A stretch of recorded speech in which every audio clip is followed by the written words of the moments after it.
Five, four, three, two, one.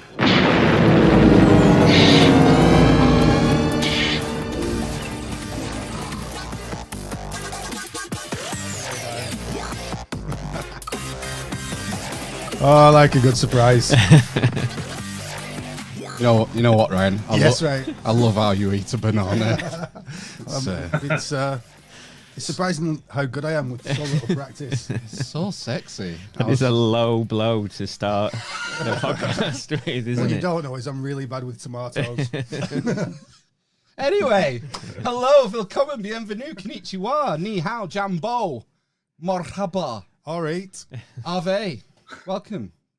It's the Amish Inquisition 207 Yeah. on Sunday the 14th of November. I'm Amish Phil. I'm Amish Ben. And I'm Amish Matt. And we have a returning guest in the studio, a returning champion.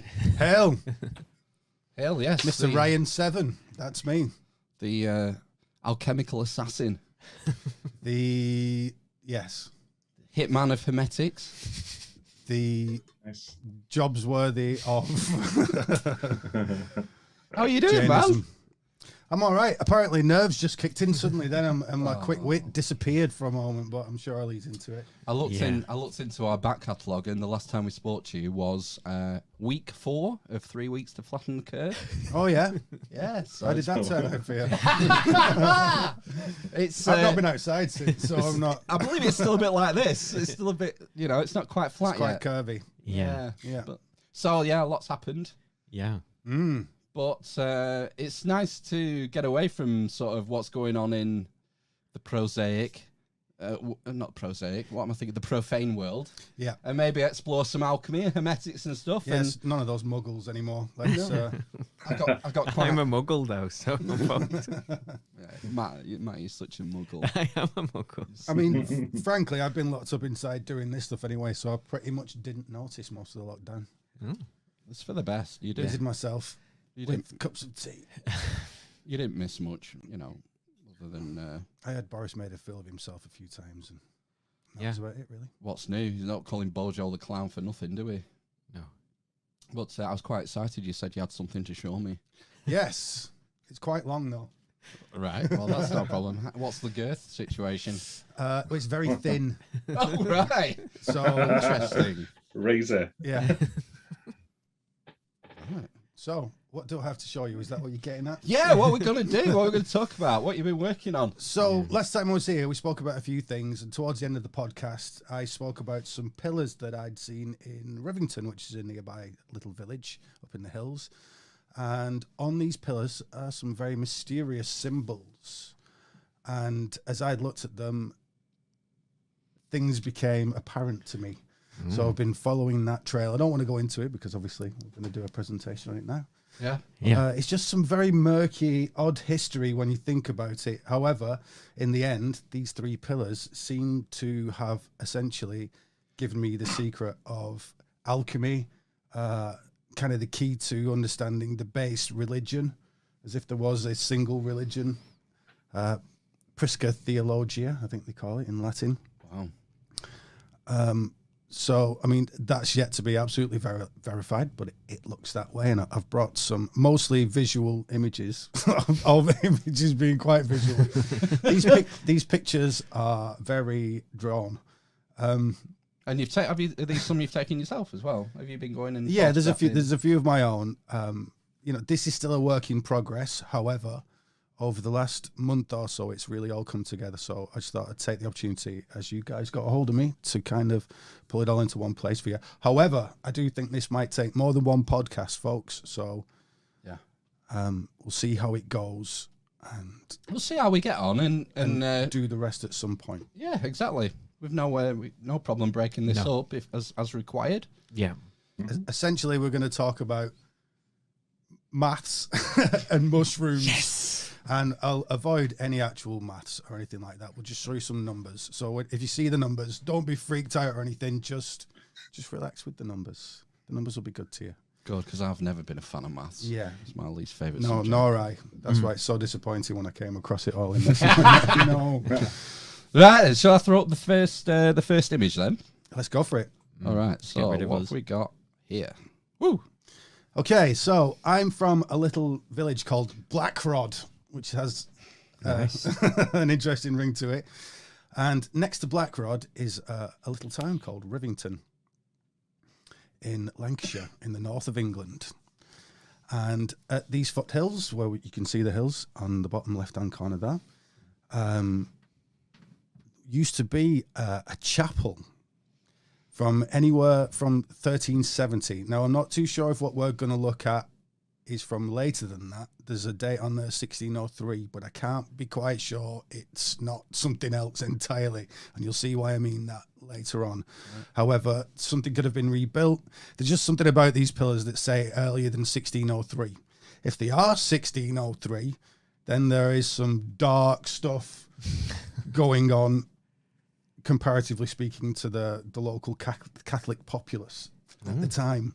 Why? Because this will be part of the Catholic persecution, won't it? Before Guy Fawkes, won't it? That sort of area. Exactly. If we're talking 1603. Yeah. So, and we're talking medieval times. So get medieval on your ass. Exactly. Yeah. I suppose it's not uncommon for churches to be built and rebuilt on the same location. Exactly, as these older places. I mean, there are things on these pillars that do say church, Jesus, but when you look at it, it's like, this is just a veneer over the top.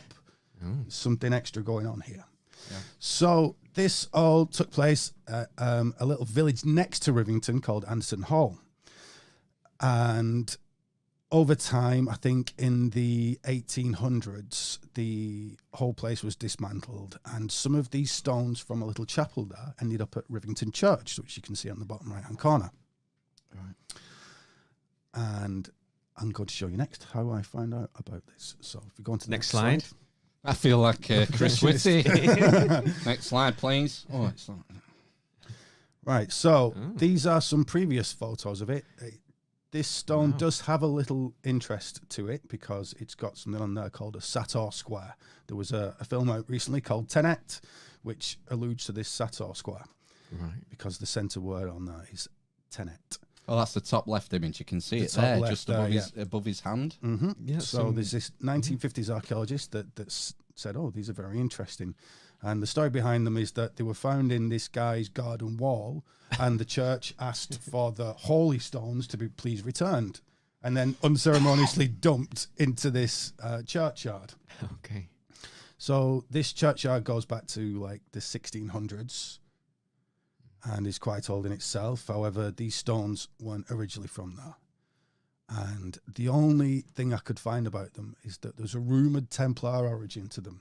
However, with a lot of these things, there's a rumoured Templar origin. Looking at them, I can understand why they would say this if anybody was in the know. How much that person was in the know, though, I don't know. It could have been from the Wigan Evening Post, for all I know. So, if we go on to the next slide. So this is where I come into it. So, as I said on the previous podcast, I'd taken some mushrooms, had a trip, and lots of weird things had happened. Among those weird things was I was shown the tarot, which was on my ex-girlfriend's bedside table, and I thought they were silly cards. And then after what had happened to me in the trip, I was compelled to go and look at them. And as part of my investigations into the tarot, I've found this image. Now, this image reflects a card called the Wheel of Fortune, card number 10. And Wheel of Fortune is a kind of a semi-ish famous medieval image, and it's usually of the sky with somebody turning a wheel around, indicating the turning of the heavens. Okay. And so this is what this is expressing. If you look in that bottom right-hand corner, you can kind of see that there's a guy at the top, sat there proud. He's the king. He's on top of the wheel. He looks like a pharaoh. He does, yeah. Well, he's a lion with a pharaoh. Sphinx or something. A sphinx, exactly. And we'll come to that in a moment. Oh, right. So then next to it, we've got this kind of other character who's essentially Set from the Egyptian pantheon. And then we've got this serpent character on the left. They don't matter, really. What matters is that these characters, one's on top, One's going around and one's got flung off. The serpent's been flung off there, essentially. And it's just an analogy for life. You know, grab on when you're going down and you'll be back up again in no time. Okay. Would you like to hear a bit of a synchronicity? Go for it. I did see a little grin before when you saw this image, so yeah I would. So also on the image, for those listening, we've got a picture of Eliphas Levi in the top left-hand corner and a Baphomet underneath him. The current book I'm reading. What? Oh, wow. Transcendental Magic, Doctrine and Ritual by Eliphas Levi. And do you know what's even weirder, Ryan? Go on.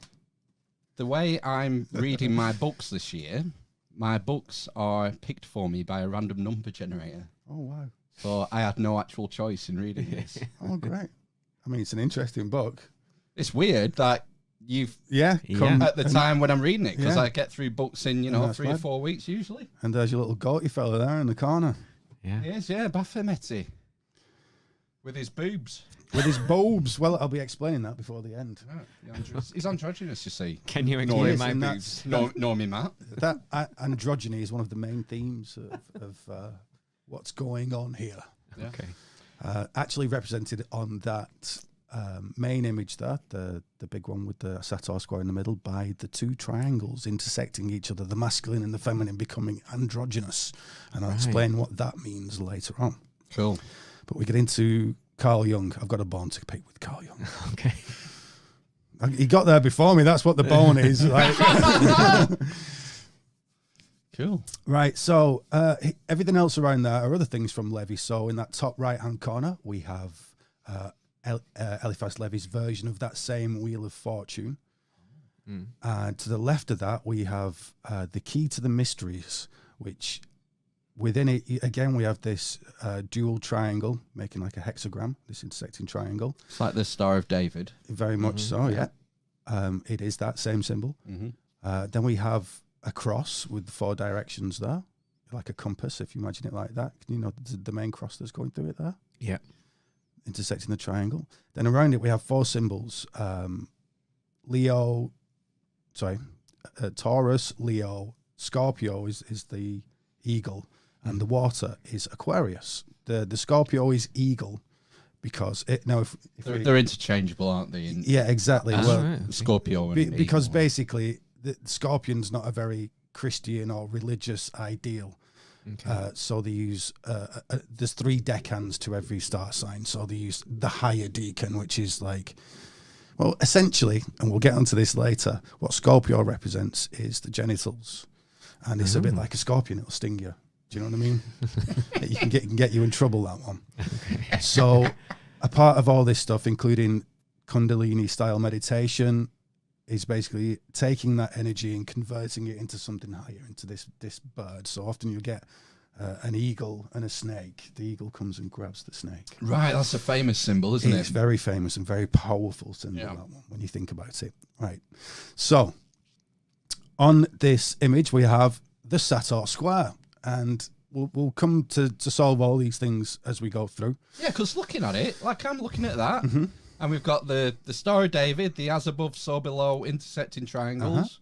We've got the 4 animals of the Phoenix, or the zodiacal. Yeah.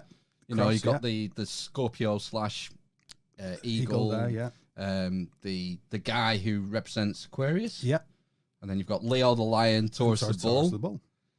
But why this square of numbers in the middle? That doesn't seem to make any sense. Exactly. So that's like the enigma, isn't it? And that's what has sent me to Rivington, because what happened after I saw that for the first time was I went, this guy's either mad or he knows what he says at the bottom, and that is, it actually says at the bottom of that image, the key to the great arcanum, or something similar. I can't quite read it from here. Right. But arcanum means secret, and the tarot cards are called the arcana. So and Levi was well into. He was well into the tarot. Yes, he was well into all these things. Yeah.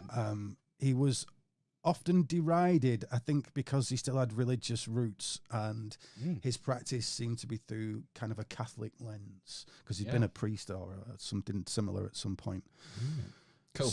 So, as you rightly described, we've got these 4 geezers around that Sator square, and that'll really come into play later, as will Baphomet in that left-hand corner there. But we'll go into all these things as we get through. Next slide. Next slide. Okay, now, so I've been on Wikipedia, read that there are actually some Sator squares in the country, and then suddenly seen one that said Rivington Chapel next to it. What? And then gone, oh my God, I literally live 10 minutes away, jumped in the car, sped down there, and I actually filmed it. Now, these aren't from that film. These are from when I went down the day after or so. And I actually went and filmed it for an episode of a video that I do for YouTube called The Secret Science. Link in the show notes, listeners. Well, as I've not always. done anything on it for a while. No, but still, they're great. Yeah, and thank they're, you, and they're thank there. you. So They are people there. should go and watch them. Yeah, go and watch The Secret Science. They're funny, at least, and you'll learn some stuff. See me being a goof. Eating bananas. Eating bananas. Did you see the Starship one? Yeah, I'm waiting. I'm waiting. Oh, That was mate, the no, trailer. that's- I'm waiting that's- for the full video. Yeah, well, that's been put on hiatus till the book's I'm not done. surprised. The production quality Oh is my God. fucking mind Took blowing. me ages, that one. Yeah, because I come from this background, don't I? I'm a video producer myself. Oh, right. Okay. So, I've rushed down there. It's probably about 1 o'clock in the morning, and it's absolutely free. It was this time of year. No, it wasn't. It was December, and it was really cold, and I could see my breath, and I was just really excited and turning a funny colour. And while I was there, you can hear me commenting live what I think. And the first thing I say is, these look like tarot images. Now, what I meant by that was they look like astrotheological images. Astrotheology is kind of the religion, the spirituality of the stars. Astro, the stars, theo is God. So, I know him by his first name. So, on that first pillar, pillar 1, basically we've got 4 pillars. 3 pillars, but the 4th one we're going to totally ignore because it's just gobbledygook writing on there. However, we got this first pillar here that's kind of got these diamond things on it and lots of things that are very difficult to pick out. Second pillar, we've got a lion on there. We've already bumped into a lion once tonight. Right. Underneath that, we've got some snooker balls. Underneath that, we've got a steering wheel for a ship. Next to that, we've got a dude running over somebody on a horse. Is that the top right? Yeah, on the top right. And this next, so these are all actually pillars, and the pillars are often in 2 sections. So if you see 2 photos over each other, it's because that's one pillar. I've just divided up into 2 photos. Right, got you. Okay. So hence pillar 1, pillar 2 left, and then pillar 2 right next to it. So on that pillar 2 right at the top, we've got a guy that looks like he's walking on somebody on a horse that looks a bit like the death card. I don't think that anymore, but that was my thought at the time. Underneath that, we've got a chap that looks very much like the hermit from the tarot next to a 3-legged swastika. Oh, that's like the Isle of Man. Yeah, I was It gonna is say exactly the like Isle the of Isle Man of Man, thing, but isn't that's very old. That goes back to the Minoan civilization. However, I'm getting beyond myself here. So Right. all these things, I didn't think it was a set of snooker balls, but a few of these other things that I'm, these hints. So if we go on to the next slide, please. So on this other pillar, we've got 2 figures on the left side, and then towards the right, where there's a lot less on the pillar, we've got this Sator square. So it looks like we've got God on the top because he's over Jesus, and he's got a big beard, and he's got these things of rulership with him. He's got this big orb with a cross over the top, like a king would have, and he's got this rule for ruling. And underneath him is a funky Jesus out in a white, looking a bit chubby. Everyone here is like needs to go on a diet, basically. They're all looking like, it's all very odd. It's Christian, but not quite. Like the Sator squares originally been found in Greece, in Rome, in Pompeii, near Pompeii. So that's pre-Christian. That's the earliest example that's been found, is it? It is, and we'll move on to who was using it later. Okay. Later on. So, Is it worth sorry. explaining just for the people who are listening the properties of the Sator square, how it mirrors Yeah, itself? I can't remember it that. will Well, we've been I tell you, I'll do that now for you, seeing as we've asked, and then we can negate doing it a bit later on. Right. So it says, no, I'll tell you, we won't. We'll move on because what it says gives who one of the characters is away. So we'll move on to the next one. It's quite quick. So, All right. Okay. Right. So now we discussed the tarot, and now we can see how these things do actually look like tarot cards. We've got the Lion there of Leo and the Strength card. We've got the Wheel of Fortune looking thing there. We've got the Hermit in the top right, and then underneath that we've got the Emperor with his orb and scepter. Yeah. And you can see how they're all very similar. Absolutely, yeah. Now, I'm not saying I was 100% right, but this, I'm showing you where my inkling was coming from. Yeah.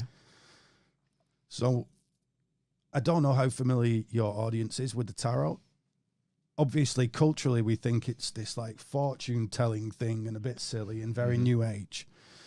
That wasn't what my trip said.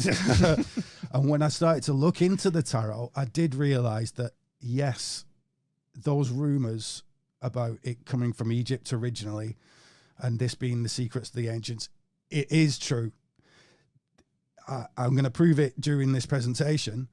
And those cards are basically a storehouse of concepts, very Jungian. Well, look, Carl Jung was doing this stuff, so it's not very surprising that it's Jungian in the end. Jungian as in relying on opposites and such similar devices that, you know, we see in lots of religions. In tarot, it's fire and water. In the East, it's yin and yang. You know, we have this duality thing everywhere. Is as far as like is orthodoxy, historical orthodoxy, would that say that the tarot, was it the Romany gypsies who are sort of credited with bringing it to Europe? Yeah, that was a rumor for a while, and then as they looked into the history, that wasn't true. But you got to remember that the gypsies are really gypsies. That's where they were said to come from. We have other peoples that we call gypsies. Do you know what I mean? Certainly in Britain, we have this kind of slightly Irishy community that we call gypsies. In Europe, gypsies are quite dark skinned. You know, it just depends where you're from. You know, we say Romany gypsies as well. That's another lot. So gypsies has just become this word that we use for traveling people. Yeah. But yeah, and that's the trick. It's the Egypt part of that. Now, they actually come from Venice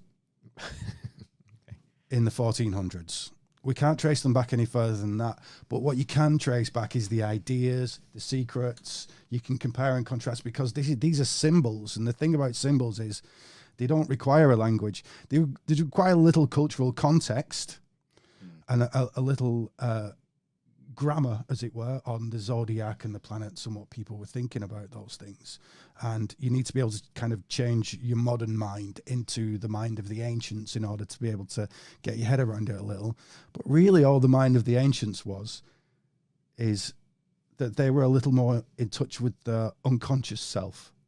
And if you've read Jung, you'll know that actually one of the main problems with modern man is that we're not allowing that unconscious self up, which is there in the quiet times, basically. Right.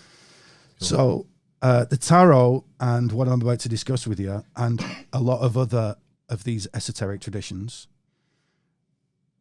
is displayed here. I would recommend the tarot to anyone. I really would. Be careful who you're learning from, but I really would. The best thing, you know, as a guy that went through university and has, you know, spent a lifetime learning martial arts and other similar things, the best thing I ever did with my life was learn tarot after that trip. Wow. Cool. Okay, next. Move on. Right, I want to swear, please. What the fuck is that? I have no idea. All right, so I've coloured these in at this point. And it's just a confusing mess. We've got some cheeky chap at the bottom with some hearts on his head, holding a phallic key with two. Oh, now that's a symbol that Levi references as well. The sort of like a double-ended cross. Yeah, we'll get into that very soon. Cool. We've got this really weird diamond shape that the whole thing's in, and then it says Basidizi2. Say that again. D2. It's that new Star Wars villain. Yeah. That robot one. Above that, we've got a triple coiled serpent that looks to me like it says 666. And then above that, we've got, look, what, you know, if you're going to say Templar, that looks like a Templar kind of, certainly a warrior religious insignia. It's a white, it looks like a white shield with a red cross, Yeah. which was Yeah, the even Templar that, uniform, the white mantle with the red cross on. That kind of permeates the Muggle world. Yeah. Penetrates, is it? Yeah. And so, well, you think it might be something like the Logos, which is often something represented by a sword. The Logos is an original principle that kind of creates things by dividing things up. You know, I've got a sausage, I cut it in half, I've got 2 sausages now. That kind of an idea. That's the crash course in the Logos, which will take you years to understand. Then above that, we have the ubiquitous eye in a triangle. It's difficult to see, but at the top of that pyramid is the eye in the triangle. Fucking hell, is that a snake's head below it? Just below it, yeah. Wow. Shit. Okay. So, the all-seeing eye. Yes, the all-seeing eye. I'd like to add that underneath that shield is actually older tarot cards weren't like modern tarot cards. They were much slimmer and taller because there's to certain proportions, let's say, at this time. But you can imagine if you're a listener of this podcast, I'm sure that there are certain proportions out there that are more valued than others. And that is the shape of an original tarot card. Apart from the bit that tucks under, the rounded bit at the bottom, that's the shape of a tarot card. Are we talking golden ratio, right? We are talking the golden ratio, my friend. Wow. So next to that, holding that, we've got these 2 arms. Okay, so I've not decoded anything there really. I've just told you a few features, but we'll go through and decode more things. Any questions? You did well to see all that, you know, because you've obviously highlighted. Yes. You've used different colours to highlight the different bits, but was it like covered in moss or something when you first saw it? It was bloody covered in ants, red ants that were biting all the time. I mean, not the first time that I'd gone, but when I went there in the spring, you know, when I thought the sun's going to be out a bit better and I can get some decent. It's very difficult to get good light with them because of the walls around it and the other gravestones and where the sun goes. You've got to get up at the crack of Steve to go and, you know. So, bloody Steve. So we got all these things on here. There's so much. So, I mean, there's a word up the right-hand side there. It says samung. I'm like, what's samung? And there's a backwards P. It's just, you can say, it's a Christian thing. It's like, what? If you're a bit drunk, mad, isn't it? Yeah, it's absolutely just gobbledygook. And I mean, this plays into the sort of Templar connection, doesn't it? Because there are rumours, Templars worshipping Baphomet, for example, or... Wow. And the time, did you say late 1300s was it from? Do we think it's from? Yeah, possibly from then. You know, they've not dated each of these individually. So weren't the Templars like 1200s? And then obviously they've gone to Scotland, and Scotland's just round the corner, folks. 1307 was when they were arrested. Okay. And then I think it was about 5 years later, maybe, when Jacques de Molay was burnt in front of the Notre Dame. Yeah. So it works with the timeline that they would have... And it was only in... People, I've got to remember, it's only in France. Philip only had jurisdiction in France to persecute the Templars. Templars in other countries would have... And Gibraltar and other places, yeah. Malta, Knights of Malta. Gibraltar. The Knights of Gibraltar. But yeah, that's a common thinking that they maybe went to fight for Robert the Bruce, isn't it, in the Civil War? And yeah, like, because they were essentially mercenaries at that point. They had no home, and it's like, what are you going to do? What are you good at? Well, we can fight people. And Robert the Bruce was Catholic as well, which helped. And I will note that the insignia of the Knights Templar and the Poor Knights of Christ share something with that androgynous principle, and that is that those on the back of the horse of the symbol for the Poor Knights of Christ is 2 men sat on one horse, very close to each other. Now you can imagine what that means. Oh. And that was one of the charges that was levelled against them, wasn't it? Was homosexuality. Well, it wouldn't surprise me that they were doing all these things. Kissing the anus in the initiation. Well, that seems like what they were charged with. That's essentially black magic, as in spycraft, as in, well, I can tell somebody you've kissed my arsehole now. Right, okay. Yeah, they were like, it's That's like, what it is. like So being is that- Epstein. Is that where Kiss My Ass comes from then? I think that's just something we like to say to each other. I'm going to look into that. Are you still there, Ben? We can't see you on screen, so we don't know. Yeah, still here. It's Good. It's amazing so far. I'm a bit concerned that you've gone out to colour in these stones. Won't anyone be pissed off? No, this is all done in Photoshop. I've gone out with a piece of chalk and some 10-year-olds and just scribbled all over them. Right, shall we move to the next one? Yes. So what I'd really like to say about this is that it's all gobbledygook, and you can understand the Templar connection, as you two guys have obviously picked up on. So is this the this is the one that wasn't in the first picture of the 3 pillars? This isn't. Yeah, This is the fourth pillar, is it? So this is just. I've just coloured this. This is the very first one you saw. This is pillar one, as I call it. Okay. So you'll never see the 4th pillar. Okay. Yeah, so I've just coloured this in because all the reference photos from now on, in the majority, are going to be coloured in, just so we can see them properly. No problem. Yeah. I I just can't believe that these would have been used in a Christian chapel. Yeah. Oh weird, right, isn't yeah. it? Well, it's someone's garden I was thinking about, like next to his daffodils. Isn't it mad? It's Yeah. how much it's changed, I suppose, isn't it, Yeah. over the years? Well, once we get to grips with that Sator Square, we can start to see this line of thinking, this line of religious thinking, religious, spiritual, magical. I don't know. It's difficult to say at this point because it's all very technique based. Everything that I discovered. Wow. Yeah. So there's like physical things to it. Next slide, if you don't Move mind. on. So right now we spoke about this guy. He's Leo. Now he's a very unusual Leo, isn't he? Because his tail's green. I've done that. I don't think he's got a snake for a tail. However, we can see that he's got like a lion's body. He's got a ring through his mouth. He's got 2 horned crowns, an A above his head, and a very strange knight's helmet on with this kind of double D looking object on his face. Now, that A and that double D object is somewhat to do with the family crest, but not only. We'll see later on. Sorry, go on. We'll see later on where that comes from. But what I want to say is that it's got a man's head with kind of a beak face. Okay. A ring through its nose, ring which through- is the bull. Yeah. It's a fucking phoenix, man. It's a sphinx. A sphinx, A I sphinx, mean. yeah, it's a sphinx. It's a sphinx. It's got horns as well. It's got, it's just about. I think that ring in its mouth. If this is Leo, Aquarius, Taurus, and Scorpio, but mainly being Leo, Okay. that this A is also pointing to Alpha Leonis, which is called Regulus. It's a star called Regulus, the heart of the lion. Now, the thing about these 4 angels, also known as Matthew, Mark, Luke, and John to the Bible, and you'll see Matthew, Mark, Luke, and John symbolized by these characters, a lion, a bull, an eagle, and a man.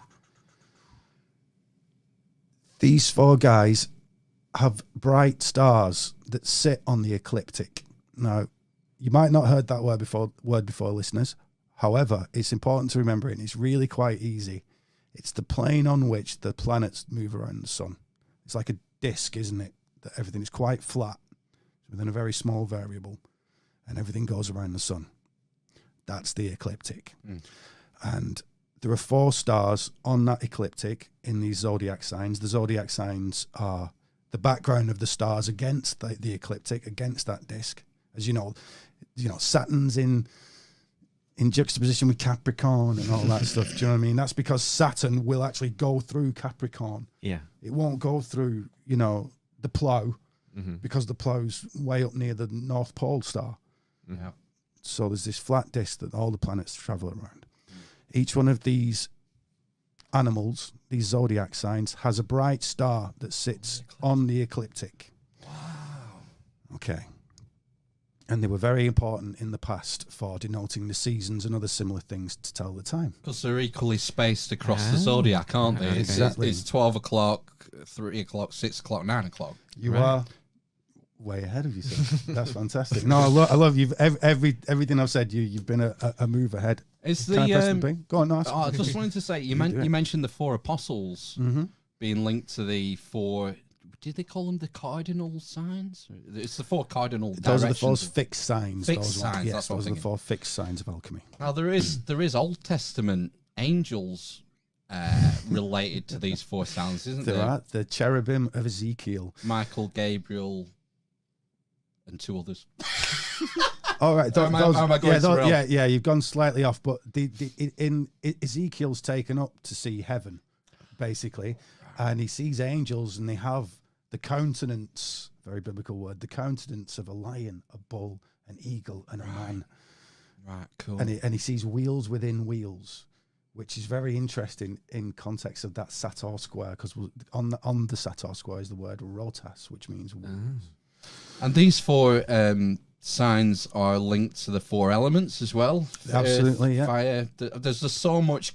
These people maybe who haven't read about this sort of stuff or have not been interested in before. These four fixed signs are so symbolically heavyweight, aren't they? Absolutely, yeah. There's just, you can just go down rabbit hole after rabbit hole, learning these different interconnections and links and meanings of these signs. Yeah, but it's exciting to see them all in this this arrangement. carving. Yeah. So, I mean, you are absolutely right. That the bull Taurus is earth. The lion is fire.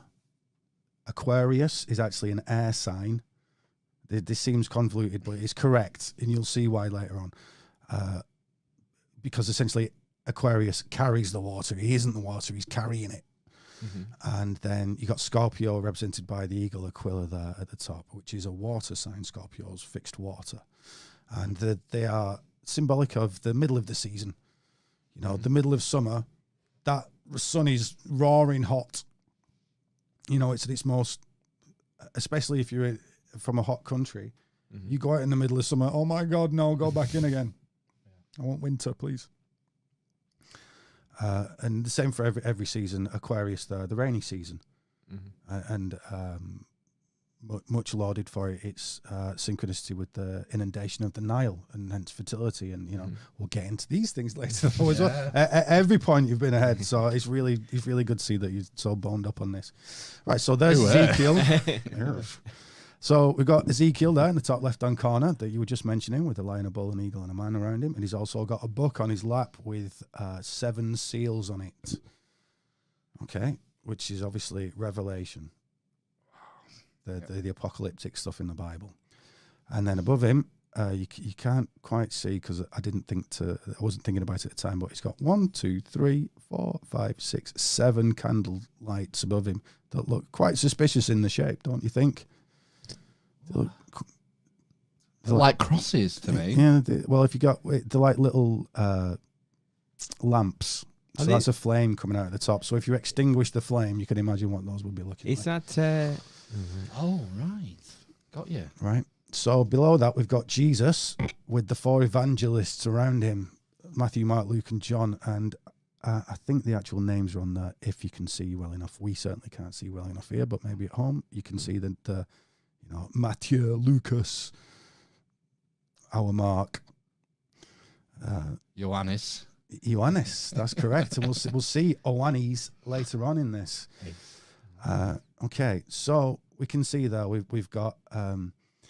Everyone heard sometime in August. Certainly, if you're on Facebook or something like that, all the hippies going, "Oh, it's Lion's Gate! It's Lion's Gate time, and it's a cleansing of the season and all this lot." Well, the Lion's Gate is because Leo is in opposition to Aquarius, 2 of these stars we've been talking about, and then when you see Leo pop up in the morning, that means that Aquarius is on the opposite side of it. You can see it at night. And that's when the Nile floods. So in Egypt, it was very important to them to have this, this lion symbol. However, we've mentioned the Sphinx.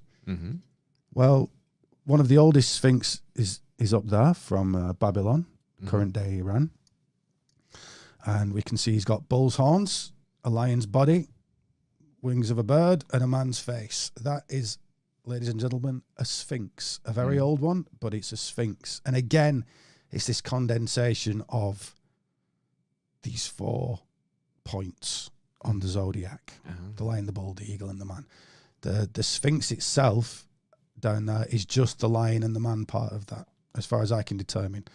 that thing's so beaten up and knackered that you can't derive much from it. Do you know what I mean? I thought it did have wings, didn't it, as well? The Egypt one, am I making that up? I think it's that eroded, and yeah. it's like, has the face been recarved? Yeah. You know. I mean, am I the only one who's also in the Babylon one seen a penis on its head? Yeah, it does have a phallic head. Yeah, definitely. Right, okay. And that'll come in. You'll see. The many allusions to the old phallus in this. Thank God. And Just you'll you see to why. see that. I know. Well, you know, they always say, when you get these academics that actually don't know what the hell they're talking about, they always say, oh, it's a fertility rite, it's a fertility ritual, it's a fertility this, it's a fertility that. And it's like, it's a big whopper wanger with boobs on it. Yeah. You know, it means something. It's not just about fertility. There's other things going on. We tend to treat people as quite primitive and Yes. unsophisticated, and that's the famous one. It's just They didn't have iPhones though, did they? or did they? Yeah, maybe. Well, There won't be any evidence of them now. the ancients saw it in the opposite direction. They saw that there was a golden age in the past, Yeah. actually Right. ruled by somebody who will find out, because that is to okay. do with this lecture. But yeah, as we see idiots in the past, they saw the true genius in the past. Now I can see why, because they're thinking about it in a cosmic scale, and that will too be revealed by this androgyne that we were talking about at the beginning of the podcast. Right. However, what we've said so far is essentially there are these 4 points on the zodiac that denote a cross, and they answer what is known as the riddle of the Sphinx. There is a famous, I think it comes from Greece actually, riddle of the Sphinx that isn't the real riddle but alludes to it. Oedipus. Yes, and that is it's basically asked to solve this riddle, and it's what walks on 4 legs in the morning, 2 in the afternoon, and 3 in the evening. Well, it's actually talking about the old calendar, right? It's man. The answer's man for everybody out there. You're a kid, a toddler, you know, walking on all 4s. Then you walk on all 1, 2, sometimes stumbling around, but then you get to 3 because you got a walking stick. Yeah. It's really an allusion to the seasons, because like we saw on the swastika style booted Isle of Man symbol before, those are the 3 legs of the year. The ancients didn't always have, depending on where you went to, certainly in Egypt, they had 3 seasons for the majority of time. Right. In Babylon, Sumeria, doesn't look that way. These are their 4 seasons. Right. So if we go to the next slide. So what we now have is this cross, and we have here the answer to what that double-headed key was. There in the center of the frame at the bottom is crossed keys with 2 crucifixes on them, and within the ringlet at the bottom are 4 little nubs. So we're looking at these crosses. Those are the Pope's keys on the Pope's ID. Those are the keys of St. Peter, the keys to heaven. So now we're looking at the heavens, and these are the keys to the cross. So we get, it was mentioned before that there's that's cardinal signs in the zodiac, fixed signs, and then mutable signs. We don't need to worry about the mutables. The fixed signs are the ones we've already discussed, which are these 4 on the zodiac, on this ecliptical plane. And then we have the cross of the equinox, solstice, equinox, winter solstice.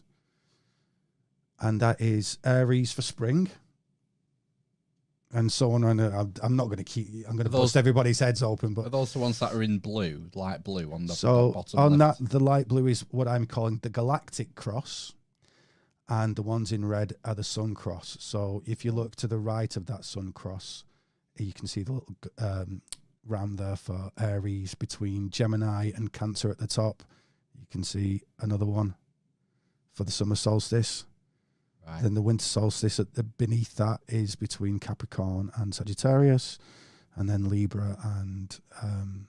All right, so they're on the cusp. They're in between. Exactly. Signs. Yeah. Exactly. Yeah. And it's literally, you know, the on the 21st of April, which is when Aries the Ram comes in. That's the start of spring. Right. Yeah. So and the old New Year. That was the old New Year. Easter time, yeah. Right. When life began, you know, that's when, you know, the year doesn't begin just after you've died, kind of thing, which is the winter solstice. doesn't begin really in January. You can see why they do that, but we're not going to get into that. No, you could spend ages going like, why we have Christmas at Christmas, and well, we are going to get into that. Everything you say, we're going to get into that. So this is what I mean. This is the key to all the religions and everything. It really is. So next to that, we've got on the left of those two cross keys, we have those two cross keys put together in that double key from the pillar, which has the two crosses on each of the heads of the key. Oh yeah. Right. So those are represented by the two pillars of masonry, Boaz and Yakin. If you look at the Boaz there with the B on it, it's got the planet Earth at the top, which is this sun cross of the solstice and the equinox. And then it's got one of the zodiac band going around the ecliptic on that Yakin pillar. And that is this galactic cross that I'm talking about, which if you look on the right-hand side at the flags, we've got the sun cross for the for the English flag.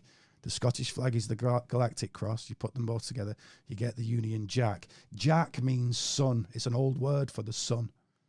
right. And then beneath that, we've got the Jolly Roger. Now, it's well known in esoteric circles that cross underneath the head, that head is representing Saturn. We'll get into this later. But death, Saturn, Father Time, this character on a black flag, that's Saturnian. Sorry, Go on. Jolly Roger. We're thinking. We talked about not Freemasonry, Templars. So the Jolly Roger, the Templars flew on the ships, Yeah. Did they? Right. and it's also very important with Freemasonry. It is, yeah. Jolly Roger. It's the sign of Negredo from alchemy, which is transposed into. It's basically the death state, like a dark night of the soul kind of situation, where you've died essentially, and the old you's got to go, and there's new you's got to come out of it. And what they're doing is that cross there. So let's those two bones are essentially the two pillars that are upright, the B and J pillar. And what it is that if you imagine that plane of the ecliptic where the planets are, that's one pole. If you take a north pole for that, like a spinning top, it had a north pole to it. So that's one. That's that J pillar. Now the trick is with the Earth, this B pillar is skewed off to one side, at 23.5 degrees on average. And that is the angle between those two crosses on the Jolly Roger. Give over. Right, so what they're really saying is, and is the point of this presentation, is how to get over what they saw as fate. Fate is going through the zodiac as the planets and doing things to them. And what they're doing is, sod all this, let's go and do our own thing. Right. Yes, mate. The people who made that Jolly Roger Yes. back in Templar times or however far back, how did they know that the Earth's wobble was at 23.5 degrees to be able to put that on their sign? Well, Phil, believe it or not, that's something that's going to come later in this thing. It's wild. It's every time I've got something, you're asking a question. Amazing. Right, Synchronicity. let's carry on. So now we have the four angels, the four symbols around that Wheel of Fortune on the left there, this tarot card. We have the lion, the bull, the eagle, and the man, and then we have this wheel in the middle. And it's the same over and over and over again. It's the same on the Eliphas Levi document. It's the same on other cards in tarot. And I've put that third card on there specifically because it has 14 little flags around the outside, as does mine on these pillars. So this wheel, which does look like a ship's wheel, there are 14 little flags. Oh yeah. Wow. Okay. Where's the card from? How is that an old card or a modern card? That one is from, I've got this deck. It's an expensive deck called the Tarot Masonique, which was done by a French Mason, basically, Right. who's into all this stuff. So is it fairly modern? Yeah. Right. It's. okay. I think it's from the 70s or 80s. It's Right. it's very nicely done. All the yellow on has like gold leaf kind of thing. Maybe he'd been to Rivington and he saw the flags on your, Saw it. on your Well, stone. frankly, the only place I could find any detailed information at all, which is no detail at all, was from a French site, a French hermeticist that had been overlooking at them. So Really? Right. Okay. that's interesting. But honestly, it was just basic details about where he found it. And Rivington, I've been to Rivington. You could see it in the way he'd written it. He was speaking. Ryan, Yes, mate. bottom left of that third card, Far left of the JB third under the card. bull. Say that Yeah, again. there's initials JB. Is that going back to those pillars you showed in the previous? That's actually the artist. That's the artist. Oh, no, it's Jim Ball. I thought it was Jachin and Boaz. Jim Bowen. Brilliant. You're Sean. Bullseye there, mate. Nay, good spot though. Anyway, Yeah, very good. At At Flipping least heck. I thought you were gonna sleep. Yeah, Eyes of a hawk. I thought you'd be doing emails by now. So anyway. So Obviously got an eye for the irrelevant. So we've got the 14 flags, which points that this Wheel of Fortune carving on the stone again is related. to These the are tarot. related, yeah. Yeah. So basically that we can see that all these things are mega related, and we are onto something here. Absolutely. And that is the Wheel of Fortune. The Wheel of Fortune, as I said, is basically the spin of the heavens, the turn of the year.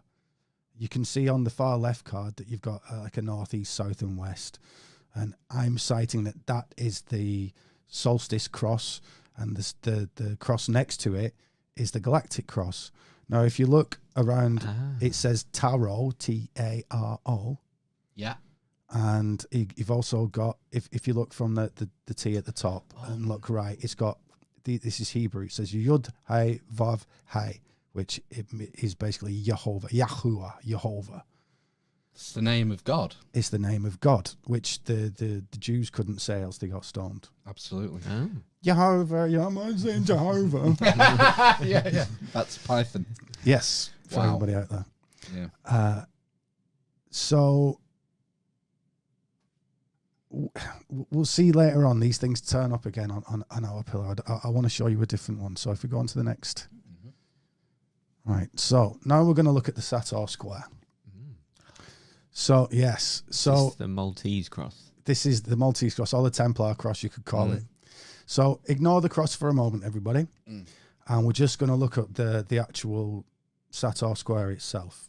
Now, it says Sator, Aripo, Tenet, Opera, Rotas, reading from the top left to the bottom right. And now you can read that from the bottom right to the top left as well. You can read it in lots of different directions. It's called a magic square. Normally magic squares are done with numbers, but in this case, it's done with letters. The letters can be transposed to numbers. However, we're not going to do that right now. I'm not in this presentation because I really don't want to bore you. So what does it mean? It's Latin. Sator means sower. Aripo is probably a word for a noun for somebody's name. It's definitely a word. Tenet means to hold. Opera is the work, and rotas is the wheel. So the sower Aripo holds the works of the wheels. Is that sower as in sowing seeds? Sowing seeds like a farmer or a father. Oh. Yep. Okay. Now, is that backwards and forwards? Yeah, always backwards and peers forwards. Let's just see if I did it right. So I'll show you this one first, and then we'll go Yeah. backwards. There is an hour father. There is a father actually. If you split up the letters, this wasn't done by me. If you split up the letters, you get out of it Pater Noster, which means our Father. Yeah. Right. So obviously, everyone out there is going to think, "Our Father who art in heaven, hallowed be," all that stuff. However, they weren't the first to use that phrase. So we got this sower, the progenitor, the father. Yep. Aripo, probably something like Harpocrates or Saripo, who is Serapis, who I think it is. So we've got an S next to that, so you can quite easily, with a bit of wordplay, make Saripo that. And it's going back to Egypt again. It is Serapis. Egypt at the Apis Bull. Apis and- Bull, yeah. Yeah, the Apis Bull and Osiris mixed together, who is a Saturnian figure. We've got Sator at the top there, as in Saturn. In fact, Serere, the same root word as the root word for Sator, Serere, Soa, is the same root word for Saturn. It's the same word, essentially. If you go from the S at the top left and go down to and across to, Yeah. Saturn. Satn. Saturn. Yeah. Yeah. You know, well, funny enough, that would make a swastika. So I saw this about 2 nights ago as well, but I'm still look. fiddling with it. Fuck. But who is Saturn? Who is that word? Who's that then? Who is Satn? Say it properly. Satan. Satan. Same character. We'll Yeah, see that later on. Shit, a Right. brick. So it's not for everybody out there though. This isn't Satanism. You got to understand all these gods are duality. So there's a good side to Jupiter. There's a bad side to Jupiter. Well, the you know, they talk about the 7 sins, the 7 what are they called? 7 sacraments in Christianity. 7 whatever. Seven's a big 7 number for virtues everything. and 7 vices is what I mean. Right, yeah. So these are actually the 7 planets. So like things like gluttony would be Jupiter, but you know, on the other hand, that might just be like affluence or something like that. So all these things are dual. Saturn's the same because Saturn's obviously here. He's the father who sows. So it basically says Saturn. This guy, the sower Saturn, holds the work of the wheels, holds the works of the wheels. What are the works of the wheels? Well, we've already had a wheel of the zodiac. And if we now look at this Templar cross, it says Aeon, who is actually the father of Saturn. Aeon it kind of means infinity. It's come to mean something slightly different now, and it's used in both contexts within these pillars. But Aeon's very important here. Aeon is essentially, and I'll use this as a teaser, he is the god of the Force from Star Wars. Right? He's the god of the Force. I'll also call it the sexual force or the libido, as in Jungian, even Freudian libido, just understood better. So Aeon's the father of Saturn. His wife is called Eternitas, which if you go A-T-E-R, it's there basically, Eternitas. And you can follow it in a straight line without messing around too much, but it's there. And as you can imagine, Eternitas kind of means eternity. Other than that, I just want to note right now that an aeon is actually, in modern day parlance, is a large period of time. Yeah. Over the aeons. We'll leave it there. There's a Gnostic connotation there as well. No, stop it, man. No, sorry. Every I'm gonna have time. to shut up, aren't I? No, carry on. I'm loving it. I love They're the best questions, really are. I love the way in the carving they've made a compass out of the A. It's like it's another like a Square and compass. yeah, it's a Freemasonry again, isn't it? Yeah. If you I can't believe he's managed to see that. Yeah. If I would never have noticed that. if you see the A, there's the bracket that would go across the center is a V pointing down, and if you extended the lines of that V, it would look like the square to the compass of the rest of the A from the Masonic symbol. So basically, we've got the word rotas, wheels. Well, we've already seen the word tarot, rota, around that wheel of fortune before, so we know we're getting somewhere now. We're getting somewhere.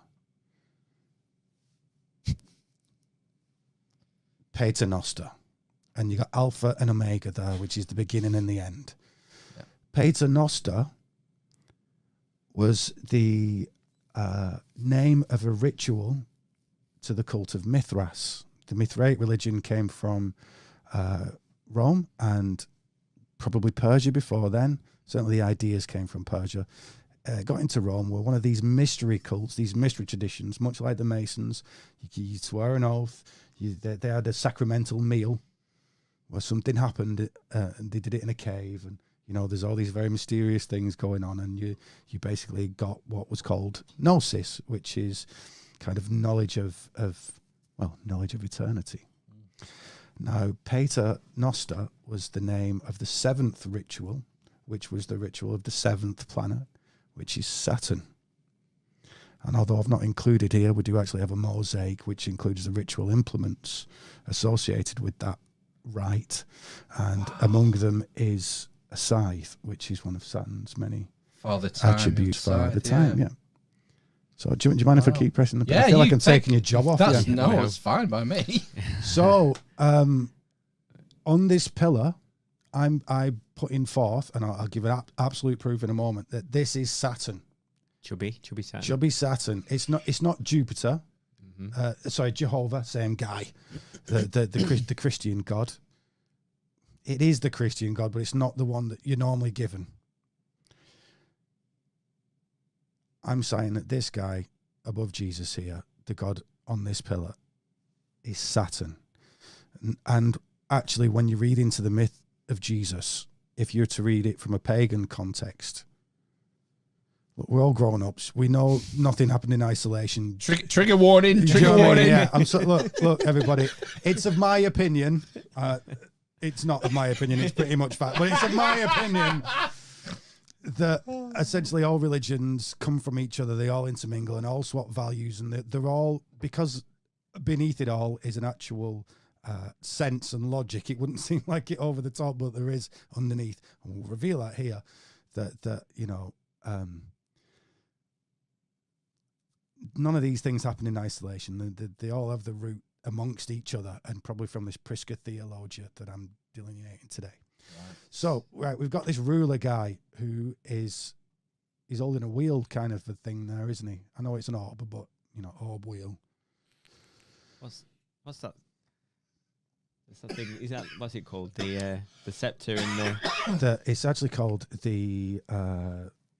I do know this on a normal day. The Orbis Mundi, something like that. It's like when you see like a king being, what's it called? Being crowned. Crowned, yeah. They get that, don't they? The ball and the scepter. Yeah, and the scepter is things. Well, what one's kind of showing the earth, and one is showing like the rulership. I rule over. It's a measure. It's a weight and a measure. Right. Because one of the most important functions for kings in the past, to keep everybody from squabbling, was to put the measurements down. Like you'll trade this much for this much in the market, whatever it'll be.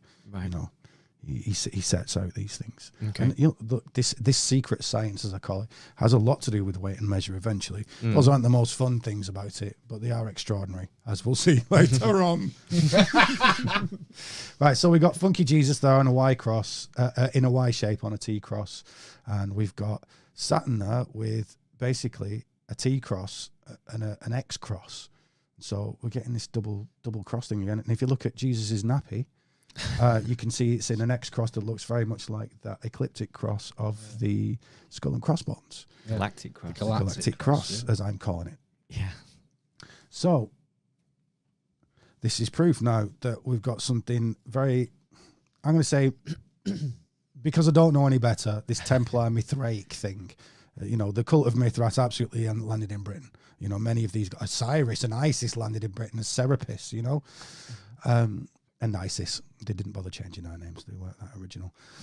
So what we've got here is on the left we've got this god Saturn, who, by the way, under our right hand, if we look at his right foot, if we're looking at it, there's that Sator square underneath his right foot. Yeah. It's actually his left foot, but as we look at it, it's on the right. Oh, yeah. So that's another thing, saying Saturn. However, under his arm, he's kind of carrying a bag. Oh, God. And not an ancient handbag. On an ancient handbag. He's got an ancient handbag. And at the bottom of it is these two, this B-looking thing on its back. Can you see that? It's like a letter B on its back. Is that the bigger one in the middle there? You look at the big one in the middle. Right, yeah, the middle. Yeah, I've blown it up for you in the middle. An upturned B, capital B. B, yeah. And if you look on the Saturnus woodcut there on the right, he's holding a bag. Yeah? Not only that, if you look at the center bottom image, we've got a medieval Christian depiction, remembering that, this stuff was still out there. They were still looking at it. They were still practicing it, even quite openly sometimes. This is from the so-called Lost Book of Nostradamus, where we see a picture of Saturn with it looking like a monk or like getting a hermit vibe from it.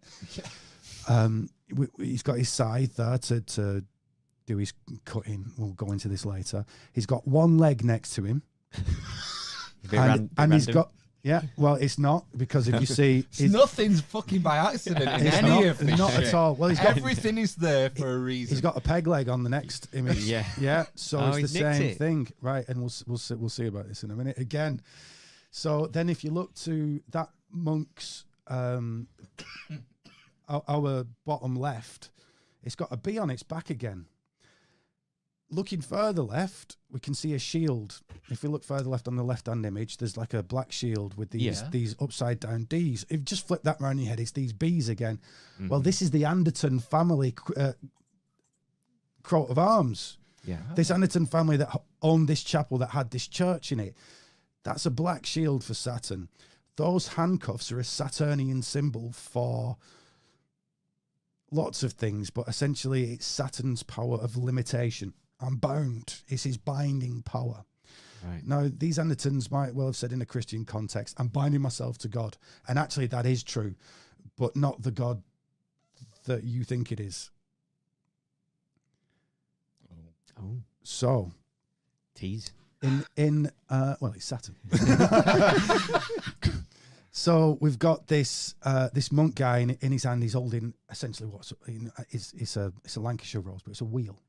It's a wheel. Yeah, I could see that. So we've had this wheel of fortune. We've got this scythe. We've got this one leg. We've got these handcuffs. This guy basically is Saturn. He's holding the handcuffs. Everything about him, to me, straight away said Saturn. On the pillar. The pillar, yeah. Mm-hmm. Our guy is Saturn. He's got the bag. He's got the globe, which we'll see come up a few times, which is absolutely related to the Wheel of Fortune and everything else that we've seen. All these things are totally interrelated. So what we can see there with Saturn as well is that we're going to begin looking at a few of his other attributes in order to get down to the bottom of this puzzle. So we can see on his bottom left there, we've got Aquarius, the water bearer, and to his just behind his peg leg is Capricorn, the goat. He's holding his scythe, he's got his bag, and he's got a sickle as well. Those two things are interchangeable. And he's an old codger with a beard and a winter coat on. And his name is Saturnus. So if we go on to the next image. Right, so we talked about Saturn's power being of limitation, and that's due to the fact that Saturn was the furthest planet away from, that they were able to see. Mm-hmm. According to them, there were 7 planets. Can you see the other two with the naked eye? I presume. Can you? No. Can you not see Uranus In the mirror. and Neptune? No, without a You mirror can't- here. Is that right? Can you not see him with the naked eye? No. Uranus okay. to the ancients is Aeon, the same god Aeon. What? And his name in Latin is Caelus. Remember the Klingon god man, Caelus? No, I don't. Do you Did you know, Ben? you're not a Star Trekky guy? There was a Klingon god man called Caelus. Well, that's where we get the word celestial from. Kapla! Yeah. So wasn't that a game from the 80s where you had marbles and you pulled out strong? Kaplunk. Kaplunk! Yeah. That's what they say to each other. Buckaroo. Pop-up pirate. Anyway, pop-up pirate. So beyond Saturn was the celestial sphere, where the zodiac is, and all these other things. This his father Aeon, who is the celestial sphere, Caelus. So Saturn is the last planet out that they could see. It took the longest to go around the Earth as they saw it. Obviously, they had a geocentric view of these things, and so according to their philosophy, based on opposites, he's not the center; he's the outside. Now, coming from your center, he's the last one. But coming from somebody else's center, he's the first one. So he's Alpha and Omega. He's the first and the last. And because he's the first God, there are gods beyond him. Like we just said, Aeon, Uranus, my anus, is beyond the celestial sphere. Because... Okay, I've got to kill something I want to show a bit later on, but it's worth going over it, and that is that basically Aeon is infinity. His wife was eternity. To much of an extent, he is infinity. So Saturn, with his sickle, cuts off the penis of his father, right? Cutting off his power. That's his power source. You know, it's all symbols. This. So it cuts off, and it cutting off the power of eternity is time. You got a beginning and the end, an alpha and an omega. So here we have Capricorn and Aquarius, which is the two signs that he's under, which is Capricorn's the death of the old year, because the sun hits the solstice in winter. Yeah. And Aquarius is January. So we've gone into the new whatever's year. going on now, it is new. So we've got this alpha and omega. January is the god, it comes from the god Janus, which is this double-headed god, who is just another epithet for Saturn, the god of time, the beginning and the end, the alpha and the omega. That's amazing. Right. Now, the name for Saturn in Greece was Chronos, which is where we get the word chronological from, time. Right? If we look, there are two coins there. It's got a PX on it, which is called a Chi Rho. Now, what I'm saying is that actually this symbol is related to this galactic cross and this Earth pole, and is basically telling the time.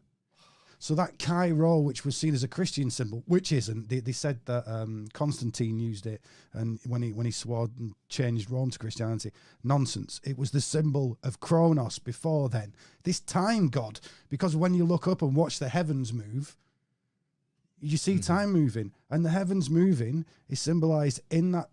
If we look at that image of Saturn there, Saturn does two things he's famous for. The thing he's most famous for is eating his own children, which is essentially just saying his time. Everything that he makes, he kills. Regeneration. Exactly. Yeah. There's his power. His power's in regeneration. However, as it looks from where we are, look, your molecules might get taken away, reincarnation, or anything like that. Your molecules may well get regenerated as worm poo, and we kind of bless the earth with what we have been. Do you know what I mean? And that helps everything grow. Beautiful. However, it's this devouring aspect of time that this is symbolizing. Although, as we'll see a little later on, that this child is essentially the new year as well. He's hoary old Capricorn, and that child is the Aquarius, new year. And you'll see on lots of old-fashioned cards that Saturn, Father Time, they'll give you New Year's card, and it'll have Father Time on there with an old man and a kid next to him for the new year. And you'll see clocks around them, and the year before, the year after. It's the same Janus, January. I don't know what it's like in other places in Britain, but where I grew up, you'd open the window on New Year's Day, New Year's Eve, to let out the old year and let in the new. It's this idea of a two-way thing going on, this power of death and regeneration, as Phil just said. Just going back to the Chi Rho that you've got there, it's a famous sort of Christian symbol. Have you found examples of the Chi Rho that again incorporate the 23.5 degree? Well, funnily enough, yes, originally the angle of that X over the P, as it were, was originally the same, that 23.5 degree. That blows my mind. Isn't it mad that? So I'll get onto why that is in a sec. But if you look to the coin to the left of that, this gold-looking coin, originally it wasn't called a Chi Rho, it was called a Tau Rho. Tau is T R. No. Yes, tarot, and it's a P and a T. And we've got a P in, if you look in the center of this at the wood P, the stone P there that's taken from the pillars, it's a P and a T combined together. It's a Tau Rho, which essentially is an ankh, isn't it? It's an ankh. Right, so Egyptian ankh, it's an Egyptian pharaohs. Yeah. You're familiar. So we'll see later on, these are all essentially the same symbol. So now we've not only have we got this Wheel of Fortune to the bottom left. If we look on, I've highlighted some green letters. Oh, I tell you what, it's a slightly older image, this. If we go around this, so if it's kind of tough to see because some of it's in shade, but if we look at the very bottom, it says DCLX there in purple. I'll point to it for you guys. Yeah. But it's at the very, Yeah, it's at 6 o'clock on the wheel. So at the end of that DCLX, there's an upside down T. right? You can't really see it, but trust me, there's an upside down T next to that DVLX. Then there's an A to the left. There's an R up to top corner and an O above that. It's a mixed up rotor tarot around this wheel again, as we've already seen tarot around the wheel on the actual Wheel of Fortune card. Yeah. And we've got in the top left hand corner of that wheel is this PT Tau roll symbol, like an ankh. Mm-hmm. So now, we've already talked about Saturn moving the color. We've had this time unbound infinity that is Aeon, and now we've got this time bound somewhat, which is Saturn. Now, Saturn's scythe is basically cutting down the year.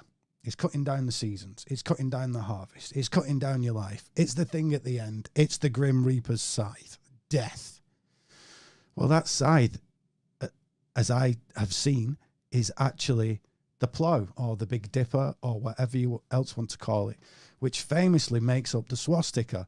Do we have a swastika here? Yes, we do. We have this triple swastika that looks like the Isle of Man legs walking around a central point, which essentially is the pole star in the center and then the plough going around it, which is Saturn having one leg and walking around with his scythe cutting down it's time. We're talking about time. Wow. Something special about time.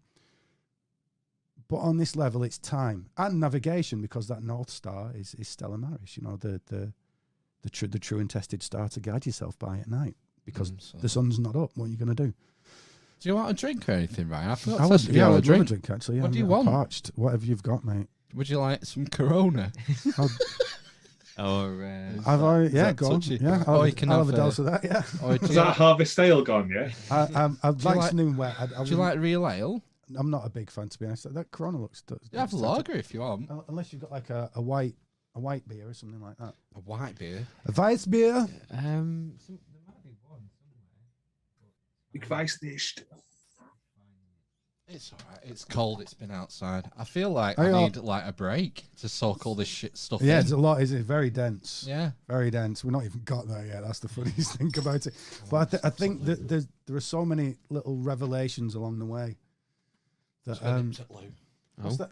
I thought I could smell pot. It's that. Oh, could I smell pot as well? Nothing like that around here. Nothing. I meant a plant, a potted plant. There's a cheese plant in a pot. Yeah, it looks like we're having an intermission now because Phil's having turned to his bladder. Yes. Does he pause the stream, or are we just going? No, it's just a live toilet break. That's fine. So, what's everyone doing there? How long can you stay for, Ryan? I was thinking. I mean, normally we do 2 hours in total, but yeah. I mean, I can say it stay for as long as it needs. But I was saying maybe we can split it up, or I mean, because I don't even know what slide we're on.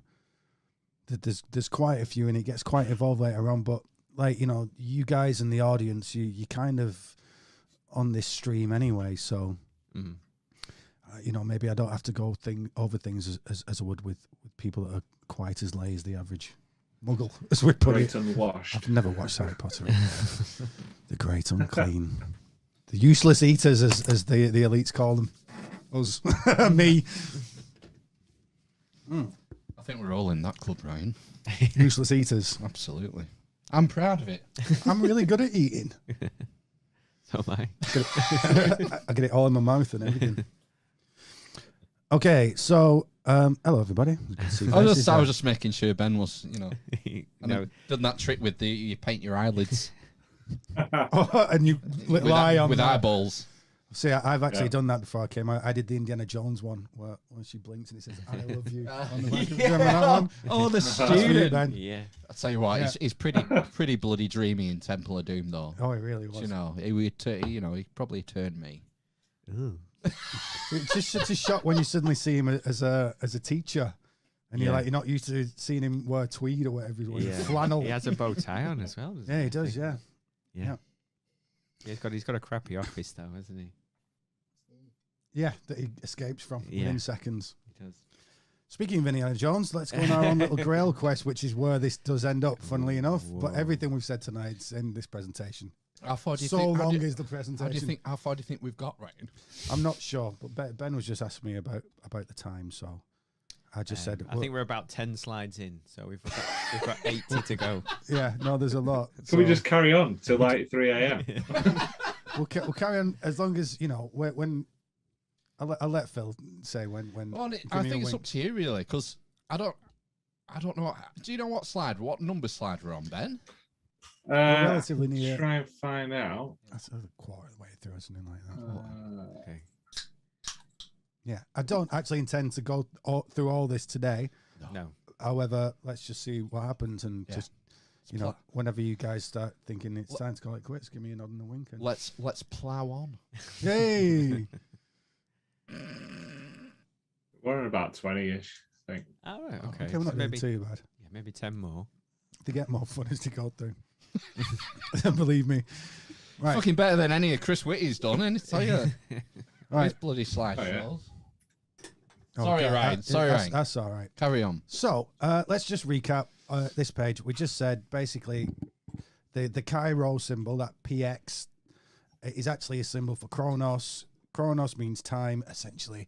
And I'm saying that PX is made up of this galactic cross and general time reading implements. That P at the top is actually Saturn's scythe and the plough, also known as the Great Bear. Arthur's chariot. It's called lots of things. Yeah. Arthur's wain, I think it is an old word for a chariot. And it's also Father Christmas's sleigh as well, because he lives near the North Pole, doesn't he? Mm. So we've said that this is symbolizing Saturn by his one lame-leggedness, and that scythe, which is essentially the plough, which looks like a scythe cutting down the year or the seasons, because Saturn's major function is that he puts limits on things. If it didn't die, nothing would live, because it would be eternal. Right, so a few more of Saturn's functions that will help us to get where we're going, because this is going to get a little psychological. So if we look at the wheel of the year, the wheel of the zodiac in the top left, it says day at the very top of it with the symbol for Jupiter. And that's because essentially Jupiter, being positivity and expansiveness, rules the day. And the ruler of the night is Saturn, because he's limitation and negativity and all these other things, emission. So everything on the lower half of that cross, the green and the blue, is ruled by Saturn, but more so the blue area, which is the winter. Yep. In the zodiac, there are certain planets associated with certain signs. You'll hear people say, "Oh, Capricorn's ruled by Saturn." Well, Capricorn is ruled by Saturn, and that's because we're really talking about psychological functions here. And those psychological functions associated with Saturn are described by Capricorn and Aquarius. So I'll skip giving you an analogy for that one, just to move things on a little bit. But trust me, each pair of planets that is owned in inverted commas by a planet is a psychological function. Right. As Jung said, this is the repository of everything that the ancients had learned, and because they're a bit more in touch with their right hand creative brain, the unconscious mind, that they were naturally placing what's in there up there, because as above, so below. So Saturn rules Capricorn. That's the end of the year. That's when winter solstice happens. Winter solstice, basically, the sun is seen to die. It dies because it doesn't move anywhere in the sun. It rises in the morning to a limp-wristed extent and then just deflates back down again. And that, on the shortest day of the year, the 21st of December, lasts for about 3 days. And then on the 25th... 3 days. No significance there. No significance there. And then on the 25th, it looks like it's moving again. The sun rises again? Yes, after the 3 sun... days? Yes, exactly. Well, that would be Easter, but they switched it I know, around yeah, because it would look so suspicious. Right. So now this is the winter. It's the night. Now, if we put this in a psychological context, we already said dark night of the soul, but it's sleep. It's dreams. So as Jupiter is related to the daytime sun, he's the lord of the day. The lord of the night is the midnight sun. There's no bloody sun at midnight, Ryan. Yes, there is. There's the sun that lights your way in the daytime, that stops you from crashing your car or punching the wrong person.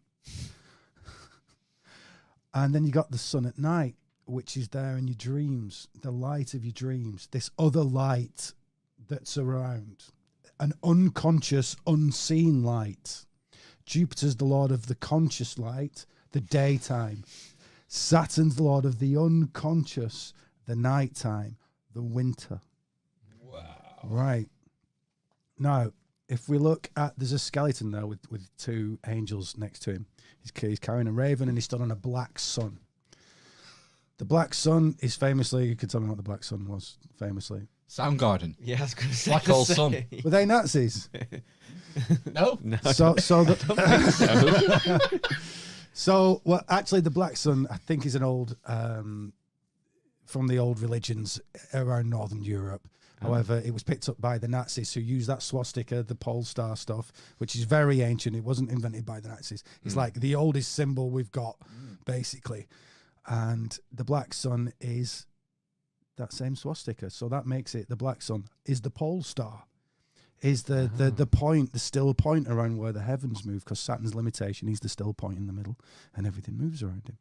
If we look to the right of the screen, there are two swastikas. There's a big swastika and then a black sun swastika above it. And then we'll see a picture of Saturn holding a wheel. And then above that, a picture of Saturn holding a wheel. And then next to that, on the left, is a colour picture of Saturn holding an Ouroboros serpent, which is equally a wheel. The Ouroboros serpent goes around the pole star. He's called Draco, the dragon. And that's the serpent that goes around the pole star. This is the snake eating its own tail. Eating its own tail, yeah. There's another one of man's oldest symbols. Yeah. Certainly one of the oldest symbols for the ego. We'll get into this later. So, about that is the fact that we've got this stage in alchemy, this midnight sun stuff, this sleeping, unconscious, dreaming sun, which is the light of the unconscious, possibly grabbed, just about perceived by the conscious mind. So it's dreams, it's visions, it's premonitions, it's all, these kind Instinct. of ESP. Instinct? Yeah, synchronicities kind of come from there as well. Yeah, absolutely, your instinct. That's probably the strongest thing we have that comes from the unconscious, It's more sort of animalistic, isn't it? When you think about instinct, people Absolutely. talk about like the reptile brain and the other one. You've done it again. You've done it again. Hey, next to we've got this one. We've got the black hole sun with the Skeletor above, holding the crow. It's a raven. We've got but the pole star with skeleton and the raven. Yeah. Is there any significance? We've got the sun in one corner, the moon in the other. What about the two angel dudes? Are they I significant? haven't looked into that far. I've just slapped this one up. Just for an example. It says putrefactio, which is the putrefaction part of alchemy. So it's what this whole image is talking about in general is this. Look, everything just died. Capricorn, December the 20th. The sun's died. It's winter. Nothing's there. There's nothing there. You're asleep. You're dead. Whatever it is, there's nothing there. But there is something there. There's always something there. And it's this potential power of rebirth. So once again, we've got this Sator square. We can see this arch in the bottom right-hand corner. We've got this Sator square in the middle of the four tetramorphs, the cold, the lion, the bull, the eagle, and the man. And Saturn's, this pole star idea is in the middle. And everything that we found on that Sator square has been in the form of a cross, if not a swastika. So Saturn, the Saturn that they're getting at here is the pole star, Saturn. Because, you can say he's the planet Saturn, but what it really is the archetype of limitation and time and all these other things. So if we move, and I just want to put that, you know, summer solstice and winter solstice are due to the angle of the axis of the Earth, which we talked about before. We said there were two pillars. One pillar is essentially the axis of the galaxy, and another one for the axis of the Earth. Well, that axis of the Earth is skew with 22 and a bit degrees. That's why we have seasons. That is exactly. Without that, we would have no seasons, no growing seasons, no harvest. Yeah, nothing. It's so nothing. important to why we're here. So basically, a lot of the winter stuff is associated with the North Pole because of that axis, because the North Pole is the thing that's creating summer and winter. Christmas. If you live in the Northern Hemisphere, you've done it again. No, I haven't. You can come on the Secret Science with me and just see He's up there. He's up there. Which one? Old Saint Nick. Old Saint Nick. Well, you know, who's Old Nick? Well, is it not Saint Nicholas? Old Nick is a name for Satan. Oh my God! Yeah, the Little Nicky. Saturn. Yeah, You remember the Nicky, film Little Nicky? Satan, Saturn, Santa, they're all the same one. Satan. Oh no! You're gonna ruin Christmas for me, right? No, this is good. Like I said, all these things. Beginning and the end. The Alpha Duality. and the Omega. Yeah, come on, Duality. Phil. Hey, look, when you see what Father Christmas really brings, although I think you've probably not already, you'll have a merry old Christmas. Right, so let's go through this quite quickly. We've got Death in the top left-hand corner on a tarot card, which is, a form of Saturn with his side there. Then underneath that, we've got Baphomet, which is this gold Capricorn part of Saturn. As we discussed, we've got all these animalistic tendencies in the psyche, these instincts. That's why Baphomet has a goat's head. And we'll go into the rest of that later. If we go, there's a guy riding a goat on that top layer next to Death. That's an early Santa, early Father Christmas. Most Scandinavian, he's riding the Yule goat, which is Capricorn, because at that time of the year, the sun's in Capricorn at Christmas. You know, Jesus was a Capricorn. Yeah. Oh, there he is. Yeah. Yeah. Looking at the wrong one. So if you look next to him now under that little triplicity of zodiac signs, you got Father Time. We've already discussed why, it's time, especially it's time for the sun to die at this time of year. So that's the main function of time, isn't it? To end what began. Else it would just be infinity and everything would carry on forever and you wouldn't be able to distinguish one thing from another. Entropy. Entropy.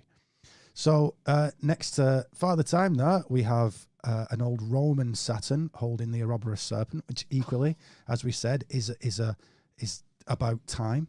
He's also carrying a bag of goodies, as it were, the harvest that is brought down, but it's also what Aquarius carries, these waters, because he rules over Aquarius, these spiritual things that there'll be, foods have a spiritual quality to it. If you need them to live, there's lots of things going on. Let's not go into it too deep. Then we got Father Christmas, who, like the sun, which is chopped down at the end of the year, and that cross, which is the sun's cross chopped down on, which we'll get to, is the tree of life. That is the tree of life that's been cut down. It's the year that's been cut down, and then you bring it into the house to revitalize it, basically. Right. Cover it in ornaments, and then put the gifts under it, which is Saturn's bag, Santa's bag, which are the gifts of the year. Have you been naughty or nice? Have you sown and ploughed and done all these other Saturnian, agricultural things, and had a fruitful year? Yeah. So.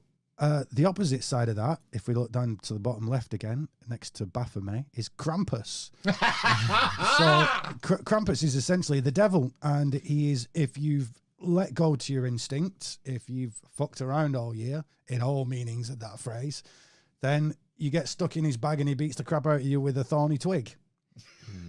And it's the bad part of year. Have you been naughty? Have you been nice? Is that Pan? That's Pan next to him. It's the same guy. Yeah. Hey. So Pan playing his panpipes there. He's a satyr, isn't he? He's a satyr, as in Saturn, absolutely. And these are these teacher guys, but they're teaching, normally they've got a raging, when they're walking around, because to do with these instincts, fertility, your randy old goat. That's where it's come from. I'm going to share my knowledge, or maybe incorrect knowledge, but Did he not used to in ancient Greece? Did he not say they used to jump out on mountain paths and make people scared? Yeah, and they jump on you, and they love climbing on you. They climb up mountains. Right. Okay. Well, the fact they climb up mountains and climb up trees, again, you'll often find goats in trees. Yeah, it's the reason why the next to that spoke of the solstice cross, in the winter solstice. That spoke is seen as the tree of life, the tree of the year. Right, okay. And he climbs the tree back again. The year's been ended, but he'll climb that bloody tree. And Capricorns on a psychological level are said to be hardworking, very materialistic, very instinctive. But then we're going to the gods here. Sounds like my dad. Yeah, we'll eat He's anything. a Capricorn. Yeah, he would eat anything. Yeah. He'd eat my tea as well if I Hey, didn't look, finish it. in my personal experience, having been studying this for a while, and coming from a scientific background rather than an airy-fairy background, I'm pretty much convinced on the astrology thing. With a few nips and tucks here and there. It's. I mean, I am a Gemini. I just am. And often when I'm coming into new situations, I'll ask like, when were they born? What do you want the birthdays? And then I can at least have a bit of a buffer. I mean, you could say you putting on your own prejudice, but I don't think so, because I know that prejudice is there, so I'm trying not to. But it's just so bloody obvious, Sometimes. Does someone remind me before you go? Someone we need to hook you up with before you go. As far as esoteric astrology goes, not a dealer, no. But if he's local, I probably know him. And then we've got Janus, it looks like, to the right of Pan, the double-headed January Janus god. They're ahead of me. He's got a key there. He does have a key. The key we've already talked about. That's the key to the year. The key to the key to the year is the key to time, isn't it? And the key to the zodiac and all this other stuff. So we know by these 4 stars that go around us, these 4 bright stars on the ecliptic, what time of year it is. Next to that is another Roman Saturn there with his glaive, his scythe, and the harvest of the year. We've had death being, harvesting new, but he was a grain god originally. This is an agricultural society. We're talking about when the first farms and cities developed, and although I'm pretty sure this knowledge was there way before that, it's augmented itself and, become in line with whatever culture's going on right now. It's failed to come in line now because people are essentially in the West irreligious. So, but then we find that it's the psychologists and other people that have tapped into this stuff. Yeah, because in our modern Western way of life, we're completely disconnected from agriculture and the agrarian society. So it's been people like Jung who have found this connection via psychology. That's really interesting. Yeah.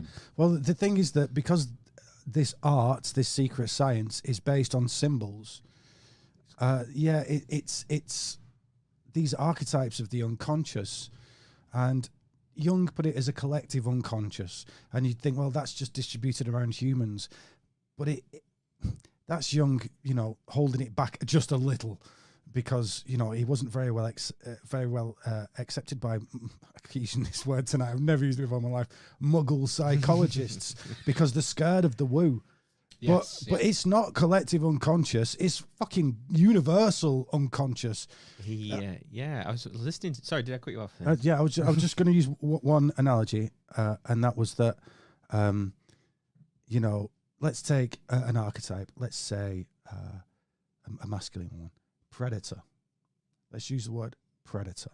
You know what a predator is? It's something that wants to utilize something else that doesn't want to be utilized. There's a hunt going on. There's this very masculine, I'll go and get that thing to it. Well, if there were no humans around, if there was no thought going on, there would be predators and prey. You can't take that out there. Unless you take life away, there's nothing there. But then you could say, well, okay, there's no life there. Do you have any archetypes for no life there? Well, you could say destruction. There's been one thing, it's been destroyed and changed. That's an archetype that's going to be there as long as there's matter or energy going through some kind of cycle or whatever it is. As long as it's changed, that's an archetype. It's going from you could see it as going from a masculine initiatory phase to going to a feminine phase that it's drawn to. there's an impulse, a masculine impulse, and it's being drawn by like a female magnetic impulse. If you get me? Which, funnily enough, we'll get into later, and is part of this secret. So we talked about the tree and this Saturn character being Santa, but then underneath that we've got Adam and Eve with the tree of life and death. That's what it is, tree of life and death, because Alpha and Omega. And when you look into the Bible, it's the name for God in that's Elohim, which means God and goddesses. El is Saturn. He's the king of the gods. He's the old king of the gods, certainly the first. And we'll see that we'll get into this stuff quite nicely. But if not in this podcast, in the next one, look for that if you're listening to this. So we'll see that this knowledge, this gnosis, all these things wrapped up in this Adam and Eve story are absolutely Saturnian, and it's Saturn keeping them in the limitation that keeps them in the Garden of Eden. And when they break that limitation, they can go away from it. But then they've got knowledge. What about the serpent? The serpent is Eve, is the unconscious, is Saturn. Temptation? We'll get into it again. Okay, we'll get into it. We don't want to shoot run the before gun. All Don't those want to things. spaff or load. Oh God. Spaff mish. Why does it always come back to spaffing? with Because you? it's more fun that way. Yeah. I seen you cleaned all the screens of I've wiped down as much as I can. There might be traces here and there. Just don't use a black light. Don't use a black light now. So that's not a stalactite. Fuck. Ryan, I don't know. Do you think we should pause? I don't know. Do you feel this is a good place to pause, right? Yeah. I'll tell you what. I've got 3 more, Yeah, okay. 3, 4 more, and then we'll go. That'll be a nice place yeah. to start. Okay. Yeah, and so I just want to reiterate a bit further how deep this Saturn winter thing is buried into your favorite religion of choice. So here is Jesus at his death. Jesus being in Capricorn, winter solstice, Obviously 21st to a 25th. white dude as well. Yeah, white Jesus. No, there was no Jesus, so it doesn't matter what colour he is. All right, okay. What's wrong with you? So we've got on his left, or the guy with the spear is Longinus, Oh, right, yeah. with his lance, Okay. which we'll come back to later, is semi-lanciata, if you know what that is. No. Psilocybe right, semi-lanciata. So he has his lance, and then we got Aquarius with a cup. It's a cup that looks like a grail. Oh, to drink the old looks like psilocybin. No, All right. this one is Amanita muscaria. Anyway, don't tell anybody that yet. It's for the next one. So he's getting stabbed in the side. He is Sagittarius, the bowman. And then on the other side is Aquarius. It's usually St. John with a cup. On these, you'll see on the right one, he's there with a serpent in a cup. Serpent in a cup? Why is a serpent in a cup? That's weird. Isn't that the symbol for pharmacies around Europe? Caduceus. That's the same thing. We'll see all these are the same thing. In fact, Jesus there on the cross might as well be the Caduceus. Holy shit. So we can see on each of these, Holy shit. he is Sagittarius, going into Capricorn, going into Aquarius. He's the end and beginning of the year. He is the Alpha and the Omega. Yeah. I mean, back to your Christmas thing, if we look at the one on the right, that's actually Jesus' birth. And Longinus is there as some kind of a poetry, at the beginning. But that's showing you that the end and the beginning are the same thing. Yeah. That, Jesus really was born and died on the same day.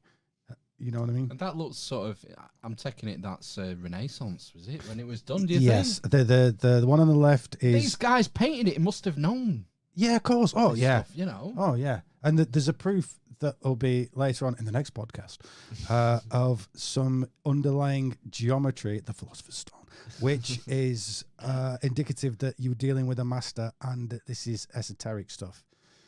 Because when you visit the interior of the earth, you can rectify the hidden stone, the interior of the earth being the interior of whatever it is. In this case, the geometry underlying the matrix of the painting. So, just quickly go over this. There's Odin being speared. on the tree of life by his own spear. He said he sacrificed himself to himself with a lance, a psilocybe semilantiata. You're sacrificing yourself to yourself on mushrooms. So then we've got Jesus being stabbed and having his blood caught in a chalice, which is mushroomoid, let's say. I'm heating you up for the next episode, folks. We're not going to go into this too much here. So we've got Odin on a tree, Jesus on a tree, because that cross is made of wood. And in this example, it's just a tree because it's the tree of life, which is, to cut it short, and we'll get into it next time anyway, is essentially that band of the Milky Way that goes over your head. Right. And so next to that on the right-hand side is the tree that represents Dionysus with his cup of ambrosia. Mm-hmm. Ambrosia was the drink of the gods, the nectar of the gods. And there's a tree there wrapping like a serpent would around a pillar again. And this is when he's died. This is Dionysus dead. And there's a spear, if you can see, tied to it as well. Going back to, it's like come up like in the last 3 podcasts, the Brian Murescu book about the I was just going to Dionysus mystery cult. I was just going to say that I was listening. I think it was that podcast when I was listening about the Murescu book was that Jung. There's like some evidence to say Jung was doing mushrooms as well, basically, and that's why I got into it. You figured this shit out. Yeah. And there's something else I found as well. This geometric pattern, which I found out that Jung had also discovered as well.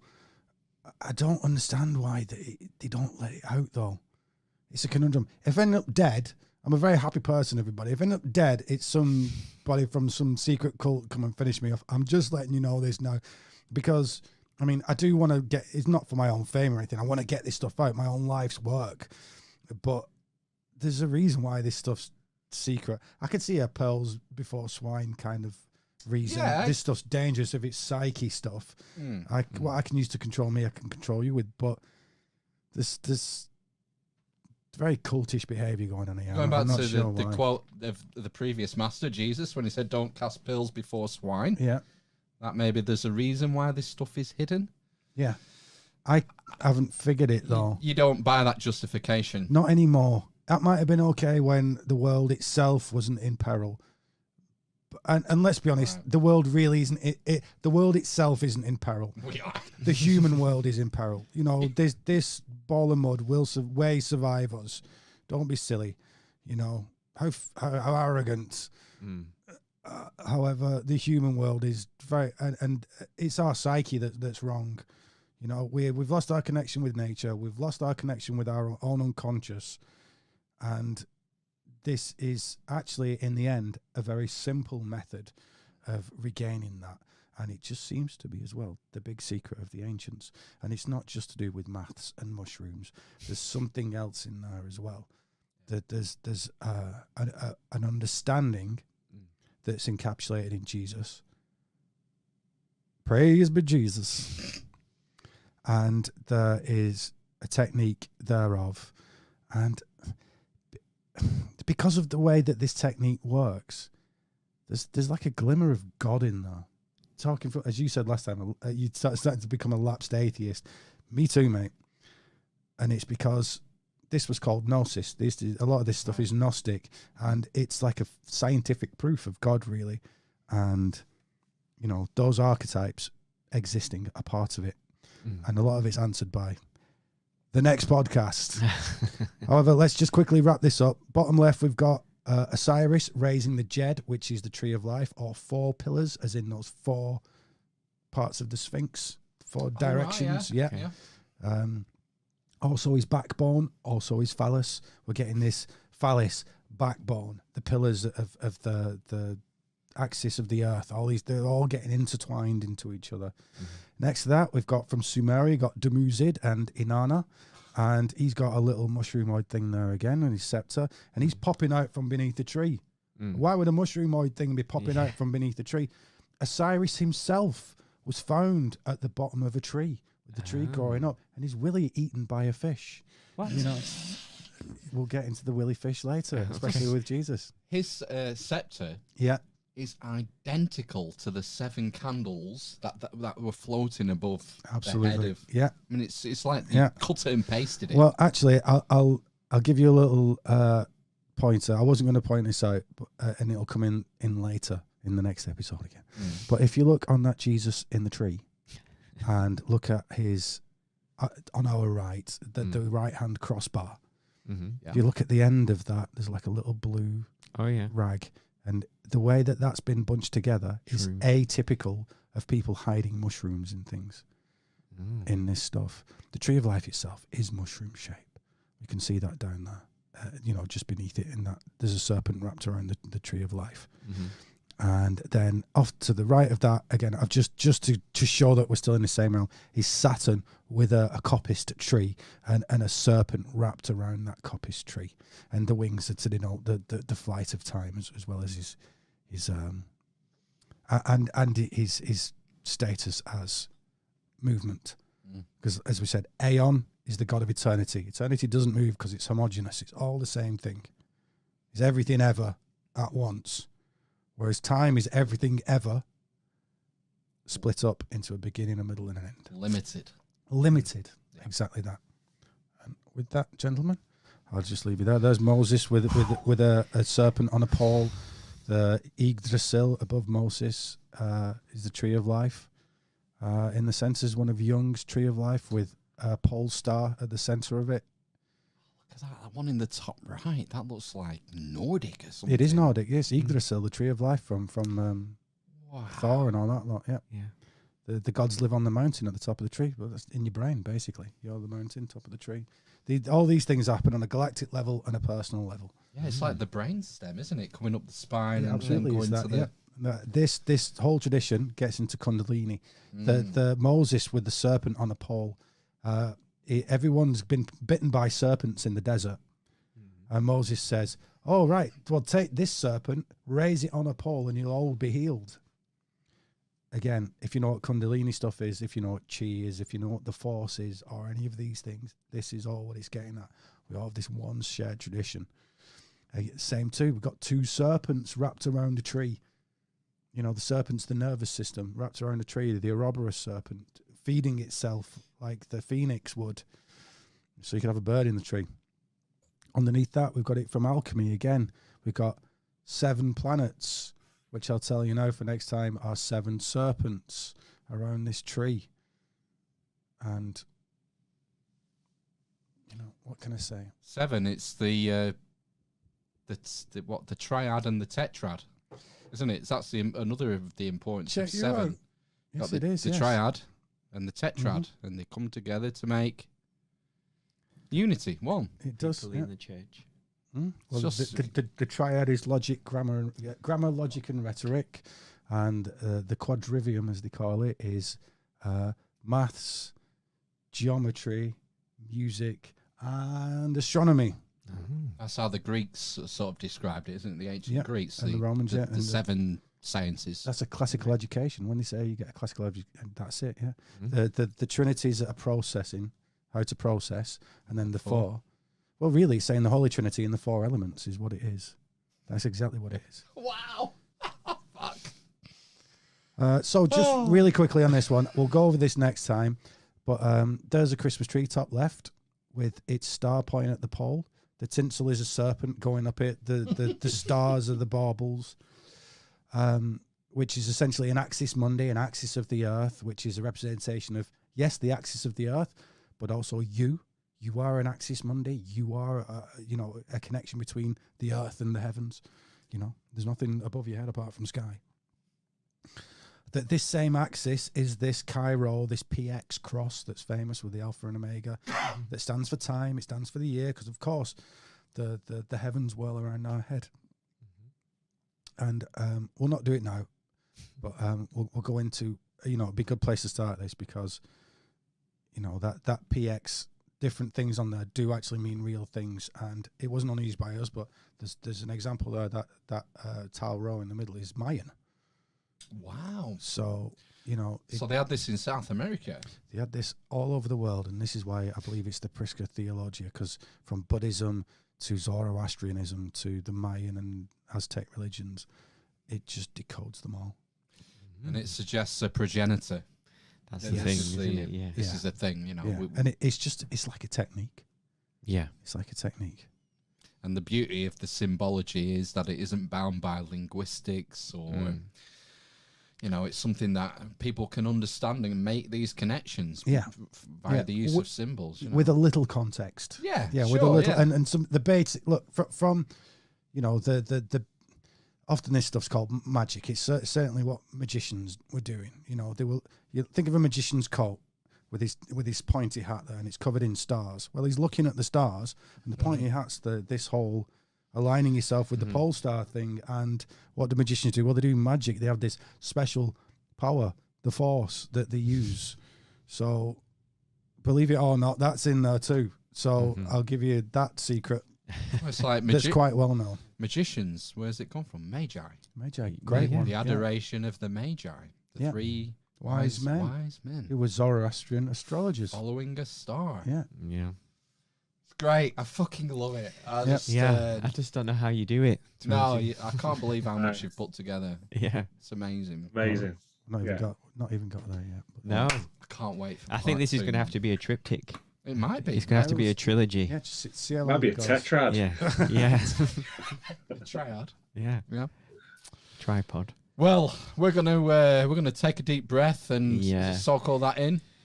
And thanks for coming, Ryan. Oh, Yeah. thanks, guys. I've actually really enjoyed seeing your faces and knowing that without trying, I remembered all your names. Yeah, you did. Aw. Yeah. Boom.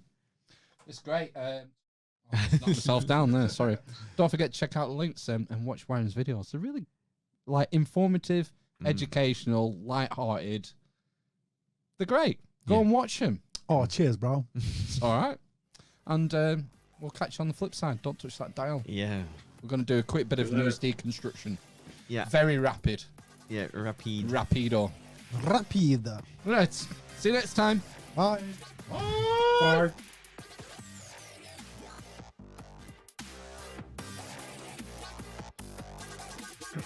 The dwarf, the cripple, and the mother of madness.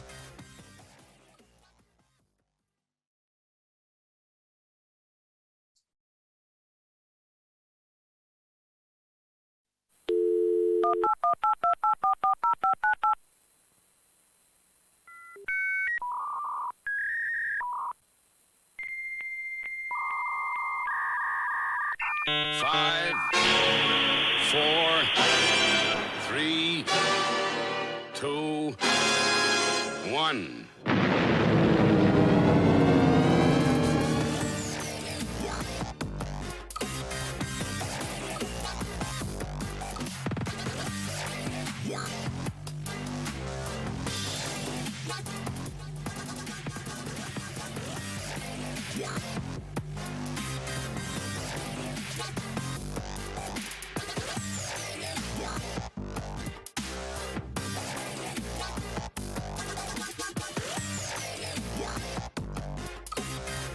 Hello, willkommen, konnichiwa, ni hao, jambo, marhaba, ave. It's time for the Amish Inquisition yet again, coming in your ears at 96 kilobits per second on Sunday, the 21st of November, episode 208. I'm Amish Phil. I'm Amish Ben. The dwarf, the cripple, and the mother of madness. We've got Ryan back with us, the sorcerer of secret science, Ryan 7. Hello, how you doing out there in the internet?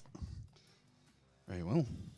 We're going to carry on pretty much from where we left last week, aren't we? And do some more decoding of the ancient wisdom. The ancient mysteries. Yeah. Yes, it got quite intense last time, I think. So I was the sequels are usually twice as much. I was thinking like even someone who's like not completely unfamiliar with this stuff, who's done a bit of reading around it, I'm still gonna have to watch them A few over. times, yeah. Yeah, because there's just so much, and you little things that you notice as you go in that you'll notice the second time that you maybe missed the first time. So They're very rich, especially because I've done this through images rather than just talking about visual it. images. Yeah, visual images. yeah, Yeah, so these things are dense and very depthful. They've they say about a lot of the occult images that they have at least 4 layers of meaning to them. That's not strictly true, but they're getting at something, basically. Yeah. I was thinking, we were just saying before, it might be a good idea just for anyone who missed last week. Well, first of all, you need to go and listen to it now. Yeah, go and listen to it or go and watch it first. But maybe just to give a quick, brief overview for the people who watched it a week ago, maybe it's, sort of the basic overview of what we covered last week. Okay, so I had been studying the mystery traditions, the secret things that the ancients and the modern people were doing. And through those searches, I was looking at the tarot. The tarot then led me to look at something called a Saturn square, which it turned out there was an example of quite locally to me. And I went and had a look at it at about 1 o'clock in the morning and was quite amazed that those images looked less Christian. They were in a Christian churchyard, and more old pagan, as they would say, religion, very, very taroistic, they had an alchemical, magical bent to them. Yeah. Bearing in mind, these are like medieval images, so things are transitioning anyway.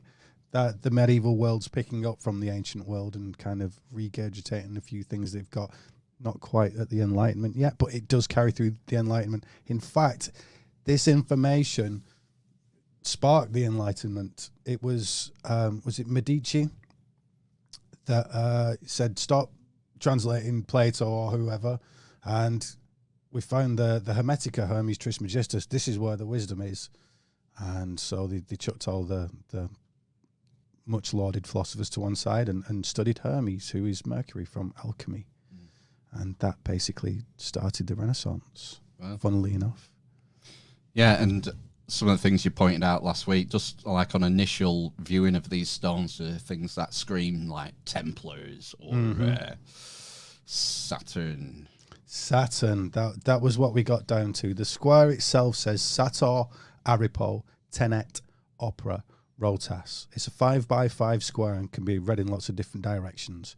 And from that square, you can pull out words like Satan and Aeon and other Saturnian gods. And we derived that Saturn is actually a god of time, and that he seems to be intermingled with Christianity somehow. Yeah. There's a veneer there.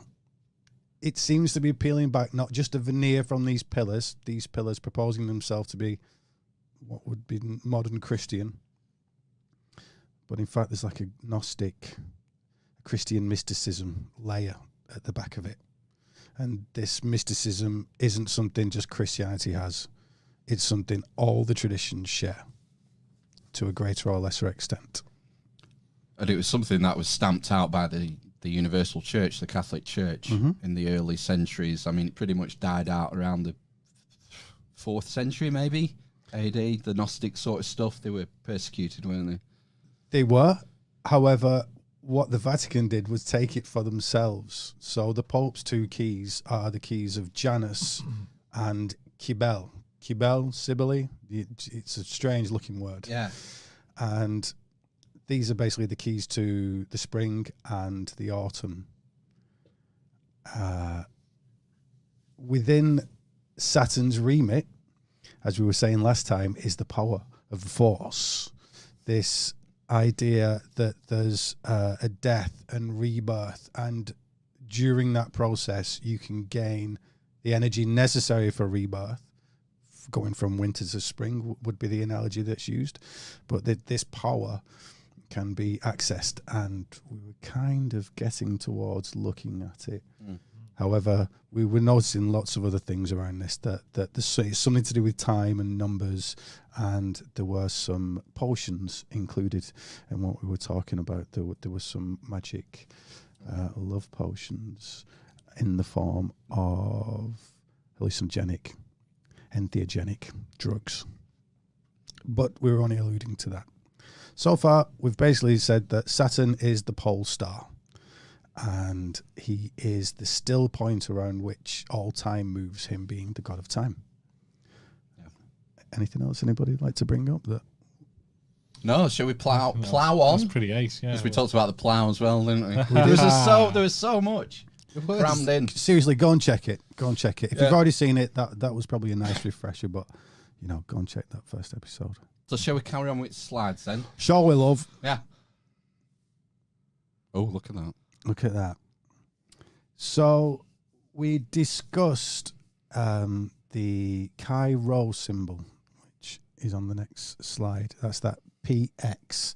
A Chi is the X, and the P is a Rho.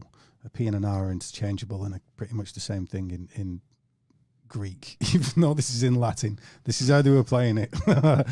So we looked at this symbol and said, even though it's related to Christianity, that Chi Rho is really Kronos, the old Roman god of time.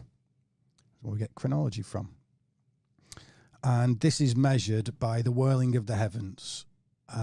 We had a cross of the sun, which denoted spring, summer, autumn, and winter, i.e. the equinox and solstice, and that people were watching the plough as it goes around the pole star to find the pole star and to see what time it was, basically.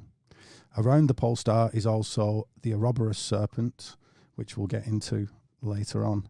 But we're essentially looking at the heavens and using them as an analogy for ourselves and for other things. Mm-hmm. Cool. So within that, we also were getting onto the fact that Moses is in the bottom right-hand corner there. Now, he has a serpent and a pole. The tree is the pole, it's the axis mundi, it's the thing that links the earth and the heavens. There's the pole of the earth, which is a skew with angle, and there's the pole of the heavens, which is just going straight up, basically. Again, what's the previous episode? So Moses there,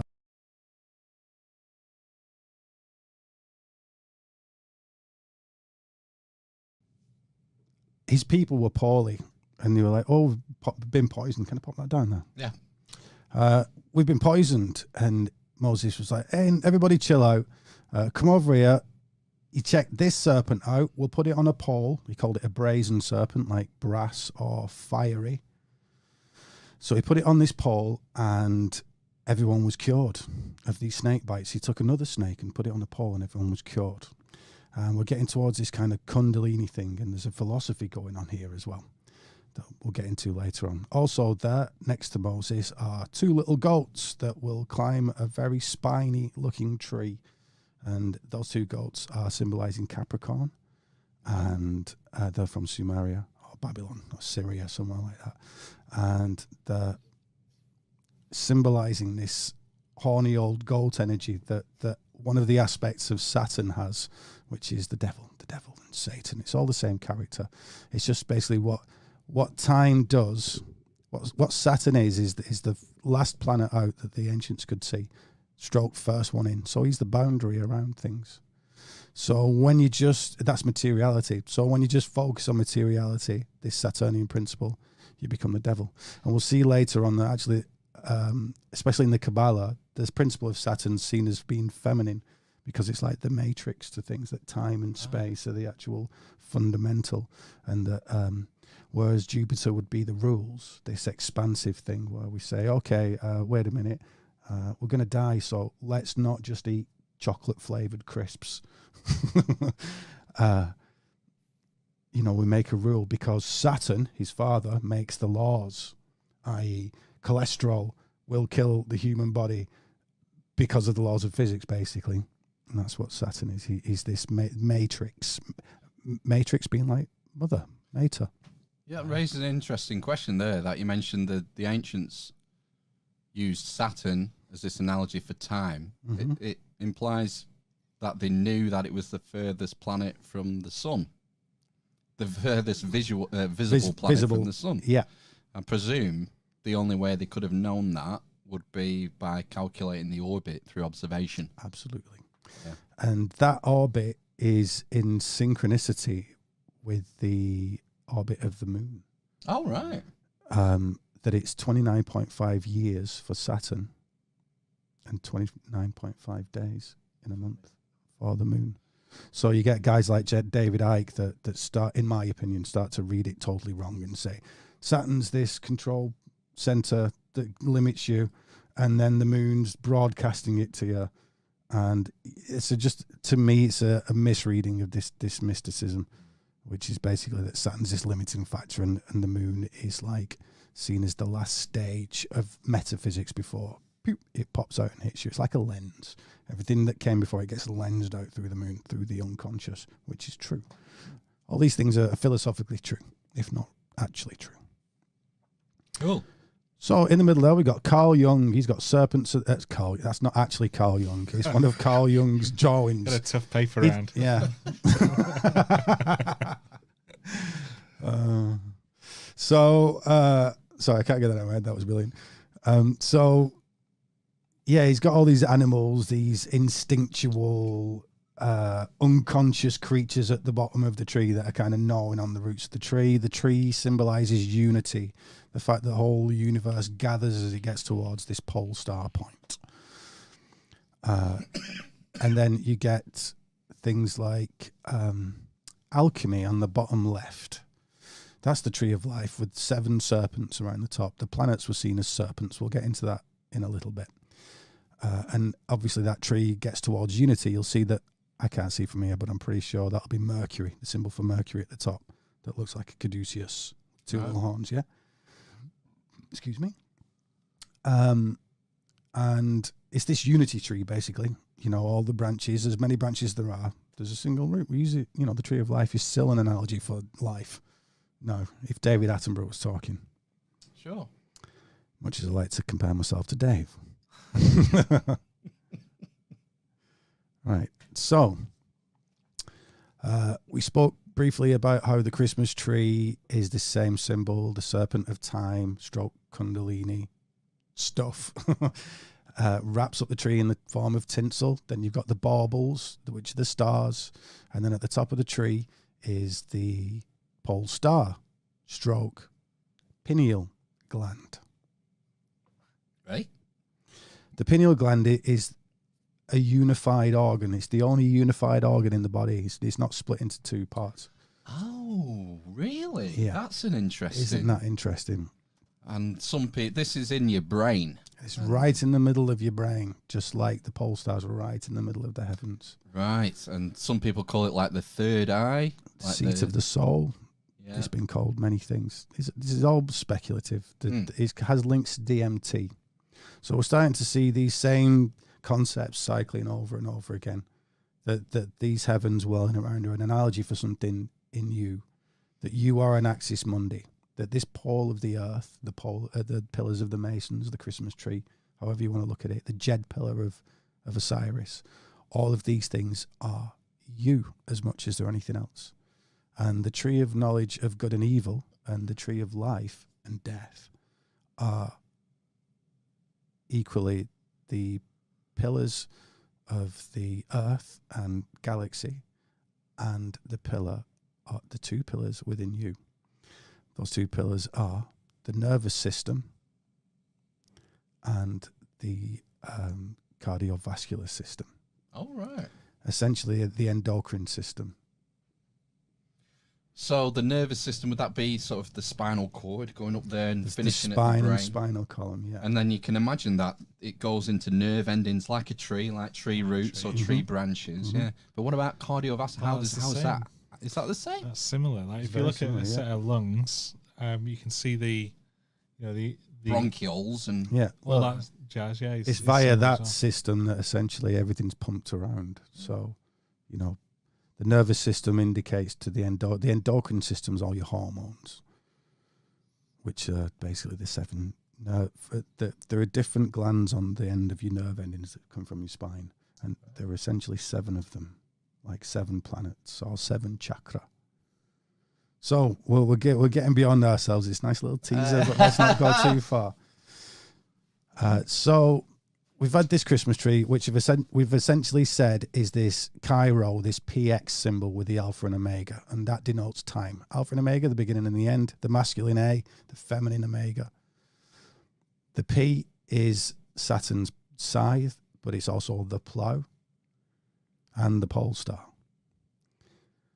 And essentially the juxtaposition of the tilt of the Earth. If we look to the image of the Earth with a little circle above it next to the PX, we can see that that's on an axis of approximately 23.5 degrees, from 21 to 25 degrees, but approximately 23.5. And because of that axis, we have the seasons, so it's time. These are the factors of time. Now, that point of the pole star changes over a long period of time, over the aeons. We spoke about aeon being infinity and or a very, very long period of time. So the pole star, because of this axis of the Earth, changes over this long period of time. So it's never, ever the same. And this is where we get the Ouroboros serpent, that this serpent of time is going along the marks of its back, essentially. And it will return to the same point. It will return to the same point. The long count, which I'm guessing we're going to get to at some point. We are definitely going to get to. Because I love that sort of stuff. The you're gonna procession. Yeah. Excellent. So we were saying that a lot of this information is in the tarot, and that's how I've come to it. It's not a silly divination system. It's a condensation of these mystery traditions, survived, fortunately, and easy to access. And so that Cairo was also called a Tauro. And we're going to quickly decode that now. And we're going to compare my crappy drawing on the left that I just threw up quickly because there's nearly 100 slides here. So it was a case of, so just throw it up quickly. So what we've got is, if you look to the image to the far left, we have a pole. Well, that's the pole of the Earth. Those that T bar for the T cross are the planets, the planetary plane, the ecliptic. Yep. So even though those are right angled to each other, they aren't actually. They're a bit skew with by 23.5 degrees, which creates time. And at the top of that pole is the plough. I've written there plough stroke scythe, and I've just written Draco next to a funny swoosh over the top because that's the dragon, the serpent that eats its own tail at the top. Now, if we look to the very right of the bottom row, we see a serpent nailed to a cross. So we can see that serpent is the planetary, the ecliptic. We'll see why the planets are seen as serpents. Well, an easy, quick definition is that curling motion that the serpent makes up that pole is the same as the planets make when you look at them, because they're always going into retrograde, which means they go backwards. Because if you're observing from Earth. If you're observing from Earth, everything seems to go backwards because we'll go on the opposite side of the sun to them, and what seemed like they were going one way, suddenly they're going the other way because we've looked at it from the opposite direction. Yeah. A bit like someone holding a left hand out, and then you walk around behind them, and to you it's suddenly the right hand. Sure. If you know what I mean, that swap sides, like looking in a mirror. So we're going to refer that also to these Kundalini things that we were saying before. Kundalini, by the way, to people, for people that don't know, is the idea that through things like special techniques of yoga, you can summon an energy from near the pelvis that can go up the spine and activate your brain in a different way. And that nailing of the serpent would be the fixing of this state. Right. And also the getting off the wheel of fate, because those planets for the ancients, as they do for astrologers now, symbolize fate, as it were, because those are the variables that are happening in life, and each one of them, depending on where they are, symbolizes a different aspect of psyche or reality. So now if we look at the second image from the left, we can see a Mayan stroke Aztec, for the life of me can't remember now, I think it's Mayan, Tauro cross. You can see just by looking at it, it's the same. It looks the same. On the top is a very psychedelic macaw, and that is it says there, it's the Big Dipper, but it's the plough. Same thing. And then we can see a double-headed serpent underneath that on the T-bar. and that is the ecliptic, the planets. These planets, like we said, that are in many ways they're serpents. In more interesting ways than I just discussed, the serpents. And then underneath that, we've got basically the axis of the Earth leading up to the Milky Way. So it's all just the same. They're all the same symbol. They're all a symbol of their cosmology. Right. Their cosmology being the Earth, and then 7 planets, the Moon, Mercury, Venus, all based on the orbital speed, as Phil said before. The Moon, Mercury, Venus, the Sun, Mars, Jupiter, Saturn. Then, so those were the wandering stars, the planets, because they moved in relation to each other. But the stars in the background didn't move in relation to each other. Those were the fixed stars. Yeah. This was seen as like being almost infinity, very nearly infinity, where the aeons come from, which is this slower processional movement. But we'll get into that. The precession is a backwards movement due to the axis of the Earth. Mm-hmm. So now, as proof of this, I cite to you this angle. If you look in the top left, we can see Osiris being risen, who pretty much exactly delineates that angle. And we can see next to that, in the second image from the top right, is the 21 to 25 degree, i.e. 23.5 of the axis of the Earth. And then on the next image again, it's the raising of the Jed with Osiris on the right there. And the Jed is the axis of the Earth, the coming of the summer, the falling of the winter, whatever it is. Right. And every time you see this green line, basically, it is that angle of 23.5 degrees. One of the problems here will be, as we go through this presentation, especially into the later stages, is that some of these things line up so well, they're difficult to see because they actually draw over the thing that they're supposed to be aligning over, if you know what I mean. Right. So who's this ugly grey guy in the middle? So the that is image? Mithras stroke Aeon stroke Uranus stroke victim. Stroke victim. So this is that was supposed to be a joke. Oh, sorry. Joke victims. This is Roman, isn't it? Mithras, yeah, and Aeon before is basically the same thing, yeah. But he's Persian originally. I don't want to answer too much, but the last card of the tarot is to his bottom left. Has he got an iPhone? Yeah. he's got a key, which we've seen before, which I will say is the plough. If you think of the shape of the plough, that's that, which are the same as the keys of Saint Peter. I wish I'd have got this slide. We'll see it for next time. There'll be a next time, I'm sure. And we've another one. Bottom left, we've got this serpent again, the caduceus symbol, the one you see on doctors, Red Cross and stuff like that. The serpent travelling round the pole. And then we've got your stones again. We've got the stones, and our Saturn, our time god, who's holding a big T on a cross, is holding a ruler because there's a weight and a measure. And that ruler is at 23.5 degrees. Of course it is. Of course it is. So he's above Jesus, who we're also denoting is essentially a teacher god for these powers of time, for this resurrection part of Saturn. He's like the human aspect of the god. He's a teacher, Jesus, just like a lot of these guys were. Mercury and a lot of occult authors, they refer to him as a master. Master Jesus. The master, yeah. Mm-hmm. I can understand it, yeah. He is as Jung would have said, he is the perfect archetype. So I've come to Jung again recently from studying all these things because I realised that he could confirm it all for me. I'd gone and done it all for myself, which I'm grateful for, even though it was a pain in the backside. But reading Jung, going back to Jung, I had tidbits. I got Jung, but not really. And just really going in depth in his work, it very much lines up with what I've been doing. His last book, I don't know. His most difficult book was Aeon, which is that god there and the god on these pillars. So, wow.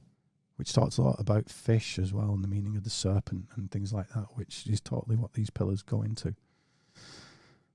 As I was saying, to the bottom left of our ugly lion-headed friend, that is the same character essentially on the last card of the tarot from a medieval deck, surrounded by a lion, a bull, an eagle, and a man, which we've already said is this galactic cross. Mithras himself there is on a...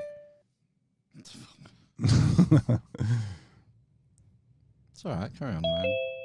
Don't know what's happened to Matt. Oh, you there, Matt? Just switched off. It just switched off, or you? Oh, switched you just off? switched off. Just bored now. No, don't know what happened. We're on the slide with it's got loads of different pictures of sort of gods with the green highlighted pole at 23.5 degrees. Yeah, the pole dancers. The pole dancers. Pole dancer, I like that. Yeah. So that card's called the World, and is considered the completion of the work of tarot. This tarot, this work of the heavens. Remembering that Sator Aripo Tenet Opera Rotas means the sower, Saturn, holds the work of the wheels, and these are the wheels. We're doing these wheels of time, the wheel of the planets, the wheel of the heavens spinning around us. Which is beautifully poetic. And here we go, and here are the wheels. So the top left is a graphic of the procession, stolen from Randall Carlson's fucking stuff. love him. You gotta love Randall. A lot of this stuff later on we'll touch on Randall Carlson's work. I've not done all this myself. I noticed it.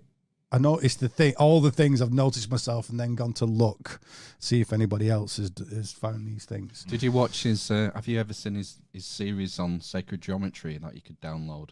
I must have done. Well, I'll lend it to you if you haven't got it. It's brilliant. Just I want him to be my granddad. I know. I think he is actually Father Christmas. We have mutual friends as well. Yeah. I mean, he's a really busy guy, and I'm not sure he'd ever. I don't know if he would do our podcast, but we do have mutual friends. He'd be one of my dream guests. Oh mate, get him. Let me come. Yeah. Well, I definitely would. Yeah. Yeah, try and do that.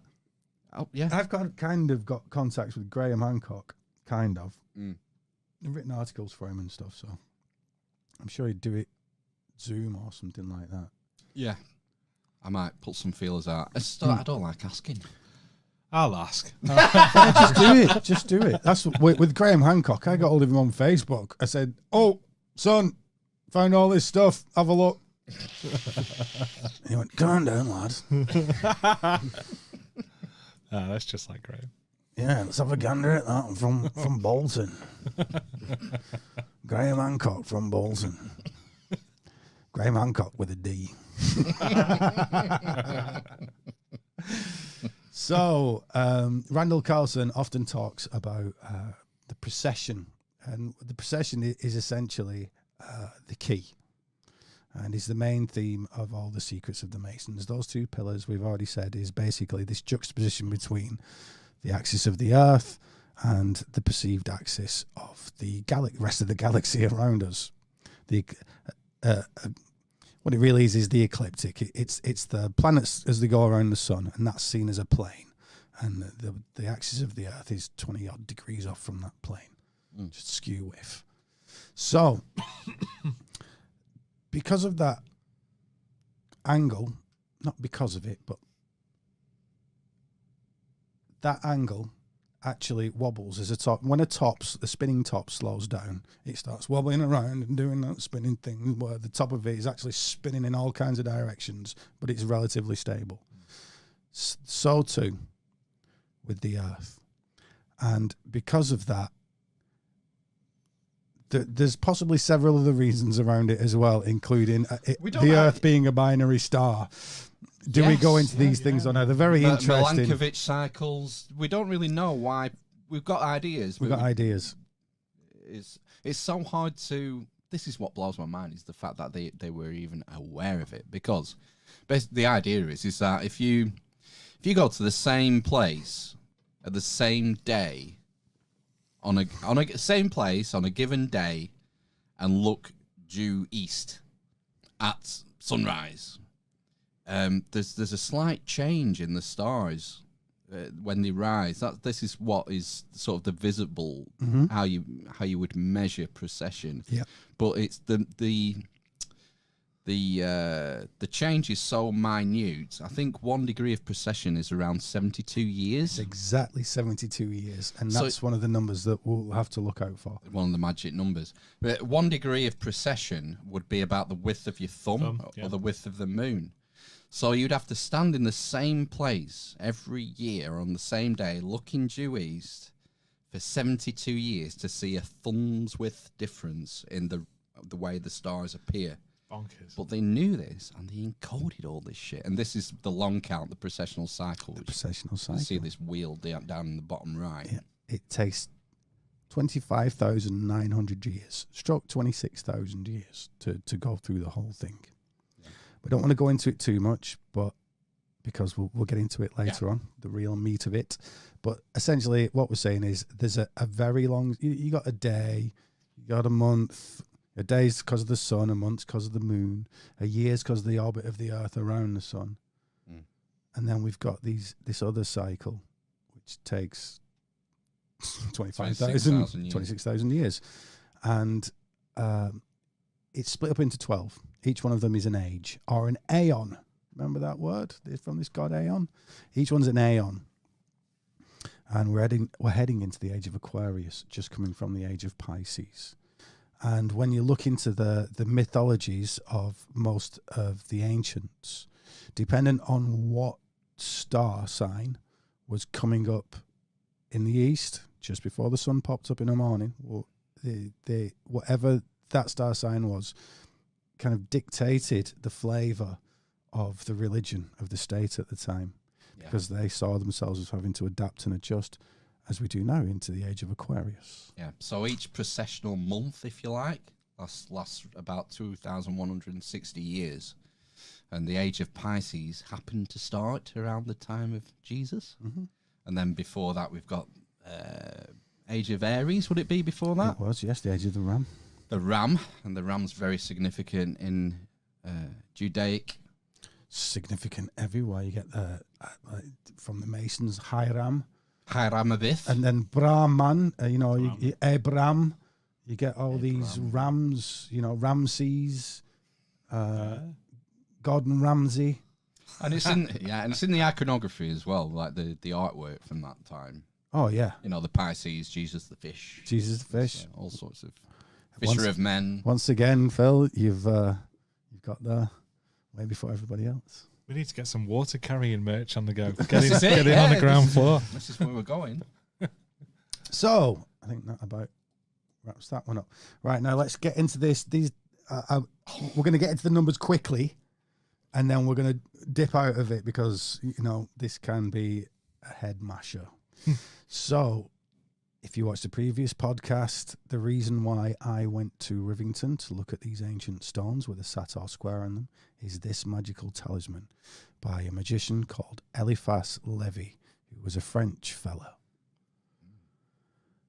And that's all that's important about him. So around that, we have these 4 directions, the 4 cherubs, the lion, the bull, the eagle, and the man. And around that, we have Yod He Vav He, which is Hebrew for Jehovah Yahuwah. So now what we're going to do is decode this. We're going to just decode the outside because the centre's something else. We've already kind of looked into the Satyr square and seen it's this Satyr swastika, time, pole star. We're looking at the center, basically, and everything else moves around it. So, first of all, let's decode the JHVH in Hebrew. So, if you look in Hebrew Gematria, J is worth 10, H is worth 5, the V is worth 6, and H is worth 5. Just like Scrabble. Only you have to take drugs to be able to play this one. Well, it's true for Scrabble as well, come to think of it, yeah. And this isn't just sort of made up numbers to suit the purpose. Hebrew is one of these languages where numbers had numerical value as well as Greek. Numbers always have Phoenician. numerical value, Phil. Sorry, letters had numerical value. I didn't even catch that one. No, I didn't. Right, so basically JHVH is 10565, which is 26 in Hebrew gematria. We've said 26 recently for 26,000 years. Right? So then the thing, when the pebble dropped, is that even a... when a pebble dashed, the moment that made me pebble dash was when I realized that if you take those 4 zodiac signs, the bull is the 2nd sign, the lion is the 5th, the eagle is the 8th, and the man is the 11th. Well, that equals 26 as well. And I just knew that that's the 26,000 years of procession because those guys are pulling that circle round anti-clockwise. Of course they are. They're going the wrong way round. Yep. Why are they going that way round? Because they're Because telling you it's procession, something. yeah. Nothing's by accident. Mm-hmm. When you say, did you say the bull was the 2nd sign? What? How is it? Why is it the 2nd sign? Why would Pisces not be the 2nd sign? Because it goes Aries, Taurus, Gemini, Cancer. Is that just a convention? Or? It's the year. So the springtime, the year, ploughing season, the bull. Your kids are usually born around Gemini, excuse me. Cancer, midday. Leo, the heart of summer, the middle of the day, when the fire, the sun roars. That's Leo. Right. You'll have me staggering around here. You're not driving, are you? No, I walked it for this very reason. Good. So that's Jehovah. That's Jehovah. So we've got these 2 26s, and I note that on that Jehovah, there are 24 dots, which is like 24 hours a day. Okay? Times that by 3, because on each one of those dots, there's 3 little marks on top of the dots. There's like 3 little flamey marks. So I just times it by 3 and got 72. Oh, fuck. So I put 24 hours a day is 72 years in a processional day. And 26 plus 26 is 52 weeks in a year.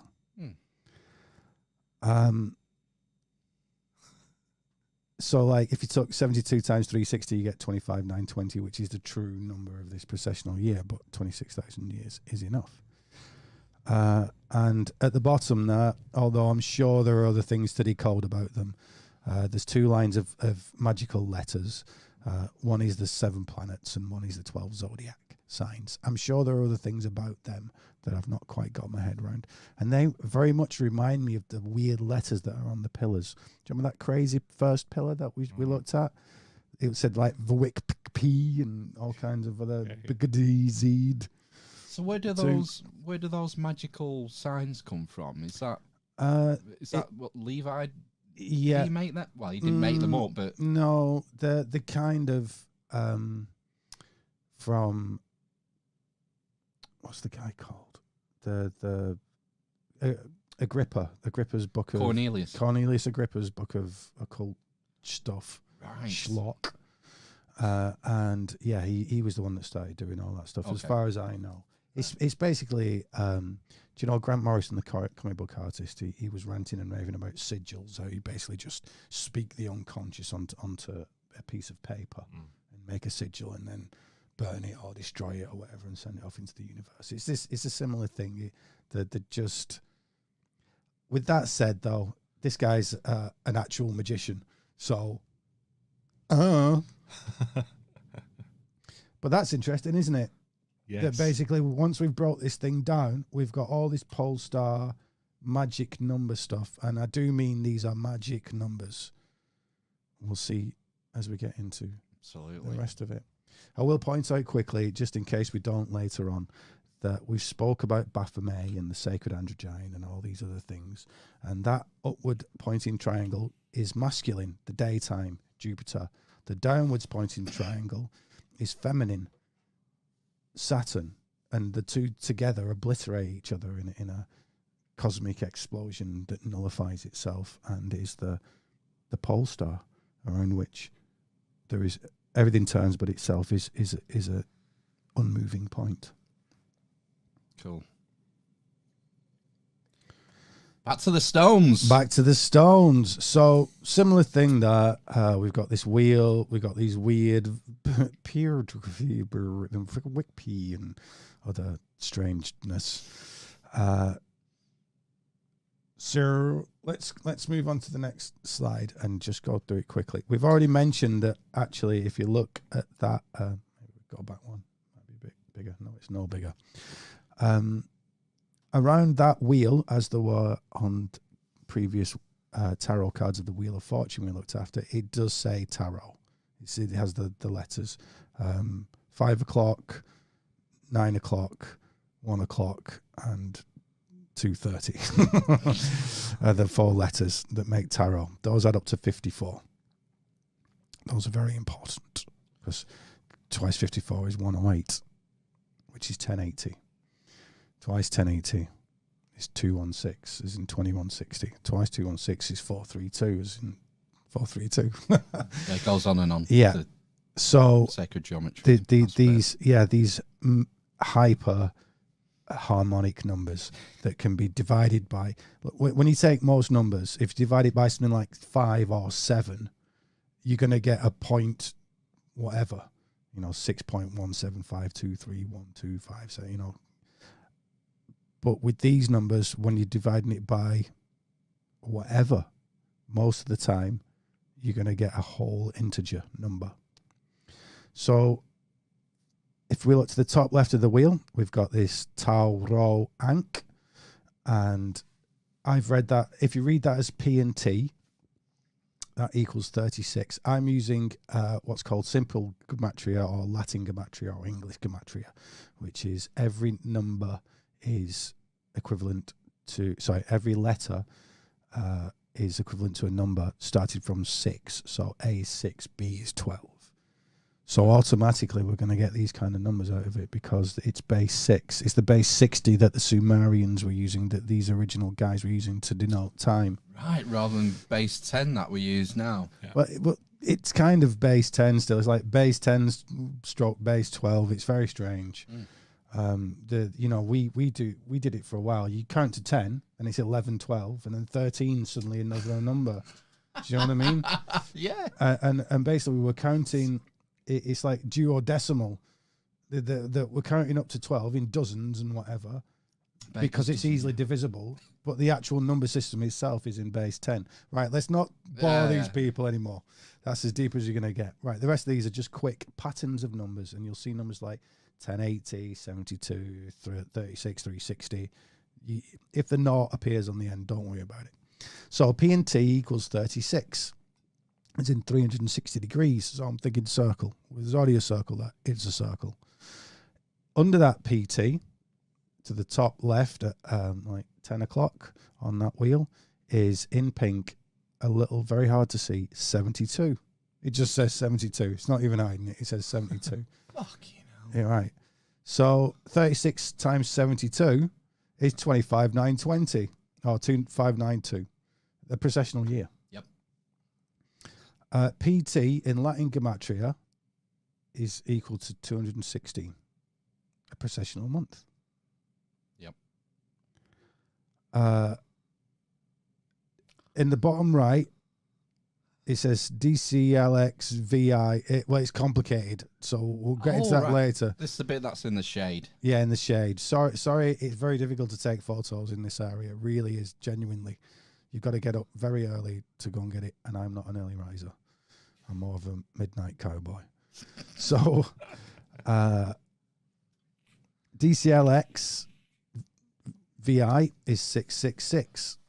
I am actually starting to think it might be 660 now, and I'm not quite, that keeps coming up as well. It's almost the same thing, but basically 6 times 6 times 6 for all you Satan worshippers out there is equal to 216, which is a procession, 2160 being a processional month again. Yep. Tarot in simple gematria, which is around the wheel. It's around the wheel and the Wheel of Fortune on the actual tarot, and it's on my wheel, is equal to 54, which is basically 2 times 54, 108, 2 times 108, 216, 432, and up.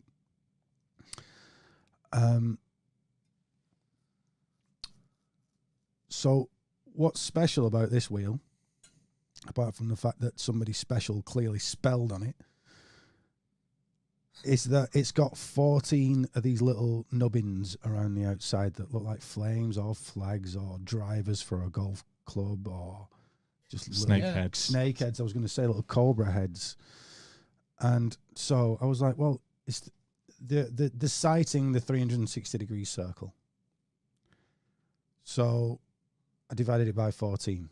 And you get 50-40, again, 54, 50-40, which is called Plato's number, which is the reason why the ancients used base 6, base 60 to do everything with, because that number is so highly divisible, you can divide it by any number, as long as it's an integer, and you'll get out another integer. It's like this ultra harmonic number can be divided by everything. It's just magic. Got it. I'm just thinking about number 9, but it's number 9. All these add up to number 9. We're coming there. So 360 degrees divided by 14 rather than times 14, we get 25.714285714285714285714, and it just carries on. Those numbers, anybody quickly, in parentheses, for anyone that does vortex maths, Mark, whatever his face, Mark, not Rogan. Ruffalo? No, not the Hulk. I forget that. Sorry, mate, I forgot your name, but the guy who does vortex maths, those are the numbers associated with vortex maths, taking out the 3, 6, and 9, which Tesla was always fawning over. And that number there is one of the very few non-integer numbers that has a repeating sequence. In the decimal point. In the decimal 7142857 7142857 714. Yeah, we just Don't carry you on. summon something? But this is great. And this, we're getting to something magic about all these numbers and how they relate to number 9, which I found out about a year ago. Yeah. Reading a book, which didn't even reference it. It didn't even tell me this, but I noticed it when I was looking at the page, and it just creamed my brain and made me want to cry. It's mad, isn't it? Yeah. It's like the universe going, yep. Yeah. Yes, mate. Something weird here. So now we're getting something really cool. This is where my work goes into another chap's work very briefly, but we'll come back out again. The man's name is Alan Green from Manchester, lives in LA, was the band manager for the Monkees, tour manager for the Monkees back in the day. Really nice chap, really knows a lot. Basically decoded all this in Shakespeare. Whoa. Alan Greenfield. Alan Green, his name is. Green, yeah. So I'd synchronistically watched his video within a day or so of looking at this pillar, and I'm trying to decode these letters around the outside. So you get the P, if you would read from the top left, PYHRV. That's a strange, the next one, PYHRV. Next to that is actually a VW symbol. I've not coloured it in properly there, but when I looked at it closely, and this will come up later, it's actually exactly the same as a VW symbol. Like a Volkswagen, yeah. Like it's like two V's juxtaposed next to each other, but the right arm of the first V and the left arm of the second V are hyper extended, so they cross. And we'll see about that. We'll see about you later, Mr. VW. We'll get to the bottom of you. Bloody Nazis who are obsessed with all this stuff. Number 9. Number 9. So the universe conspires that all these kind of numbers, if you add them all up together, add up to the number 9. So if you add 5 and 4 for 50-40, you get the number 9. If you add 4, 2, and 3, you get 9. It's called digital routing. It's very useful. It allows you to see the patterns in numbers. And the big long count, 25,920. You add all those digits up, and it will either add up to 9 or it will add up to a 18, like a power of 9. So 18, 1 8 is 9. Yeah. Or it'll add up to 27, 2 and 7. Yeah. Every time. Ace. Every time. And if you do that with a 9 times table itself, Even a 30. 9, 18, 27, 36, 45, 54, just Forever. keeps on returning itself. Yeah. I was doing this on a calculator last week. Right. Right. Boobs. Any number you pick, if you times it by 9, any number, whole number, Right. we'll go. Yeah. So, and it comes up to 8,500,000. Yeah. Add all those digits up, It will be a divine. Funnel down to 9. Yeah. So, And I've done this up to 7 decimal places. really? So, yep. Cool. Even decimal places. So 459.37461 times 9. Wow. Add all the digits up, and it'll always reduce to 9. Hours of fun. Mental. It's mental.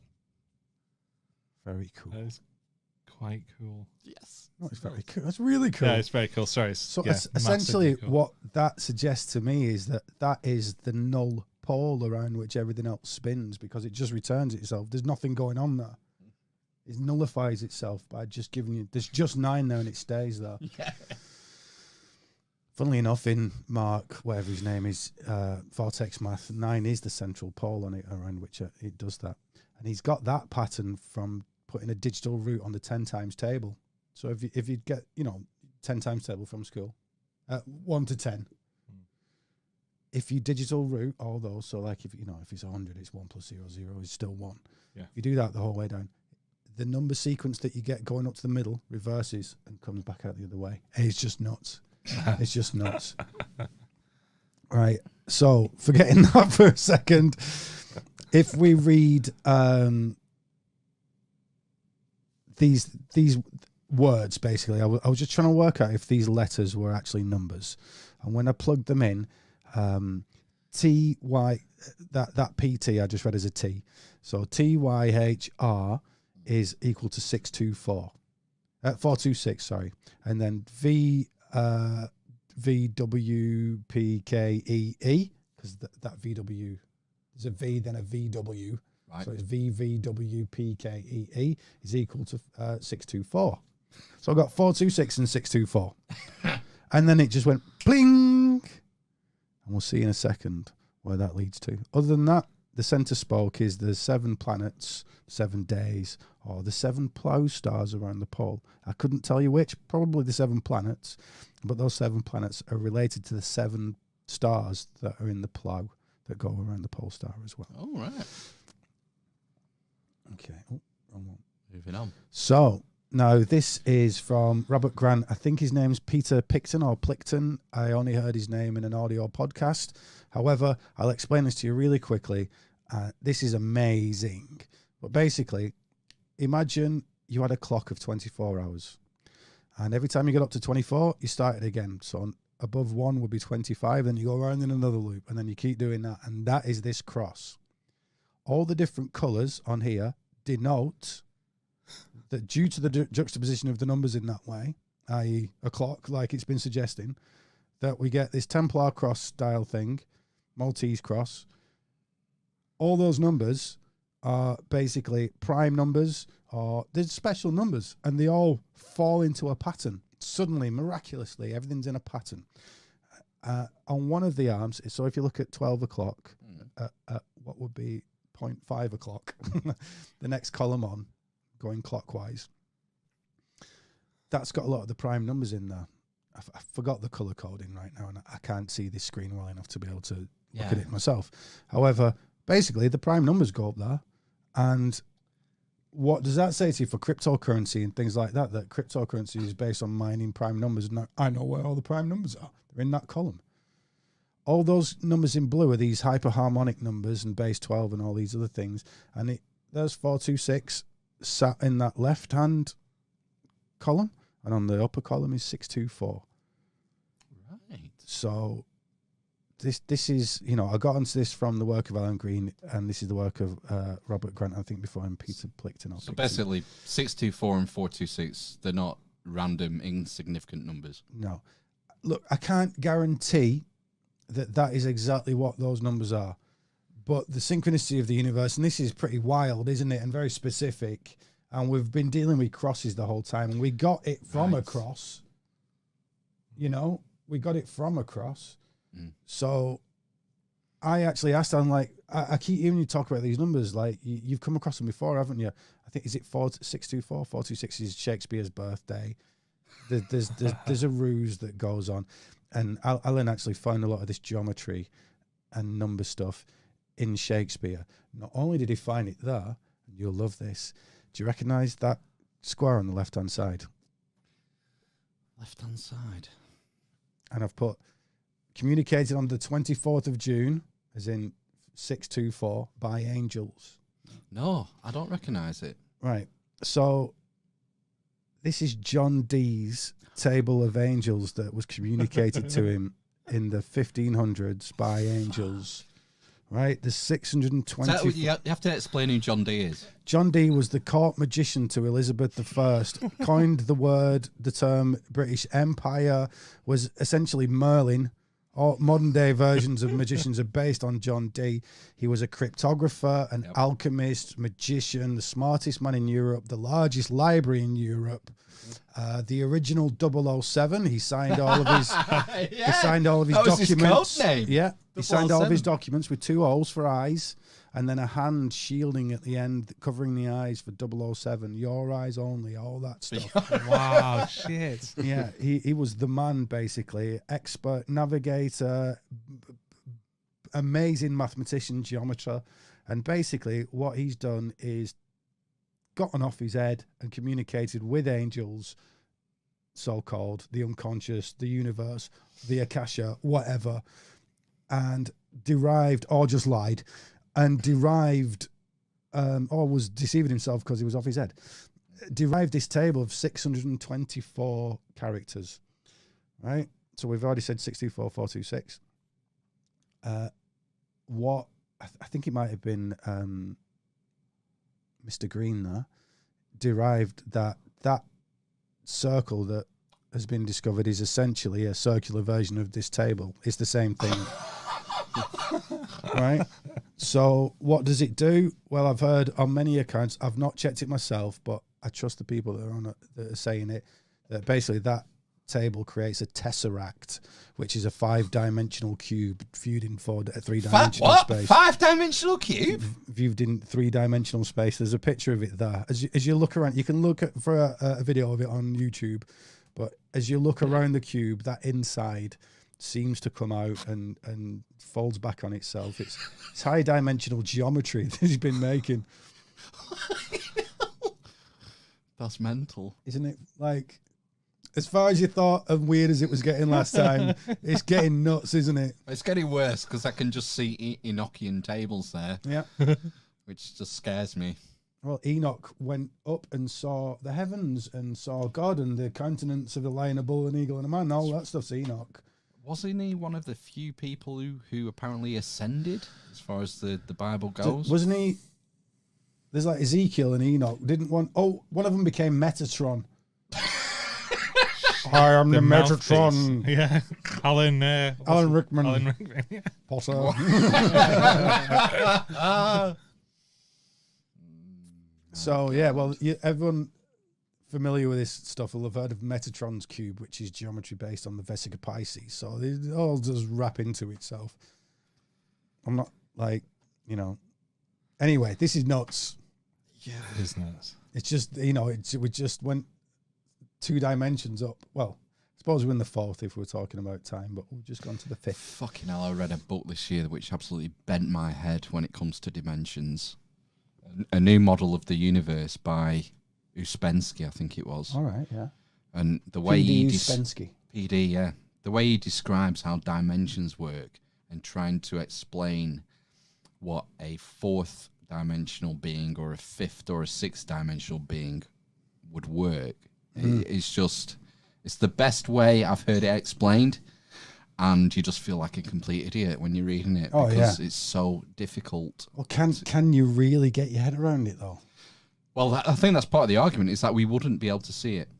No, we wouldn't be able to see You'd it from our see the plane. shadow of it, as it were.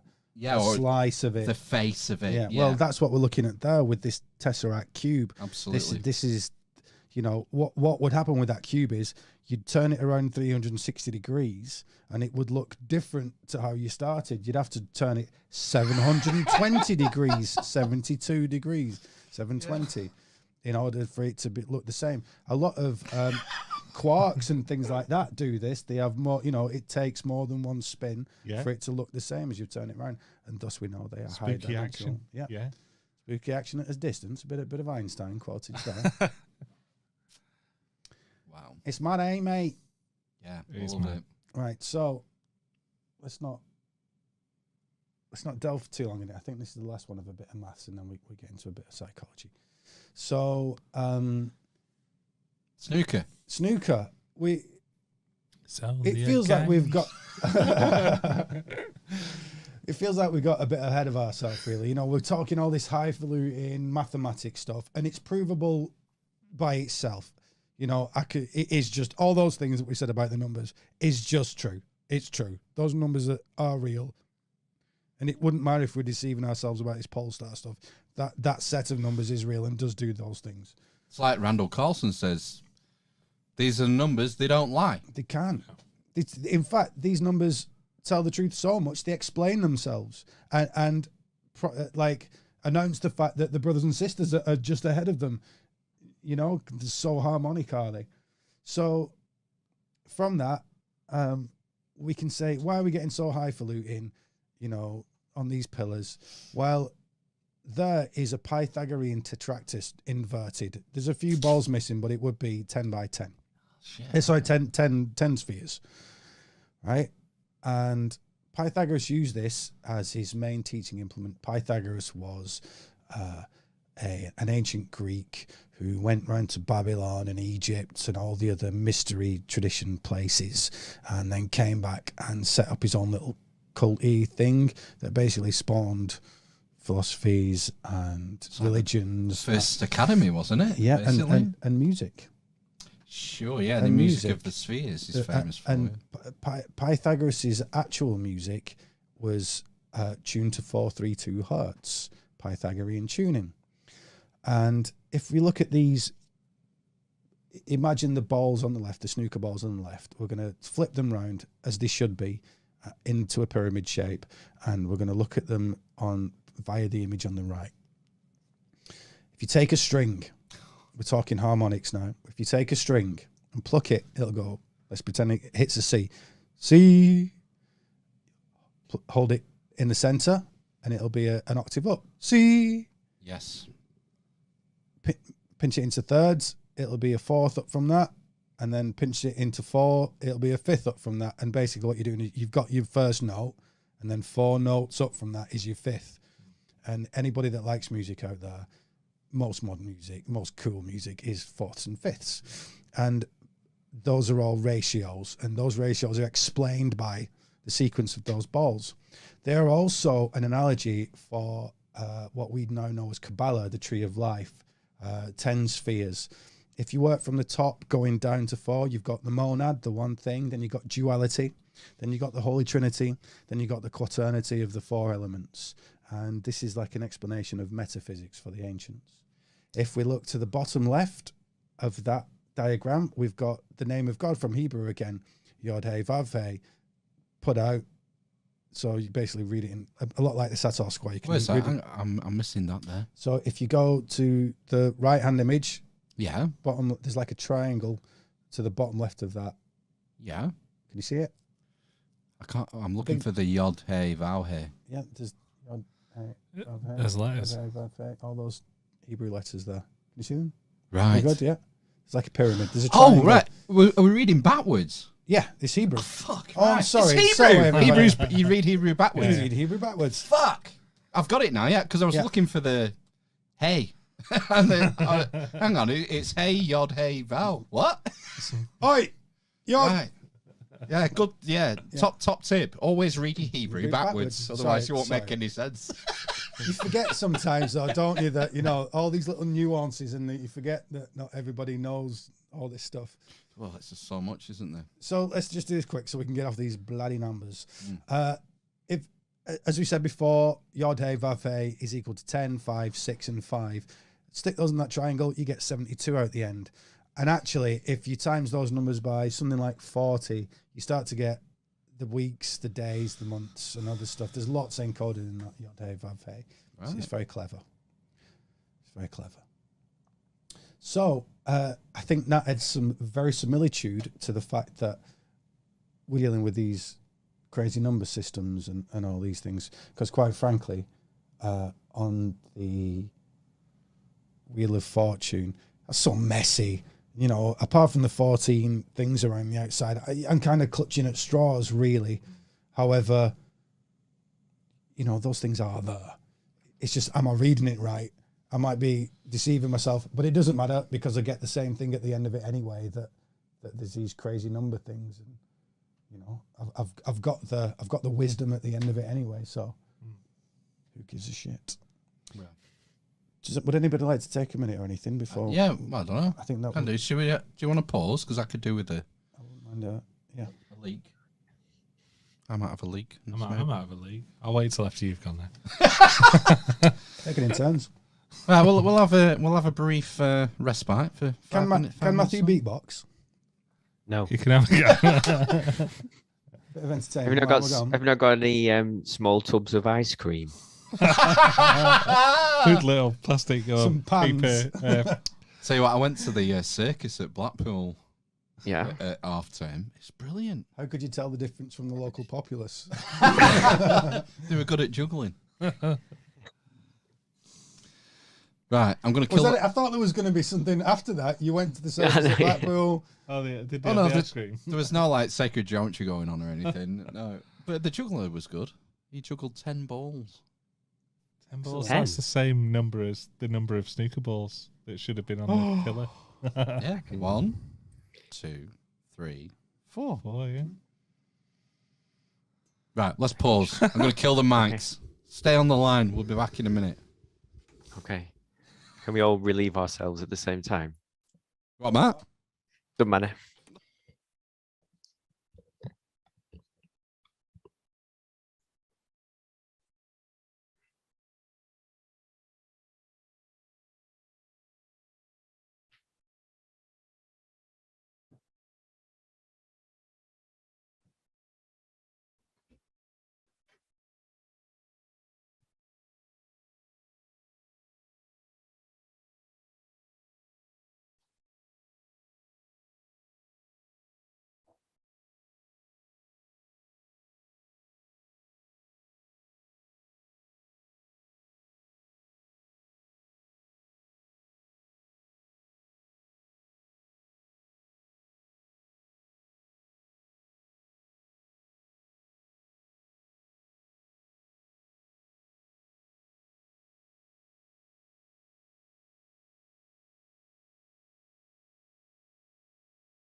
It's still there, Matthew.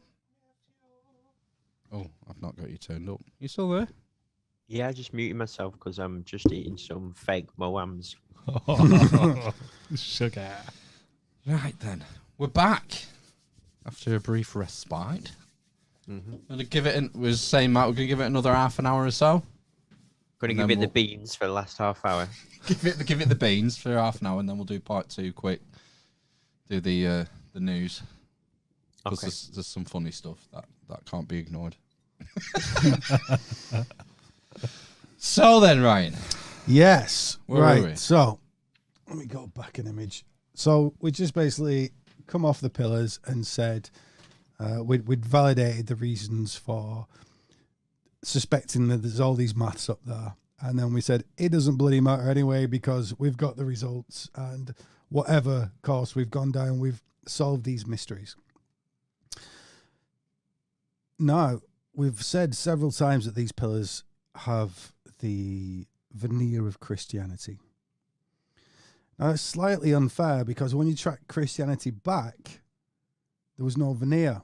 And a lot of these mysteries were on the surface because at the time, they were occult. And you'd imagine that all the people in the know would have known. And so this is now a page of Christian iconography from the very beginning of Christianity. Top left, we've got a swastika, one of the oldest Aryan stroke Proto-Indo-European symbols that we have. And we've determined that it's basically denoting time and looking at the plough going around the pole star. Next to that, we have what we could call a wheel of fortune or a clock or whatever you want, a PX, a Cairo, and then a slightly more complicated Cairo with an alpha and omega and a P at the top, and then a tau row, which looks like an ankh, exactly that. And you got to think that basically we're in Greece right now. This is where Christianity, it was supposed to be in Aramaic, but basically the first Christian texts are written in Greek. Yeah, Septuagint. Yes, so it's around the area of the Mediterranean, the Levant, Upper Africa, Egypt, and the west of the east, as it were, near Jordan and Israel and all these places. So this is where it's come from. This Mediterranean world, this quite warm, quite nice, the sea's easily navigable. You can go to Sicily for your holidays if you want to. Bit of Benidorm. So, just going along the top row, we've got what's called a crux gamata in the swastika. Then we've got a Cairo, and then we've got another Cairo, and then we've got a tau row, and then we've got an anchor. Anchor. Anchor. Okay. Of course. Right? So then next up, we've got an anchor with 2 fish for Jesus. Right? And then the middle on the left, we have an upright fish with one eye, in profile, basically.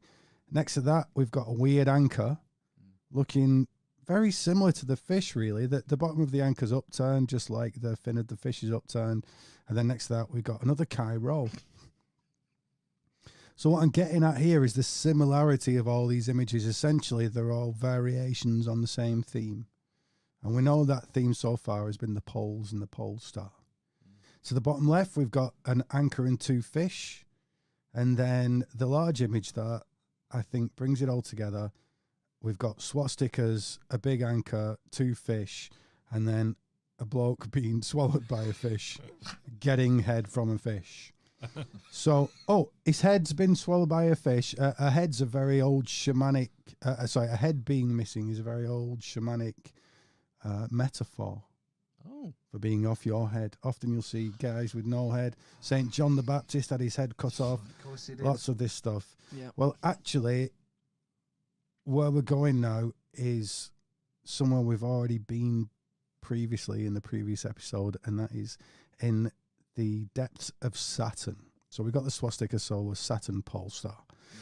We got this anchor, which is clearly, this pole and the pole star and this human body thing that we got going on. You can quite imagine that anchor looks like a pair of hips and the top of the head and the arms, if you get me. Yeah. Right. Hips, spine, shoulders, head. You dig? Yeah. Right, so I'll tell you now exactly what's going on. This is astrotheological. We know we're in the stars somewhere. Those two fish are Pisces.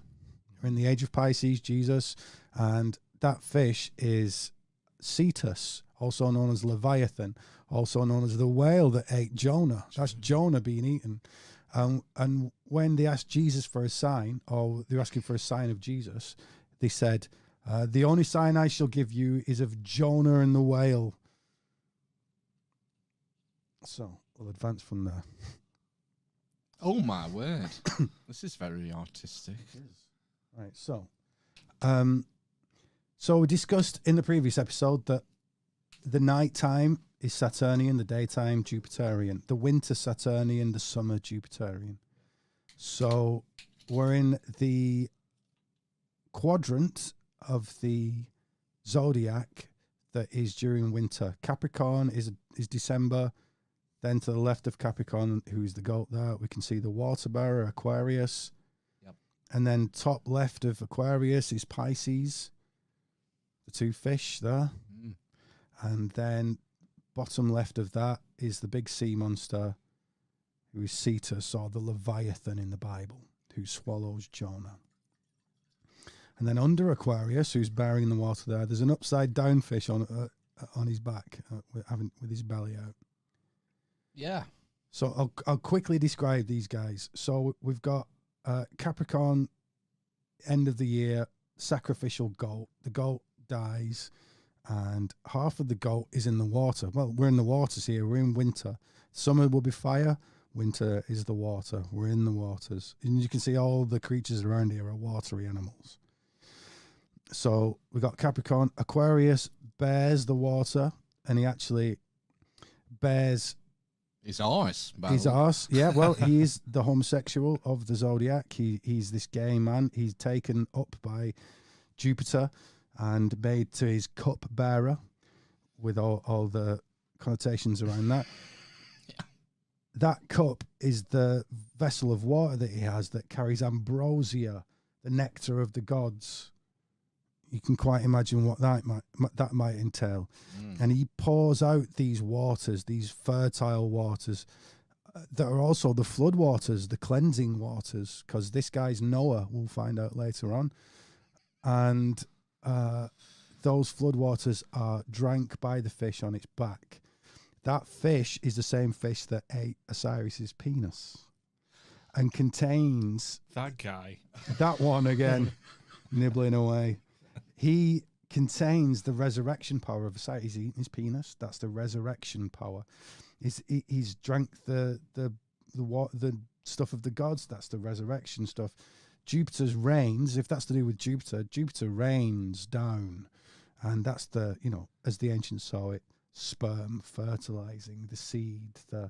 It's this sexual power of rebirthing the year.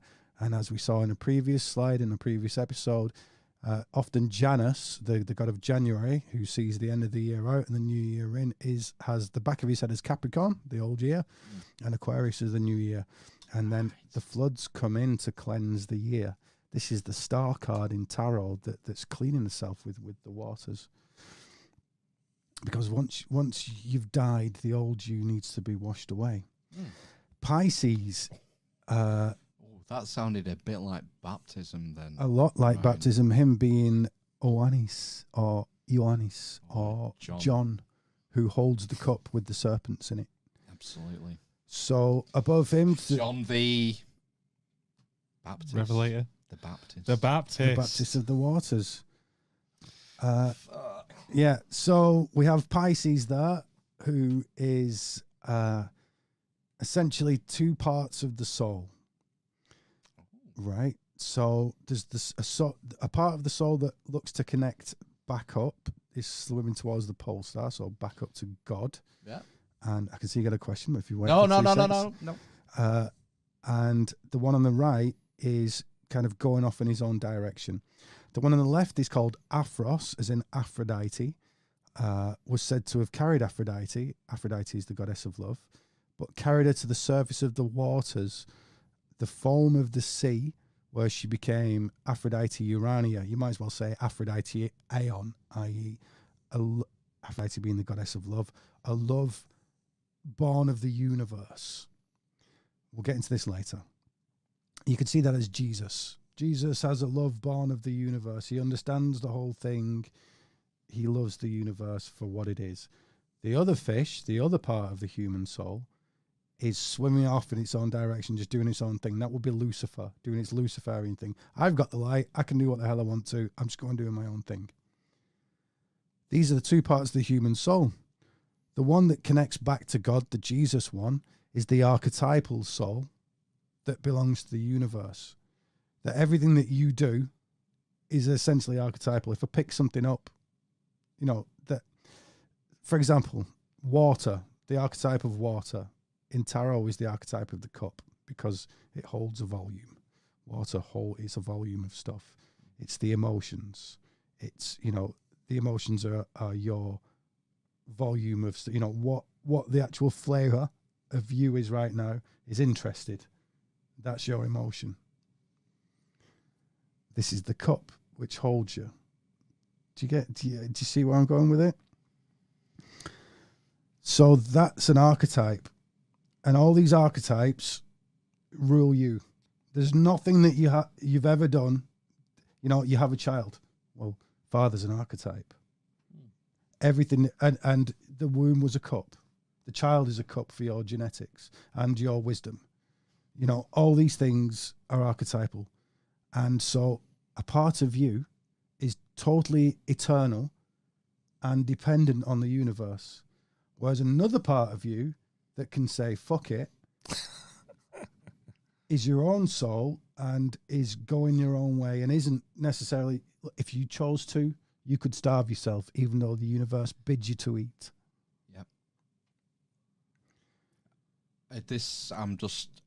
I'm struck by the famous Solzhenitsyn quote regarding this about we have the fish going up, which is the part of the soul that wants to go to to unity or God or whatever you want to call it, and then we've got the skewer fish, which you equated to Lucifer. Yeah, and it just reminds me of the Solzhenitsyn quote: "The line between good and evil runs through the center of every man's heart." Yes. lovely. This is what we're witnessing in pictorial, symbolic form. That's gorgeous. I love that. I've heard that before.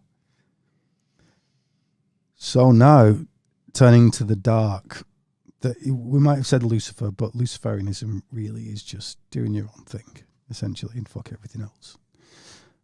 Cetus, that would be the dark side of you, basically. You know, I love my wife and kids, but I'm going to go and do what I want to with this woman anyway. Yep. Or whatever. Cetus, is the dark side of God, is the dark side of the universe, is the shadow self of the universe. And he swallows you up. Even if you're sorry, even if you don't want anything to do with it, your father's died, your house collapsed, you just lost your leg, and it swallows you up. That's Jonah in the belly of the whale. And once he comes out of the belly of the whale, he's a prophet of God because he's assimilated the dark side of God. As Jordan Peterson often talks about with Jung, that Aeon, the book Aeon, was much of it was about, okay, the Nazis were real, but that's in you, and don't think it isn't in you. You would do those things. Look at what's been going on in society recently and how easily everybody's led and how easily everybody makes decisions for other people. You know, my morals will overlap onto your morals because my morals are superior. I have the backing of other people. That is so very dark. I'm so upset about it. However, that is the dark side of God. That's somebody else's consciousness, i.e. my unconscious. And that, as with a storm that wrecks my house, is the dark side of God. And once you can be swallowed by it and integrate yourself with it and become a wounded healer.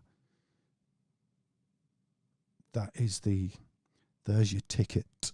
And that's why if Jesus was to give any sign, it would be the sign of the Leviathan, because Jesus essentially, as with those two Jesus fish, the two fish of Pisces, reunite you with the archetype of the androgynous infinity, which is the neutral null state of God. It's all opposites annihilating each other into a kind of love thing, but that would be for another episode. Yeah. Equilibrium. Conscious and unconscious are the same. So we go back to the pillars. We've got Jesus with the. Is that Jesus? I know it doesn't look like him, does it? Well, don't forget I've coloured these. Put a bit of weight on. Yeah, chubby Jesus. It's a unit. Yeah.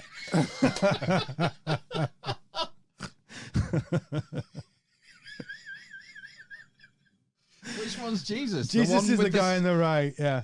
Well, on the right. I thought that was Saturn. No, well, it's the same character, it's the really, same because he's guy. another time dude. Jesus is the teachings of Saturn. Right. So he's got the towel cross there, really big one. He's got it running up his spine. So we got this spine thing again, and time. We'll get into the spine thing and why that's related to time later. But obviously, the heavens wheel around the pole. Yeah. And you are the pole, and the universe reels around you. Every man is the center of the universe. Some women. No, I didn't mean it like that. So what we've got here is a fish, a fleur-de-lis. Yep. Peter talking to Jesus. This is at the point in the Bible where Jesus, having started off as the Lamb of God, is now the fisher of men.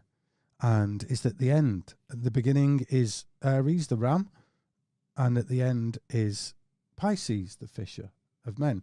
Jesus has died at this point and come back. And he rocks up to the Sea of Galilee or wherever his local shore is and sees his mates in a boat. Oh, what are you up to? Yeah. And you don't recognise him, do they? No, whoever you are, we're trying to catch some fish. Do you mind? Listen, have you caught anything? No. Who are you? Right, cast your nets to the right, and you'll catch some fish. Who the fuck's this prick over here? Just fucking throw it out. He's watching. He's big. He's a unit. So they throw out this net, and you can see the net behind Jesus there in blue.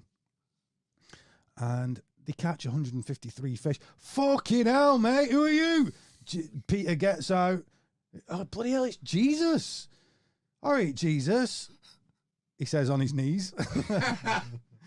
And Jesus he's like, flipping heck, Jesus. That's amazing. You're back from the dead. And Jesus is like, yeah, yes, my son, and all this Jesus stuff. But so that's the story, and something to keep in mind. Basically, they cast the net to the right and caught the fish. So you'll notice that Peter there on his knees has got a fleur-de-lis going out of him, which is kind of a symbol of the tree of life. I'm going to say that those two hooks are like the ecliptic of the planets. There's lots going on here. But basically it's the Holy Trinity. It's lots of things condensed into one symbol. It's a very dodgy looking fleur-de-lis as well. It looks mushroomoid, let's say. Oof. Caught to the right hook. If I was Peter, that hook's on my right, as in cast your nets to the right. He's caught a fish. Ah, yes, yeah. He's caught a fish, and look, we've got a swastika off to the right as well with a three-legged swastika, just to show you that we're still dealing with all this pole star stuff. The one-legged Saturn going round and round and round. And Saturn's one leg is depicted by the angle of Jesus' staff once again at 23.5 degrees. Of course, it is. Peter's also doing the sign of Esoterica with his right hand, which is basically as above, so below, as within, so without. So you have three. You have your thumb, your index finger, and your middle finger. You hide 2 digits. Yeah. So you've got three fingers out in the open, but 2 are hidden. Therefore, occult. Or just finger guns, whatever. Finger guns. Well, so Peter's at the root of these 3 leaves. Mm. Okay, and he's got 2 fingers out. We'll get back to that later. But we've got this fish, one of these fish, these Jesus fish. Peter's caught a fish. Yes. Let's get into the fish. Oh my word! Look at her. That's Or Melusine. him. So on the left we have what's his name? Proteus, I think his name is. Let me have a slightly closer look. Proteus Oceani. So Proteus and Melusine, who's up there on the right, are these kind of fish god people. You can see Proteus there. He's not in his fishy form, but normally he's got these fishy legs. He looks exactly the same as Melusine up there on the top right. And we got a tree with a serpent there in the background and a sphinxy thing behind him. Yeah. And some serpent dragons. And he's got a fire in a vessel. But, you know, these repeating themes. So what Proteus was it slips my mind right now, but somebody was told that if they wanted to go back home or wanted to achieve a task, they needed to go and find Proteus. And they needed to grab hold of him until he told them the truth. So whoever it was has gone out, grabbed hold of Proteus, and Proteus is a shapeshifter, and he's changed forms. This guy's grab hold of him until he switched into a lion, a bull, an eagle, a man, whatever, and then he's kept hold of him, and then he's told him the truth. So bear that in mind as we talk about Melusine now. Melusine is supposedly the demon at the root of the Merovingians. Oh, and many of the European kings cite her as the ancestor. Right. Now, note that she's basically a naked lady of the sea, and she's got 2 serpentine tails in her hand, and she's split to where you would hope that a mermaid was split. So we got this mother fertility, these 2 sweeping arcs from under her belly, kind of getting towards the hip area. Well, you know, it keeps directing us in. When the male gods, we've had the phallus, and the female, we're getting this hip area. So the story of Melusine is very similar to Proteus. Melusine, obviously, is a sea dragony person. And she meets a fella. And he's a king of somewhere or a prince of somewhere. And he marries her, and she's some kind of a queenly figure, so it gives authority to his throne, as with the Merovingians, who were a French dynasty, much linked with all this stuff, and in the Matrix. And so the story was that she told him when they got married, listen, don't ever come and see me on a Saturday, Saturn day, the 7th day. Don't ever come and see me on a Saturday. Else we won't be married anymore, and I'll disappear. So every Saturday, he's a good fella. Years down the line, he's getting more and more. I need to come on, and then what on earth is she doing on Saturday? Exactly, She can't be all mending day. her bike every week. All day, Still a lion. all day in the bath, in the water, in the bath, in the cup. And one day he gets the opportunity, and he looks through the keyhole. And she sees his beady little eye looking through. Instantly, her bottom end she turns into a true self, which is dragon serpentine form, flies out the window, never seen again. There are other stories around it. You know, there's the as with most things, there's the extended canon. Yeah, the David spying from the rooftop on. Oh my God, who's he spying on? Biblical David. Yes. I really don't know. Oh gosh, I'm blanking. But there's Old Testament story of David who goes on the rooftop and is spying the woman in the fountain. In the fountain. Oh, there you go. Yes, It's the same. Okay, right. I'll look that up when I get home. Thank you very much for that. No, And there's an astrotheological element to that David story, which maybe applies to this. yeah, there probably is. Yeah. Haven't Cool. I'm thinking those 2 curls under her hips are the ecliptic and part of this secret that we'll get into later on. What's going on with that fella's shoes? It's wigging me out. The Yeezys. Oh yeah, I can see it now. They look kind of mental. So what is this? What is it we're talking about? Right? You've been asleep. So we said Saturn is the god of the unconscious. You've been asleep. Saturday, the end of the true end of the week. Yeah. It's the unconscious. It's you waking up after a dream and trying to remember that dream. And the second you look at it, it disappears. It changes form. It's something else. Schrodinger's cat. Very much like Schrodinger's cat, but in your own psyche. Is it or isn't it? It might be. It's like Schrodinger's cat if it was also an apple, a fire engine. You know what I mean? And the second you look at it, it's gone. The guy with Proteus, he managed to keep a hold of it, and then Proteus told him the future, where to go, whatever it was. You know, the thing he needed to know, he found out. So we're dealing with the subconscious here. Okay? Yeah. Let's move on. So this is, again, we've already kind of discussed this, but there's Typhon, to the Greeks, Cetus, this unconscious dark side of God, the big whale fella there. Yeah. Then we've got these two fish of Pisces, who are Aphrodite Urania, Aphros, which means sea form, which will come up again later. Things born of the form of the sea. Dionysus' missus, Ariadne, she was form of the sea. Right. The Oannes comes from the form of the sea. Right. Then we've got Eros here, which means also called Bythos, which is the depths. It's all very complex. We don't need to go into it too much because we're going to decode this a little further on. But basically, the positive and negative sides of the human soul, none worse than the other, really. But you'd imagine that you want to unite with the universe rather than go and do your own thing and be your own universe. Because you are the universe, basically. A lot of morals come out of all this. But basically, all this stuff is the unconscious. It's the formlessness of the depths.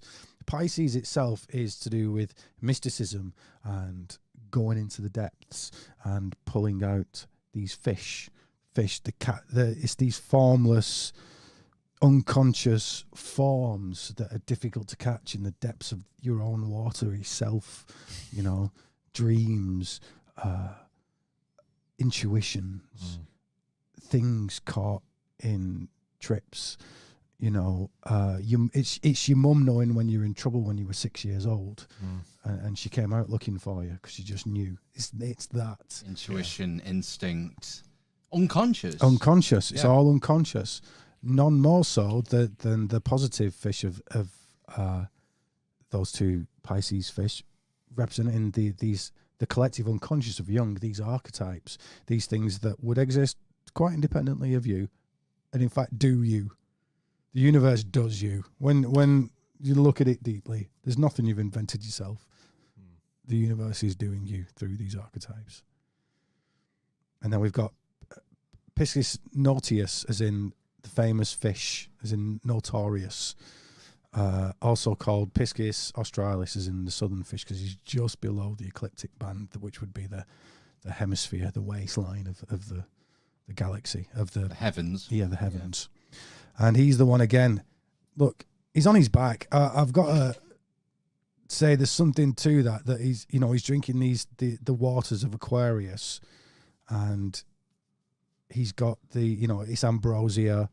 It's this potion of the gods, this life force of the gods. You could say the fertilizing waters of the gods, and he's on his back. He's kind of drunk from it. Is he only on his back because he's in the southern hemisphere? I thought that too, but nothing else is really that inverted like that. Okay, so a few things are, but not really. But yes, well thought. I thought the same thing. So let's go to the next one. Right, now, this is between fish and serpents. And what we're going to get at is that fish and serpents are essentially the same thing. Oh. Because whereas we said fish come from the depths and swim up and you've got to keep a hold of it, like these unconscious impulses that you've got to catch. Memes, let's call them. Unconscious memes. Serpents the same, but a bit more external. Whereas the fish are going to come up inside, the snake's more likely to come from the outside. So a fish is a dual creature. It looks like a willy, but it's Not formless. mine. I was going to say. Well, they call it a trouser snake, don't they? Mine's more like an egg. Sorry. Trouser snake. So yes, so it's saying sorry, and then like I've been saying trouser snake. So what this serpent is unconscious things. As Cetus, Pisces is like internal. Yeah. Cetus was external. Right. Fish is internal. The snake is a bit more external. It's also internal, but it's external. It looks like a phallus, but is formless in this watery, feminine way. When a snake opens its mouth to bite you, it looks like a vagina inside, but it's a phallic. It's this dual creature.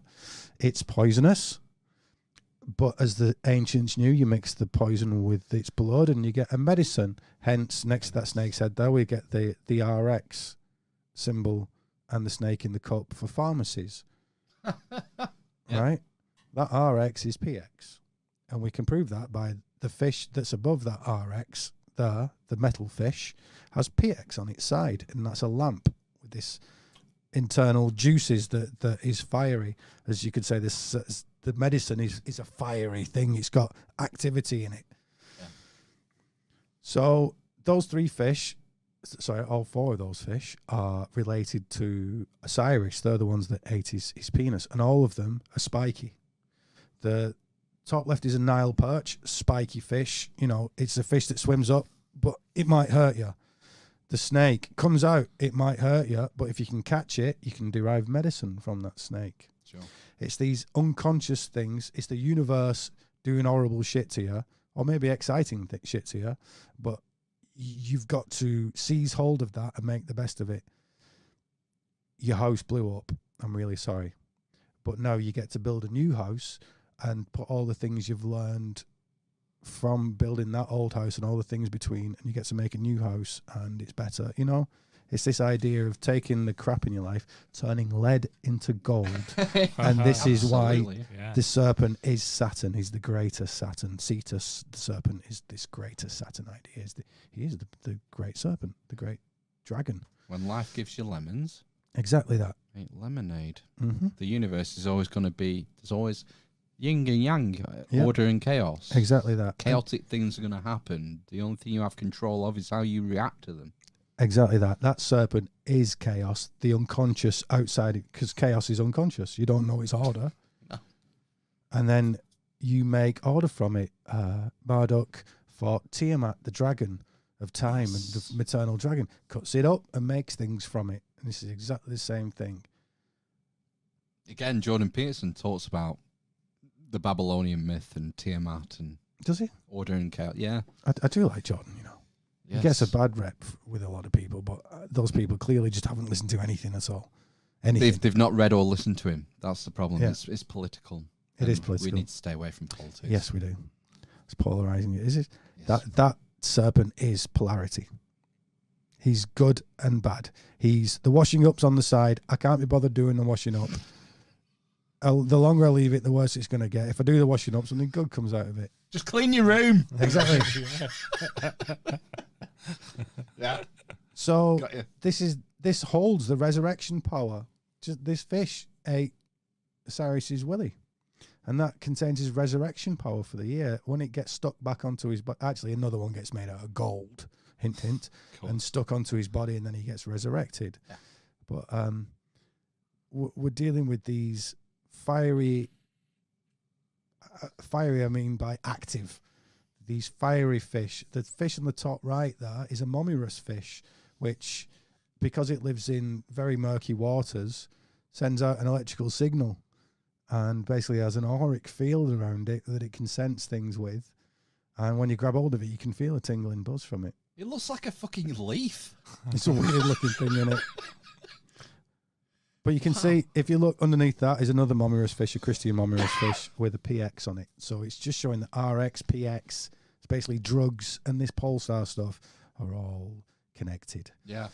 We've got Saturn there stood on a pillar with a wheel, holding a bag of fruits. And a dress. And a dress. These bag of fruits will be the same as the medicine. You know, whatever you've managed to reap from that hard year, His legs growing back as well. He must be good fruit, that.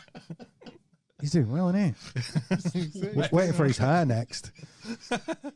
So that bag of stuff, which is his year done well, because time is that serpent, this measuring serpent, and because from time, we'll go into it later, but basically that bag of stuff that he's got from having a good year is the same as dealing with that serpent. Is the same as in the top right. We got a dragon with its gold. You deal with the dragon, the unconscious bullshit that you got to deal with that you don't understand and scared of, then you can reap the gold. A serpent is shared. Fear of serpents is shared by everybody. If you're a cat, you've seen cats with cucumbers. Yeah, they just freak out because they think it's a snake. So it's this ancient thing, and a serpent in a tree is just the same as a serpent coming out of a hole. It's the same as a fish coming from the depths.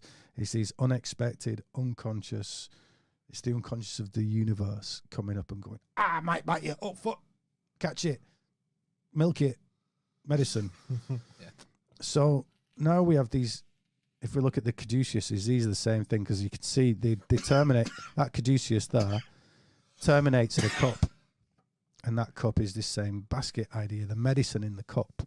It's what you derive from dealing with the bad things that come up in life. And then, so too, we have Buddha under, or whoever it is, under 7 serpents. And those serpents are the chakra. 7 chakras. Because those are 7 unconscious things that control you. If you get me. They're nothing to do with, I didn't choose these things, but they control me. Just like the 7 planets control me. The 7 planets are 7 serpents. The 7 virtues are 7 vices. If you can control these 7 things, and if you can transmute them in a nice alchemical fashion, you can have what would bite you become medicine and protect you.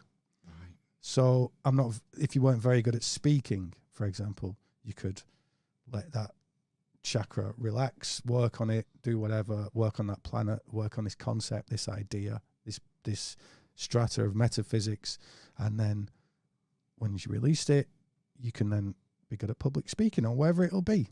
Just basic communication, letting your soul out and talking to people. Whereas the serpent, we get the cup of medicine. The fish, you can eat a fish.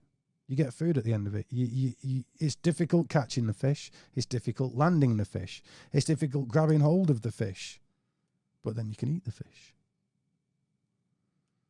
And so this analogy then goes into the Kundalini stuff. And the tree of life is the Kundalini. The serpent in the tree is the same as the 7 serpents behind Buddha. It's the same as the 7 planets up your spine, the chakra. They're all the same thing. That these things that work on you unconsciously. My sex drive works on me most of the time unconsciously. I'm always thinking about it. It bloody rules me. And if I can make that conscious, take that energy and put it into something else creative, that being a creative force, then I get something good out of it, don't I? I can turn, if it was something sad, you could turn we keep saying this house blew up. We can turn this house blowing up into a new house, or I could write a book about it, or whatever else. Yeah. So if I knock on quickly, Jesus at the Sea of Galilee, Peter's seen him, cast his nets to the right, caught fish. Well, that's exactly the same analogy as a gnome sat on a mushroom catching fish. It's caught a brain. It's caught a brain. And if you look on that brain, the left side of the brain is your left brain, the analytical brain. And the right side of the brain is the creative brain. So if you cast your nets to the right, the feminine serpent side, because Eve is to do with that serpent, the serpent side, this unconscious side of you, the moon, the sun being the consciousness, the moon being the unconscious, Saturn being unconscious. Jupiter, yeah. Yeah. So you can catch these fish. These fish are psychic memes, psychic things. It might be. See, I had one that came into mind, but I really can't say it. Why? I'll tell you another one. I had another one the other day, and that was I was in the bath I fell asleep in the bath, and the dream was in the bath, and there was a squirrel on the side that looked like he needed resuscitating, and he came to life, and he swam over to me, and he became a rat. And then after thought, I knew what he meant straight away, and it was that I've been doing this too much, right? Basically, and the way I've been going about keeping my existence going while I've been studying all this stuff has been akin to a rat.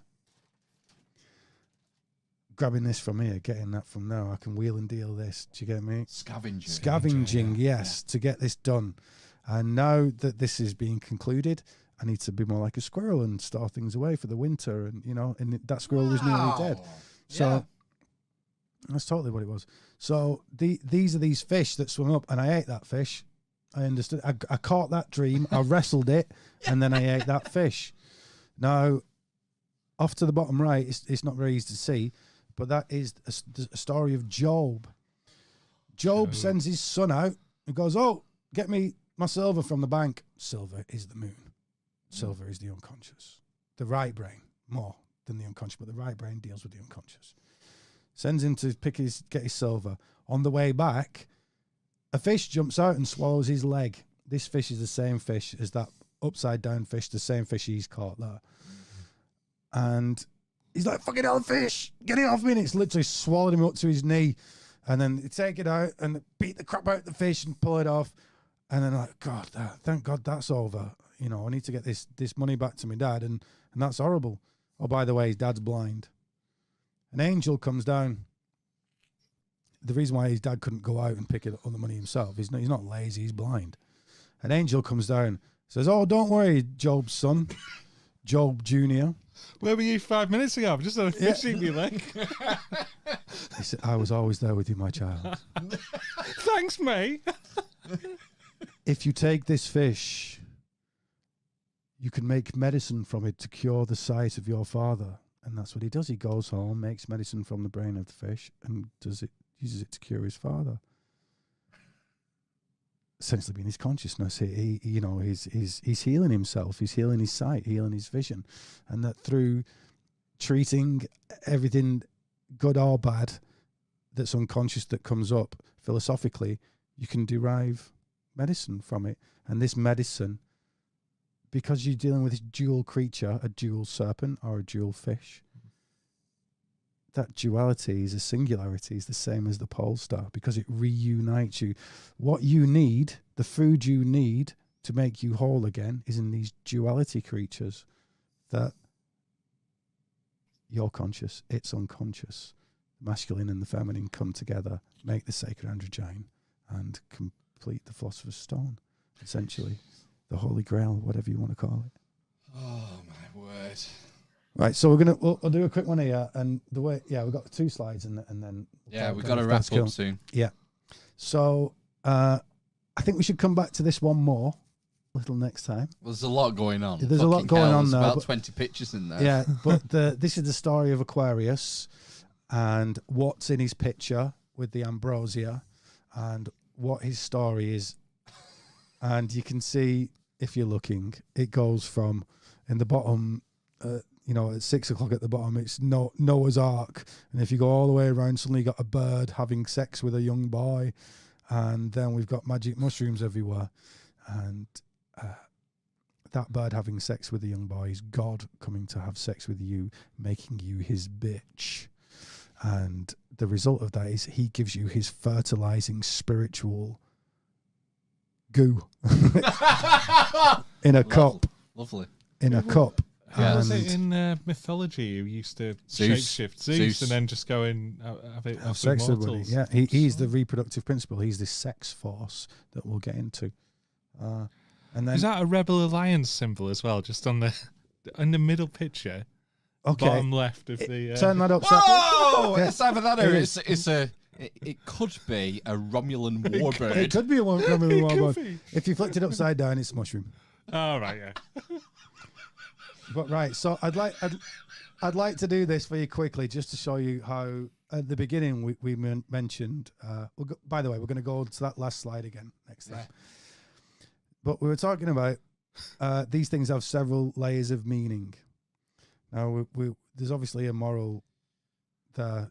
Listen to your unconscious, cast your nets to the right, and you'll be able to get these little memes of information that you'll be able to decode and use for your life because your unconscious knows what you need. Right. Now, Jesus, once Peter cast those fish out, Jesus goes, there'll be 153 of those little buggers. Yeah. And completely random number. Yeah. And sure enough, there's 153 fish. Now, the Jesus fish comes from, that we can see there on the left at the top, comes from something called the Vesica Pisces, or Piscis. You can see why people would say Pisces, because it's the fish. But it means the center of the fish, the bladder of the fish, they often say, or the womb of the fish. Now, a Vesica Pisces is two circles intersecting each other, the edge of one meeting the middle of the other. Simply put. Yeah. If you do lots of maths with this structure, which is you can see why it's sacred, because so many numbers come out of it that are called the metal means. So you get golden ratio and square root of 2 and all these other things. Well, if you measure from the width of this fish that's created by the two circles coming together, you get you basically get, in contrast to the rest of the circles, the square root of 3. Okay? Dead simple. And the lowest whole number way of expressing the square root of 3 is in a ratio. And that is 265 by 153. So there's your 153 fishes that you'll catch with the net to the right. There's lots of other diagrams there to go into it deeper. I don't need to do that. Have a look at those if you want to. But basically, 153 keeps popping up all over everywhere, as does 265. So 153 is the lowest whole number to describe the Vesica Piscis. To describe the square root of 3, which is that ratio there. Everything just comes together. Built in. To the Vesica Piscis, which is like the prime. It's like the beginning of sacred geometry. It's the first thing you learn to draw. Yeah, and we can see why. On that left panel, there's a Vesica Pisces next to the tail of the fish, and we can see it says like square roots of 3, square roots of 5. Square root of 5 to do with golden ratio. There's lots of amazing things that pop out of that. Pie's probably in there somewhere. It's just literally it will all be to do with pi. Those, interestingly, are called the metal means, the golden ratio being the golden mean. So you can start thinking about what it meant when alchemists were transmuting the metals. Yeah, lead to gold. So I think that is actually a perfect place to end it. Excellent. Boom.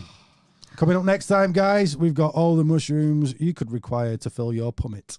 Excellent. Can't wait for that. Well, I'm going to have to rewatch this again because there's just so much, isn't there? Thanks, Ryan. Thanks for coming again. Welcome, mate. Yeah, thanks amazing. Cheers, Ryan. And we'll be back for part 3 soon. Yeah. Good luck with that. Yes. Right. Catch you on the flip side. Don't touch that dial. We'll do some quick news deconstruction and some housekeeping, and then we're fucking off into the night. Bong. Ta-ra.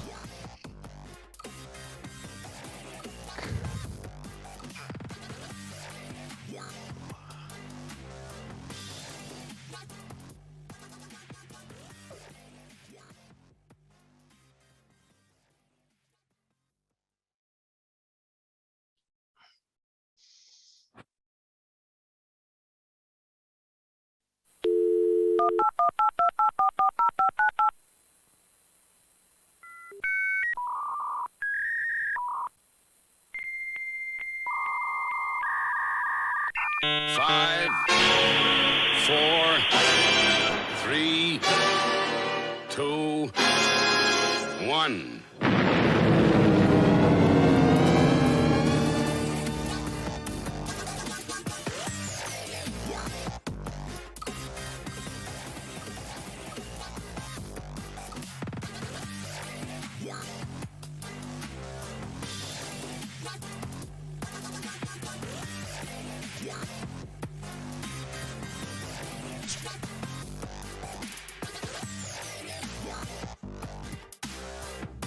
All right. Hello. Willkommen. Bienvenue. Konnichiwa. Ni hao jambo marhaba. It's time for the Amish Inquisition yet again, coming in your ears at 96 kilobytes per second on Sunday the 12th of December for episode 211. I'm Amish Phil. I'm Amish Ben. I'm Amish Matt. The dwarf, the cripple, and the mother of madness. We've got Ryan 7 back. How are we doing, Ryan? I'm doing pretty well compared to some people in the room, yeah. I'm a little bit ropey. Apologies, eavesdroppers, for my dulcet tones. The rope is frayed. It's frayed at both ends, in the middle. I'm probably going to unravel over the next hour or so. But it's nice to have you here, Ryan, for me to unravel in front of. I'll make sure it is an hour or so this time rather than the full epic that it usually is. We got called out, us, last time we did an episode on Twitter. Oh, yeah? Yeah, some troll did some gematria and accused us of being Freemason, devil worshippers, controlled opposition. Opposing what? The establishment.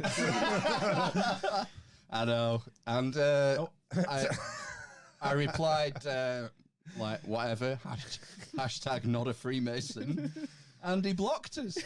Oh, saved you a job then. Yeah. Oh, yeah, I've had some crazy people. Yeah, this one guy, I published one article and he said, I just discovered this yesterday. How dare you? And going off, you've copied my work. I'm like, first of all, it takes about a month to write an article like this. And you only thought of it yesterday. You've not even written it down yet. I think you might have mental problems. Twitter is just a cesspit. It's a very strange place, isn't it? It is, yeah. Best stay away. But it is entertaining, you know, the odd doom scroll. Much like love, it brings out the worst in people. Yeah. Yeah, true. I've had a bad time. So this is the third, the tripartite, third. the triumvirate, the part 3. Yeah. Eins, zwei, drei. Zvier. Yeah. What are we going to start with, Ryan? I think we should start with a little tiny recap. Yeah. And then take it from there. Okay. Is it a slide? Do I need to reveal the slide? You'll be okay for the moment. And then, All right, and for the then moment. We'll make you do some work with your index finger. Should say at the top, like, if you've not listened to episode 1 and 2 with Ryan, I can't remember the show numbers. Was it 207 and 209 maybe, or 207, 208? Best probably go back and watch them if you haven't, because there's so much stuff, and we had comments from people on the Discord and that saying there's like so much packed into this stuff. Like they need to be watched multiple times. Just to try and pick up on everything. So that's my advice. Go back and watch parts 1 and 2 if you haven't already. But so the story goes, we've been at a little church in Rivington in northwest England and found something called a Sator Square. Decoded the Sator Square, which is on some Christian, embedded within some Christian artwork. We've decided that the square itself, this magical square, is alluding to the god Saturn, and we've been pulling apart Saturn and the powers that he holds, essentially. We've looked at a few other Christian icons, particularly the serpent and the fish, and we decided that anything that is kind of serpentine, wave-like in form is the unconscious, essentially, and that'll pretty much do, I think. We can. Does that go for dragons as well, when dragons are in symbolism? It does. Serpents and dragons pretty much interchangeable? Absolutely. Yeah. The dragon would be a good analogy because, like with the Hobbit, the dragon guards the gold. The dragon's something unconscious that's scary, something that's bad that's happened in your life, possibly something that you need to deal with, something that you might have repressed. And you go in there and you deal with it and slay the dragon, or, as I like to see, try and ride the dragon, which would be gaining its power, and then you get its gold, which is just the having sorted your life out a bit better and having gained something from it, give you some strength, be less of a coward, etc. Something I'd like to look into is more sort of, because I know nothing about it, like Chinese mythology and old ancient theology, because dragons are massively important in all that stuff, aren't they? And Dragons in China, the Long is the name for dragon in China. They're associated with the waters, so it's this similar to a fish. Right. It's the waters, the spiritual waters in these ancient traditions are the archetypal waters. It's like the matrix, the basic metaphysical structure of everything that go. Yeah, we're going like we're not even got minutes in. Yeah, it sounds like ether to me. Yeah, like that kind of an idea. It's the basic structure of everything, the matrix to everything. Cool, excellent. Right then, how shall we proceed? Shall we proceed with it? With reveal the slides. Need to draw it down. Also, if you're listening on the MP3, you really are missing out. You need to either find the interview on YouTube, link in the show notes, or Odyssey channel for the part 1 and part 2 of tonight's show. Here we go. Here's the slides. Okay, let me do a tiny little bit of navigation. Oh, we're going. So we were talking about the fish. The fish is depicted as a spiky fish. It's actually an unconscious thought that's difficult to catch hold of, possibly dangerous, i.e. the spikes, and it flaps around.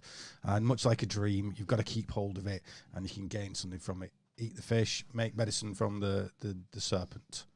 Simple's actually very complicated. So, let's do a slide that we didn't do on the previous episode. All right. So, if I refresh your memory, we said that Saturn was the god of the nighttime, and that if the summer is like the day, then the winter is like the night. The 3 zodiac signs particularly associated with the winter were Capricorn, Aquarius, and Pisces. Yeah. And we alluded to the myth of Aquarius. Aquarius seemed very important. We brought up that he was a Saturnian figure, that he was possibly Noah, that he was John the Baptist, and that he was the cupbearer of Zeus. Because we'd been getting to the fact that a serpent being a power of the unconscious is often shown climbing up a pole or in a cup. Right. And we were saying that when he climbs up a pole, it's, although both examples are alluding to time, and we'll find out later why, but they're both alluding to being able to get into a different state of mind where the unconscious. So if the serpent's up a pole, the pole represents the spine essentially. So it's the unconscious up the spine, gaining power over you, or the unconscious in a cup would be like a drug that would take you into the underworld. And we're going to prove that somewhat now with our friend Aquarius. So this is kind of a messy slide, but so be it. We'll navigate our way around it anyway. So if we start at the top left, we can see bare-bottomed Aquarius there, who we said on the previous episode is the homosexual of the zodiac, him being a stable form of male and female put together. Underneath him is a fish. That fish is drinking Aquarius's waters. Those waters are actually the flood waters. The sun died, so to say, on the 21st of December in Capricorn. Capricorn's the sacrificial goat. That is, Aquarius kind of cleans it up, cleans the body up so that it can be reborn. Wow. The rebirth energy is swallowed, well, is in that water, but is swallowed by that fish. That same fish swallowed Osiris' penis. Osiris is this death resurrection guy from Egypt. So we've got this section of the sky, this period of the calendar that's to do with rebirth suddenly. We've had a section to do with death, but now we're kind of being cleansed. The body's being washed before rebirth. So what's the stories of Aquarius to the Greeks? Well, actually, no, let's wind it back further. If we look in the very left column, in the center image there, that is... Ooh, can I take a guess? Go on. Akkadian? Assyrian? Yeah, Sumerian. Assyrian, Sumerian. Yeah, same, pretty much the same thing. It's as far back as you're going to go. That is Enki. Is it Enki in Ea? So he is essentially the god of the fresh waters. There's the salt waters and the fresh waters. They're just different forms of consciousness. You don't need to go into it now. But coming out of his shoulders is 2 streams of water. Bear that in mind, because that's kind of on the pillars, weirdly, in the same character. This is said to be Saturn, essentially. Aquarius in the modern zodiac is ruled by Saturn. So Saturn's here as Aquarius, and it's always said that he's Saturn. If we look... Sorry, to stop. So is that picture a representation of the Epic of Gilgamesh? It is. It might be, actually, yes. Why do you ask? I'm just thinking that's Sumerian, isn't it? And Enki, Enkidu. Enkidu, yeah. All those guys. Story. Yeah. There's that bird there's associated with the flood with Noah as well. That bird we'll see in a moment is actually Aquila, which is a representation of Zeus. Right. So, remembering all these things are always astrological, and then you bring them down to you. So it's like as above, so below. Yeah. These are really in a time without books or buildings to record these things in. The stars are essentially a meme generator for the ancients. Yeah. But they tend to put very important things up there and things to do with this tradition of the magical tradition. All right, so if we look underneath the image that we're just looking at, and then one to the right, there's another black and white image of a guy pouring out 2 pots of water. That's the same image, but in Egypt. So that's Aquarius, and you can see just about this little fish that he's pouring the waters onto. If we go one left of that, so in the bottom left-hand corner, we can see Ganymede in ancient Greece. Now, Ganymede is the main story of Aquarius, and he was a shepherd boy. So he was with the sheep in a field. There's a clue there to what's going to go on. Often these shepherd guys are controllers, like a king is a shepherd to shepherd the flock. In this case, it doesn't make much sense unless you factor in something else. So what happens is Ganymede is the most beautiful boy in the whole of Greece. And Zeus, being Zeus, gets a little bit randy, jumps down off a cloud and says, "Hello there, young man. Would you like to... Zeus. Would you like to bear my cup?" Not particularly. For some reason, I've turned into James... What's his name? All the best men shave twice a day. What's his name? I thought you were Charles Dance. I'll be Charles. I'll be bloody anybody. Generic Southern man. Okay. So, yeah, Zeus comes down and says, "Would you like to bear my cup?" And young man's like, "Oh, what's going on here? There's a bird just come down and asked me if..." Oh, it's Zeus in disguise. Zeus basically comes down in the form of this great eagle, Aquila, which is, if you're looking at the zodiac, is just off to the top right of Aquarius, and scoops up Ganymede and takes him off to the heavens, has his way with him being such a beautiful boy. His wife doesn't like it, as per usual, Hera, and he bears the cup of Zeus. Now, what does that mean? Well, on one level, it is he's a serving boy for ambrosia. Ambrosia being the food and drink of the gods. Nectar and ambrosia are these two things. So there's something there that Zeus is this life-giving chap. He lets the waters down from on high, and lightning strikes the ground and things grow. We'll come back to that in a moment. So Zeus's waters are fertility. It's like his sperm, basically, and then that's what's filling up this cup. These juicy waters of fertility, and these waters are also archetypal waters. This matrix place that we talked about, where the archetypes live, where the idea of mother sits, where the idea of generator sits, and gestator, like father and mother, generator and gestator. So, and Ganymede eventually gets smegged off with it. He's like, I don't want to do this anymore, and he knocks over the pots of ambrosia, and he's released and put into the stars.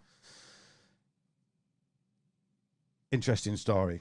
And you can kind of get from the ambrosia, which is also drank by Dionysus. Dionysus is a son of Zeus, and is basically the god of ecstasy and madness and drunkenness and drugs and getting in touch with your subconscious and your wild side and your instincts and just letting loose and being wild. We'll get into them a bit further later on, but we're guessing that this ambrosia is probably a drug of some type that incites ecstasy. Now, all we need to do to garner what this is, you can read the texts and remember that these things are being translated, written in a different culture and a different time, or we could just look at the images that the great artists drew around them. So let's do that instead. So if we see I'm a bit loud there. No, you're fine. So if we see so go to the top left image and then 1, 2 over from that, we can see Ganymede being lifted up by Zeus as a bird in a T shape. One might say a mushroom shape. Ganymede himself is wearing the Phrygian cap, which is the Liberty cap, which is a name for a kind of mushroom. He's wearing red, which is denoting, I'm saying, and we'll soon see that's true, the Amanita muscaria mushroom, which is another type of mushroom, and is so graphically beautiful that it's used as a placeholder for all the other drugs, as far as I'm concerned. So what I'm saying is that image of Ganymede and Zeus that we're looking at is basically in a mushroom shape. And if we look one right over, we can see Ganymede holding a red ribbon, basically a red piece of material in a mushroom shape again. You might say a brain as well, but it's in a mushroom shape.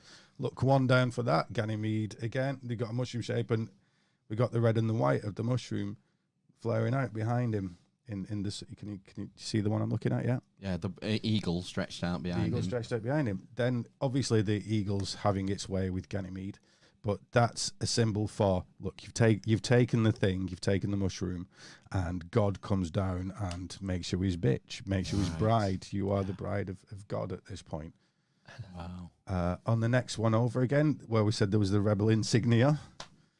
Can you see that one? Yeah. Oh, I think it's a Romulan warbird. Yeah, but I'll take that. Something in the middle there. So again, just flip that over. It's a mushroom. And then if we look at Zeus and Ganymede on the round one next to that, the obviously ancient Greek one, it looks like he's on a plate there. I've coloured in red Zeus's lightning bolt. And for the people at home that can actually look closely, you'll see that if you just nip the top bit of that off there, that's just clearly a mushroom. And here's the thing about lightning. Lightning strikes anywhere near a tree, which it often does. And as long as it's somewhere near the season, which is a big season for Amanita muscaria, the mushrooms will grow. Really? Yes. Something to do with the lightning. Just sets everything off. Yeah, just gives it a jolt, and like within a day or two, they'll be up. Wow. It's a well-known fact. That. Cool. Didn't know that. Yeah, that's a weird one, isn't it? Yeah. And they obviously knew it.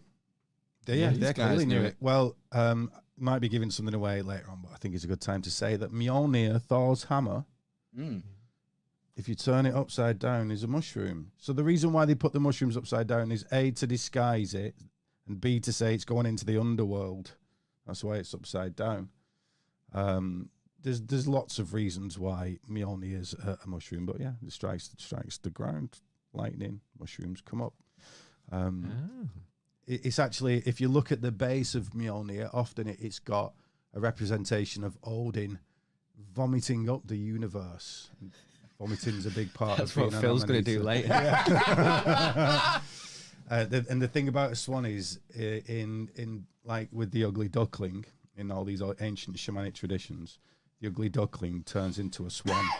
So it's a representation of metamorphosis, like alchemical change. Yeah.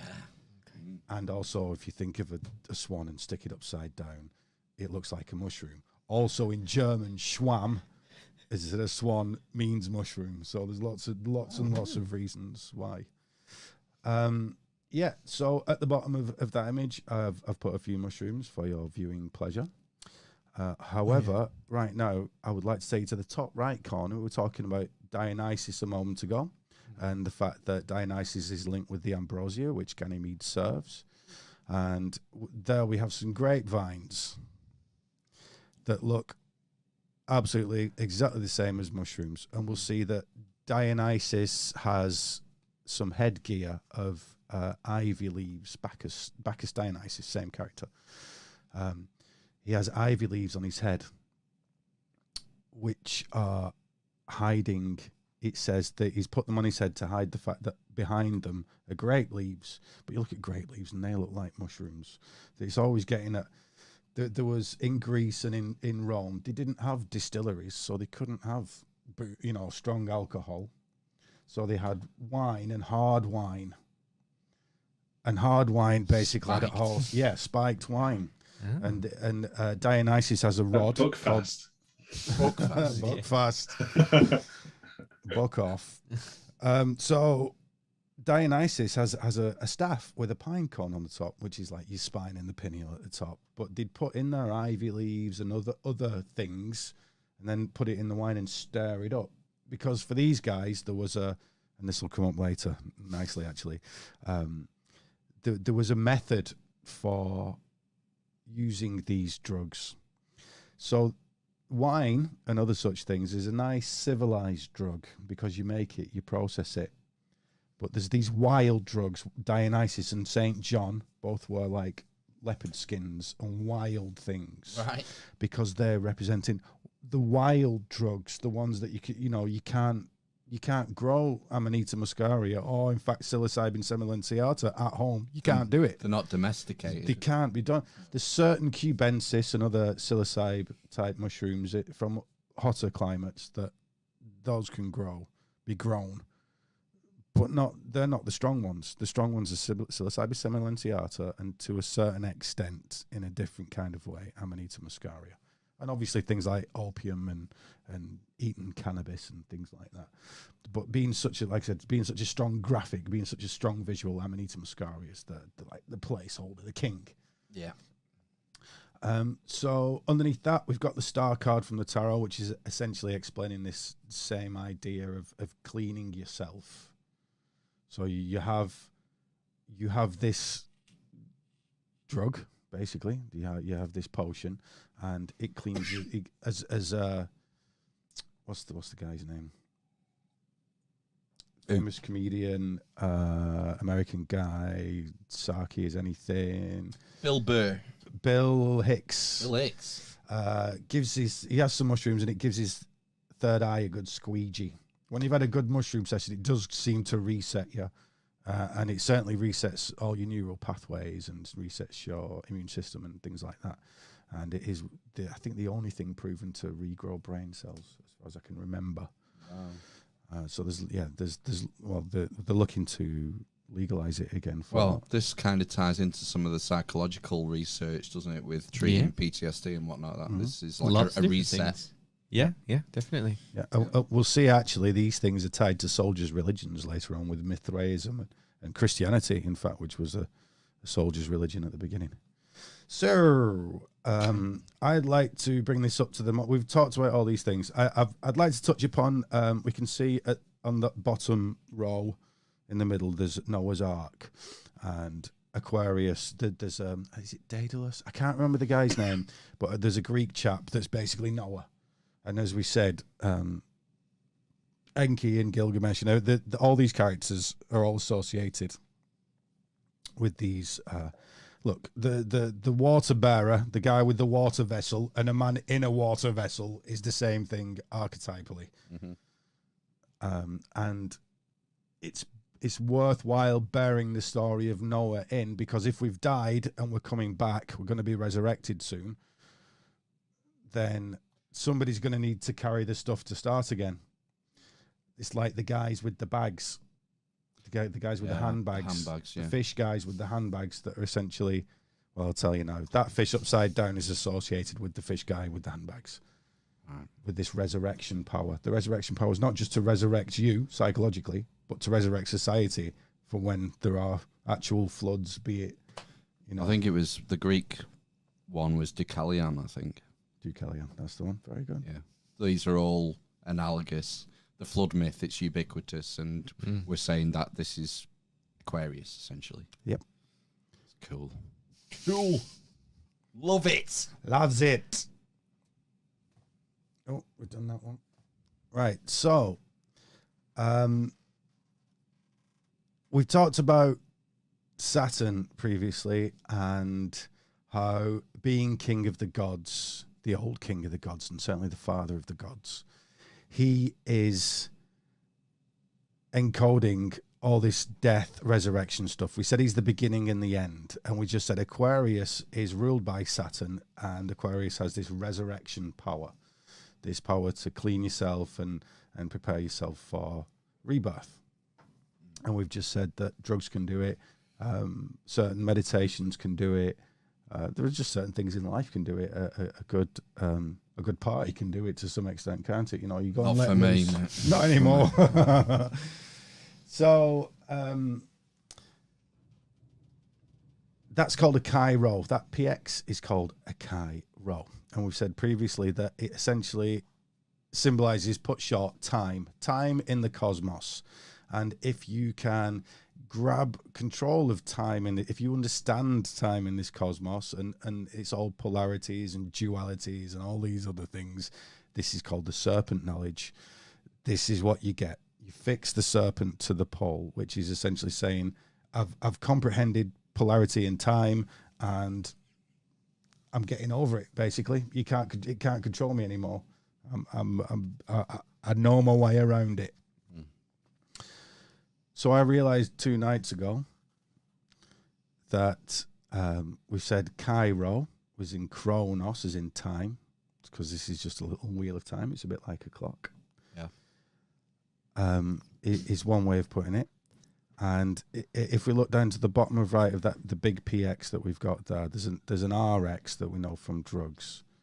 There's drugs can't be sold in America, for example, without that RX symbol on there. It can't be done. What? It's like the stamp of approval. Yeah. That RX and the bottom center image. Yeah, with the serpent in the Yeah, cup. it's What related to prescription drugs. Yeah. Right. The say means it means recipe, as in like to receive. Like it's a prescription, basically. Right. Yeah. Blood. So the serpent in the cup, we've said the serpent's this unconscious thing in the cup. It's the drugs in the cup. This is what Aquarius has in his cup. The serpent in the cup is essentially drugs. It's things that heal you. And I'm saying that PX on the cup actually is the same as the PX in the circle. And it stands for, in Greek, pharmakon, which is where you get pharmacy from. And that's the symbol for pharmacies all around Europe. Yeah. Go to any pharmacy, and that's the symbol for pharmacy. Pharmakon is the old word for magician and a drug. Something that can cure you or poison you as a pharmakon or a magician. So you got Chronos, pharmakon. Pharmakon was spelt with 5 PHI, like the phi ratio, and an X. So you can't do that in Latin. So you just transpose the phi to a P, as in PHI. So pharmakon, there you go. So we've got a Tau-Rho, as well as this Chi-Rho. The Tau-Rhos, there's an Ankh on the right side. Yeah. And then underneath that is a Tau-Rho. And we've said this again symbolizes this same knowledge of the planets. They call it the serpent knowledge because a serpent's polar. The planets have dual things. Jupiter can affect you nicely or it can affect you badly, according to them. The sun can burn you or it can give you a nice tan. Well, Chi-Rho means by the hand. It means hand. Right? That's the hand of the mysteries. And it's got a fit. Sorry, Chi-Rho means the hand. What do you mean in As in Greek? chiropractic. Yeah, as in from Greek. the Greek. Yeah. Chiropractic. A chiropractor means by the hand. He's fixing you by Right. hand. Yes, that makes Right? sense. So you get this hand of the mysteries. And the way they The hidden hand. Yeah, the way they count in the past was on the phalanges of your fingers. So you got 12. So you got 3 on each finger. 3 times 4 is 12. And then you confirmed. yeah, and then you can go up by using the phalanges on the other hand. And if you look at those numbers, which I'm going to do now, 24, 36, 48, 60, and those are all to do with time. The name of God in Hebrew, if you remember, if you translate the meaning of the letters into English, means behold the hand, behold the nail. So it's saying 12 times 5, which is 72, because you got hands, the phalanges, behold the hand, count the phalanges, you got 12 of those, times 5 nails is 72, as in 72 degrees in one arc of 1 minute of precession. Yes. Yeah, the magic, one of the main magic numbers, 72. Okay, so we've got this Chi roll and Tau roll. Now, I'd like to say that before they used phi to denote the golden ratio, they used Tau. Oh. That's interesting, isn't it? But Burley and Lyon, what we're saying was a tiny little aside that is related. So, an Ankh, another way of saying Ankh is Tau Ru. The circular bit at the top's called a Ru. And the T's underneath it. Right. That's in Egyptian. Okay. Right? Okay. So, where's that place there? Where is Giza? Egypt. Whereabouts in Egypt? Lower Egypt. It's in Cairo, isn't it? Oh, Cairo. Oh, my Cairo. God. And do you know what Cairo was called before it was called Cairo? Do you know what that area was called there? It was called Ros Tau, as in Tau Ross. Ros Tau. Cairo, Tauro, Ros Tau, Taro. And this just happens to be the place where the largest stone structure ever made. There's some interesting theories that if you take all the landmass in the world and look for the center of the world's landmass, it would be Giza. Mm-hmm. Just another one of those weird coincidences, isn't it? It is a coinkydink. Like the longitude being exactly the speed of light. Yeah, that's weird.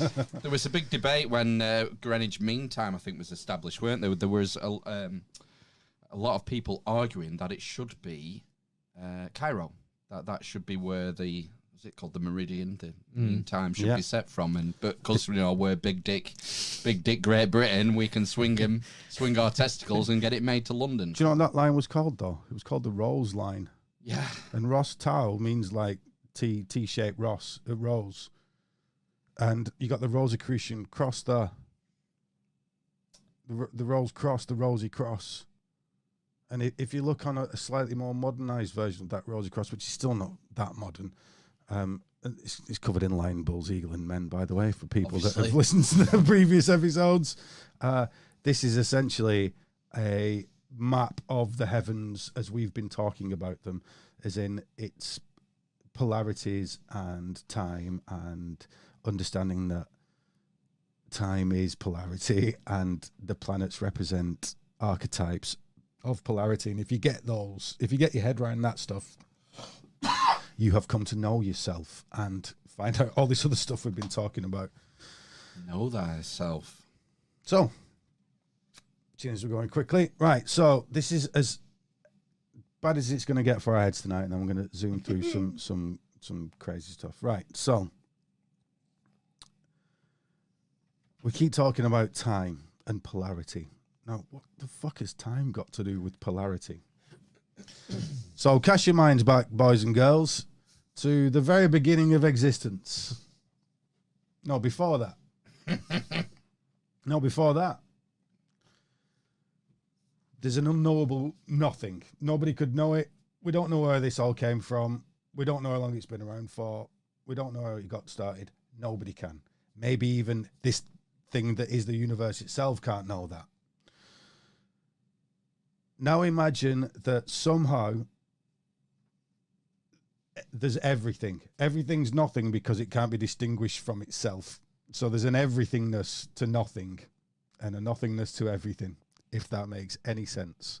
I know it doesn't because it can't make sense. So there's like a field of potential, basically. And we're going to call that a separate entity. And from that entity comes another entity we're going to call Aeon. You could call it Abraxas. There's many names. Yaldabaoth. Yaldabaoth. It's this demiurgic figure. Yeah. The creator god. Yes, the creator. The spirit of the tree of life would be another way to put it. It's Aeon, this god that we've been talking about in all these previous episodes. He is the force. He's the all of everything in one place, undifferentiated. They say he's effectiveness because the only thing he's not is ineffective. He's just all the things that could possibly be but not done yet. And what he decides is that somehow, this is the only way I can think about it. It's very difficult to understand this stuff. But is that he went, I want to do something. I want to do something. I want to know myself. I want to know what all this stuff is. And the only way I can do that is by taking the all of everything, which we're going to, if we look at the screen, we could represent with that infinite snake there in the top right-hand corner. You're going to take the all of everything, and I'm going to polarize it into two. Now, funnily enough, this is exactly what physicists think as well. That basically you had a null field that because it was homogeneous, couldn't be distinguished from itself and was nothing essentially, but was everything. And that differentiates into two poles. Now, there's a wisdom in that differentiation that one thing needs the other to become complete again because they're actually separated.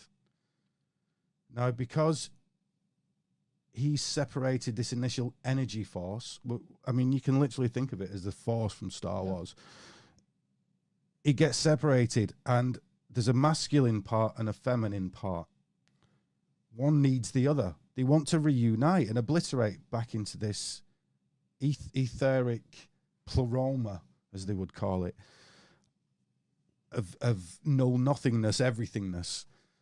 So this god, Aeon, is this mediator between light and dark, good and evil. He's the one that actually stands outside the universe, as does this character here on the left. This is Phanes, which is just another Greek version of the same guy.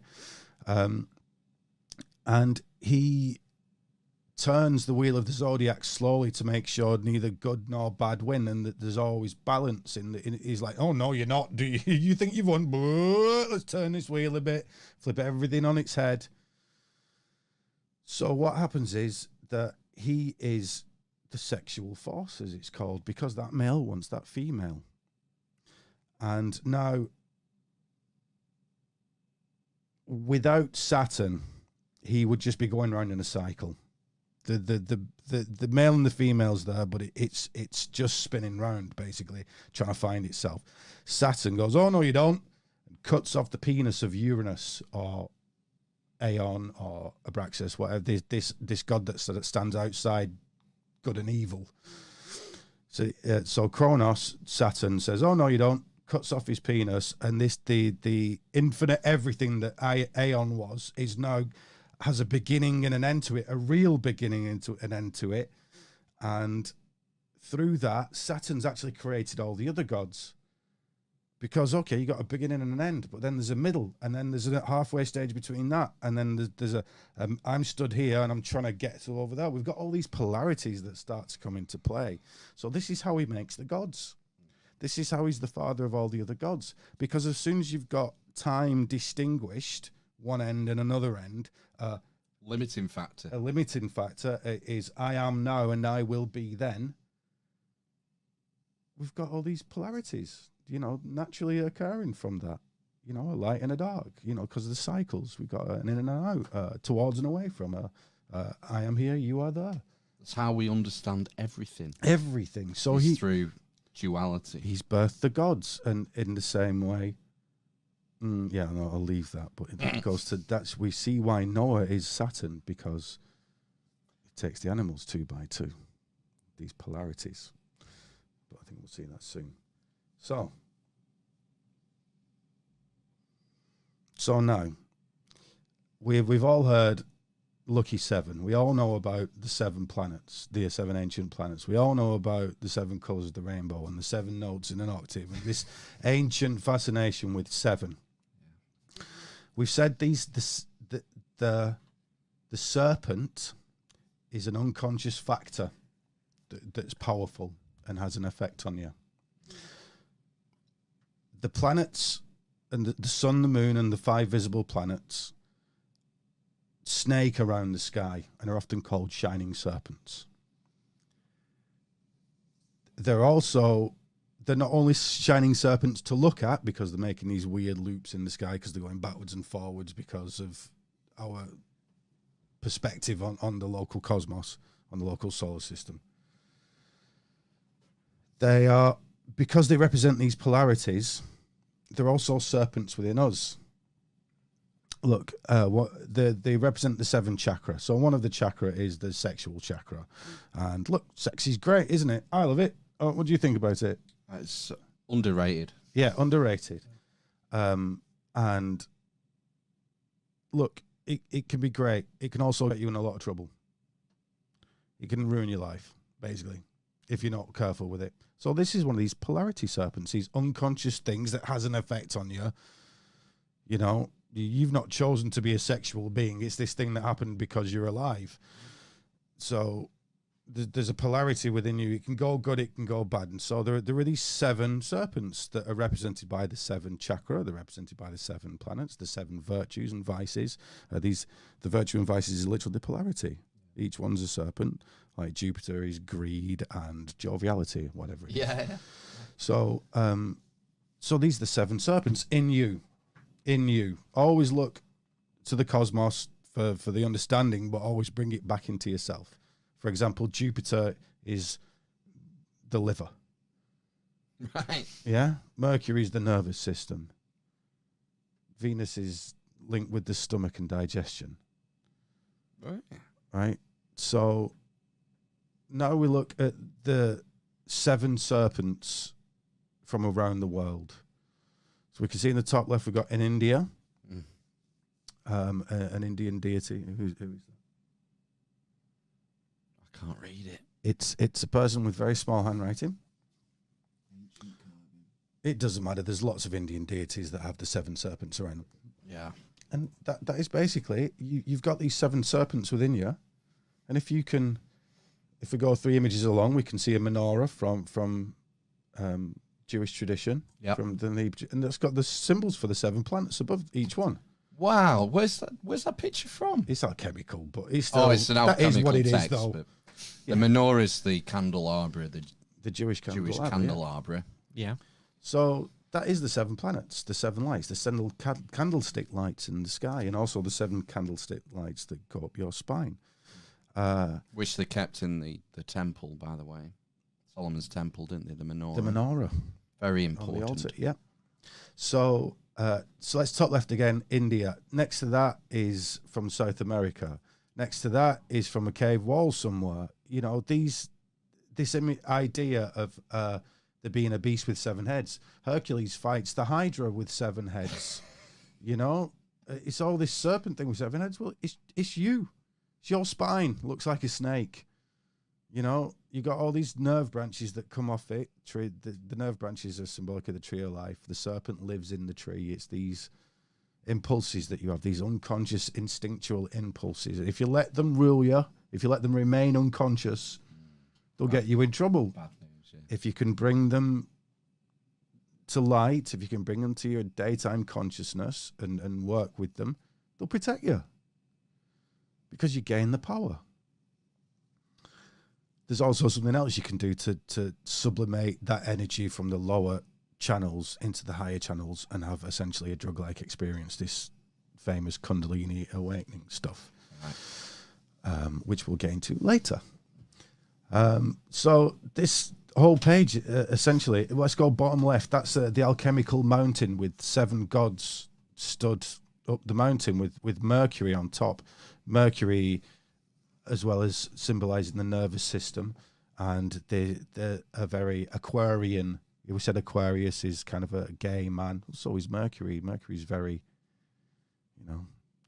volatile, as we would say in alchemy. He's this thing, he's that thing. Gemini, I'm a Gemini, for example. Gemini's ruled by Mercury. It said of us that we're able to go to parties and just talk to lots of different people and put slightly different masks on quite easily to engage with this person, because we kind of pick up who you are. And, you know, like the nervous system does it. It picks up who you are and transmits it somewhere else. So it's this teaching system. It's a teaching system. Each of the 7 archetypes, there are actually 8 archetypes, but they get rid of one on purpose, because that's the unknowable. So you got these pairs of opposites, you know, Mars and Venus. Carl Jung would call the animus and the anima. It's the male and female principles that are always interacting. So like the female principle would be something like desire. I want this. And she's always desiring a male thing. So it's desiring something that will give her energy. So it's, I really want that beer because it'll give me this thing that I want. I really want that, whatever it is. So this male and female thing are always together. The sun and the moon are the conscious and subconscious. And Jupiter and Saturn are opposites also. Jupiter's like a universal expansiveness, and Saturn's a universal limitation, contraction. So just knowing these things, and believe me, knowing these things, you just work it all out. Like some of the most famous philosophers ever, and recent smarty people, including Carl Jung, have essentially derived their systems from this stuff, because it's been worked out years ago. Humans have been alive a long time. The one to the right of the menorah looks very interesting. That looks kind of Kabbalic. That is the Kabbalah with the serpent climbing up the tree of life. Essentially, the tree of life has 7 spheres that you can interact with. So it's just the same system, 7 spheres at the tree of life. There are 9 on it altogether. Stroke 10, stroke 11. It gets complicated, but there are 7. The 7 planets are on there. Next to that is, do you know about the Dagon tribe? The Dogon tribe? Yeah, in Africa now, the guys who are obsessed with Sirius. They were, and they essentially have the same story of the same story of Noah, and their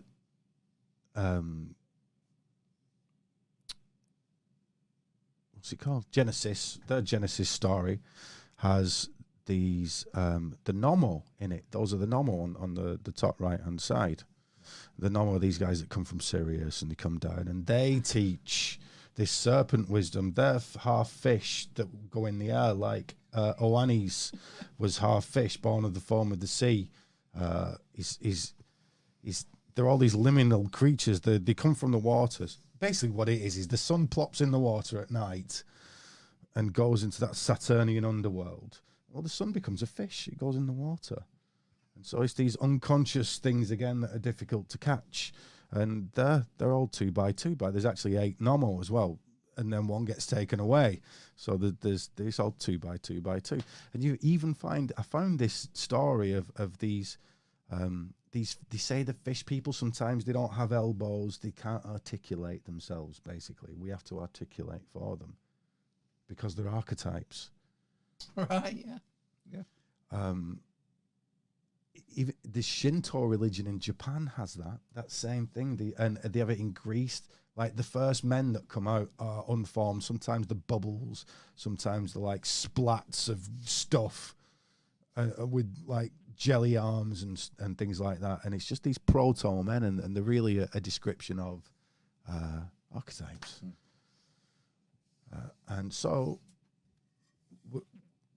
that'll do. Well, if we go to the center right image, we can see 2 fish priests around the tree of life, and we're just saying this is all the same stuff. Yeah, it's all they are essentially serpent guys. We said the fish and the serpent are essentially interchangeable, right? So is Jesus. Please don't. There's some numbers in red there on the left. Don't read them, else you'll ruin it for yourself later on. I forgot to take those off. I made a big discovery since the last time I was here. So Jesus was one of these same characters. He's a serpent on a pole, as we can see in that main image in the bottom left. if we look at the top right, we can see, I think it's Byzantine, that one, so it's very early period. Jesus holding his arms out there, stood on a globe, which is the galaxy essentially, stood over a seven-headed serpent. Because he's one of these serpent teachers. He's got control of this serpent. And then if we look to the bottom left of that, there's an alchemical image that's the sacred androgyne. And he's in exactly the same pose as Jesus. He's just got a male and female figure. And if we look back to that Jesus figure, I've put a little picture of Jesus to show that most depictions of Jesus, he looks very male-female. He'll give him rosy cheeks and delicate lips and nice long hair. That's a point I've never thought about. No. They are kind of, there is a level of, you know, if you forgive the beard. Yeah, but it's beautiful, isn't it? Soft features, not very masculine. Not very masculine features, because he's this sacred androgyne creature. And you can quite see this double-headed androgyne's in the same pose. It's stood on a snake. It's got the 7 planets around it. It's just it's all the same God! stuff. Oh, no. There's you're saying about Byzantine. There is I can't remember what they call it, but in the old Byzantine churches and cathedrals, they had a name for the artwork that was in the dome. It had a special name, Right. And there was a painting done of Jesus, and it's a mirror. This is wild. This painting is probably 1,000 years old, maybe a bit. Maybe it's 500-600 years old. It's a portrait of Jesus. If you put a mirror down the middle, you get 2 completely different images of him. One's a man, one's a one woman. angelic, one human. It's Right, talking about yeah. the dual nature of God. It's the 2 of souls Jesus. of Pisces. The one that is with God and the one that goes off its own way. Fantastic. Oh my God! I gotta have to look that up now. It's a really famous piece of like medieval art. It's like you just look at the image and it just looks like a picture of Jesus, but you put it down the middle, you get like a mortal man on one side and like the angelic. Angelic. Yeah. Wow. Awesome. So, my favorite image of all this stuff I found when I was putting this slide together, and I've loved it ever since. I'll tell you, let me stop for a moment. Sorry. If we look at the images from the pillars, where it says INRI, and it's got a picture of Jesus there. If you look to the image on the left of that, we can see a green snake that I've drawn out. So Jesus has a serpent on one hand, and if you look to the other side of his hand, Jesus' left hand, there's another serpentine thing. So I'm just showing that, you know, even on these pillars, Jesus is surrounded by serpents. He's equated to the serpent Moses put on the pole in the desert as well. Brothers of the serpent. It's this serpent knowledge. Serpents are polar animals. You can be healed with its blood or poisoned with its venom. And that's it. It's a polarity. And Jesus goes, hey, the good and the bad. Weigh it out, baby. So the image in the bottom right is of Saturn, death, killing something. He's got the tree of life in his hand and he's beating down a dragon. And from the dragon, its blood's leaking out and he's making something from its blood. Yeah. And it's basically, it's George and the Dragon. It's the exact same images as George and the Dragon. He's just, the dragon's like your instincts and your egos and all these other horrible things that you got in you. And you just provide the fire of your willpower and break it down. You kill it and you break it down. You go, oh, what's it made of? This? Oh, it's made of my father ignoring me, and that time I got bullied at school, and the last time I nearly hit that guy, and I know I shouldn't have done, and you know all this darkness in me, and then you go, oh, there's something wrong with me, and you go, oh, actually, I'm a little bit violent. There's something in my nature that's a little bit violent. Maybe I should go and join the army and make something of that. You know, mold it into something good. I know it's just an extreme example, but we've got to go to these places to illustrate these things. It's kind of reminiscent of the art representing the Archangel Michael defeating the devil as well. Yes. I think there is links between that and the I'm George sure and the I would, Dragon yeah, I'd be sure. I would be sure of it, yeah. representations. Right. So, It's the handbags. The handbag guys. So Always got So something. these guys are teaching the serpent knowledge. This is what I'm showing with this slide now. If you see 2 serpents going up a pole or 2 fish around a pole, it's all the same stuff. They're teaching you this polarity serpent knowledge. So the guy, Owanis there on the left from Assyria, Sumeria, Phoenicia, all these places, he's come from the liminal place of the ocean, the archetypal place. He's come from the unconscious waters. He's come up to teach civilization, philosophy, building, shamanism, mathematics, and all these other things. And all we've spoken about so far is those things. Yeah. If we look to the bottom right of that, we can see an alchemical image of Hermes himself, who's the androgyne from alchemy, and he's holding serpent poles everywhere. On the left, that guy's attacking too much. He's a bit too confident. His sword's behind him, and he's like, "Oh, come on then, I'll have you. Have at you, sir." Yeah. And then the right-hand chap is cowering back. He's a bit of a pussy, and he's not doing it, and his sword's out in front of him. And here we go. That guy's got his willy out. The guy that's scared there, he's using his penis. He's wasting his penis. The guy that's less scared, he's holding his penis back. This is Tantra. Alchemy and Tantra are alchemy and Tantra are the same thing. Wow. We're getting towards the big secrets of alchemy and how all these things come together. Or not, as the case would be, if you know what I'm talking about. So Adam and Eve around the tree are the same thing. However, what is this thing we're talking about? Well, Kundalini's, as far as we can work out, on a chemical scientific level, although it has mystical levels above it, is essentially an endogenous DMT experience, as far as we can tell. You basically take over your endocrine system and you're generating your own drug experience, but fixing it, because it's you that's doing it. You're not taking a drug to do it. You've mastered it yourself. And if these things are real, that would mean you do have contact with the universe in an entirely different way, a magical way, as a magician would. And as it said, is that the universe seems to gain favor with you. And for lots of people that have experimented with this kind of stuff, it does seem that way. I often fail at it. I'm a sexual man, so it's difficult for me.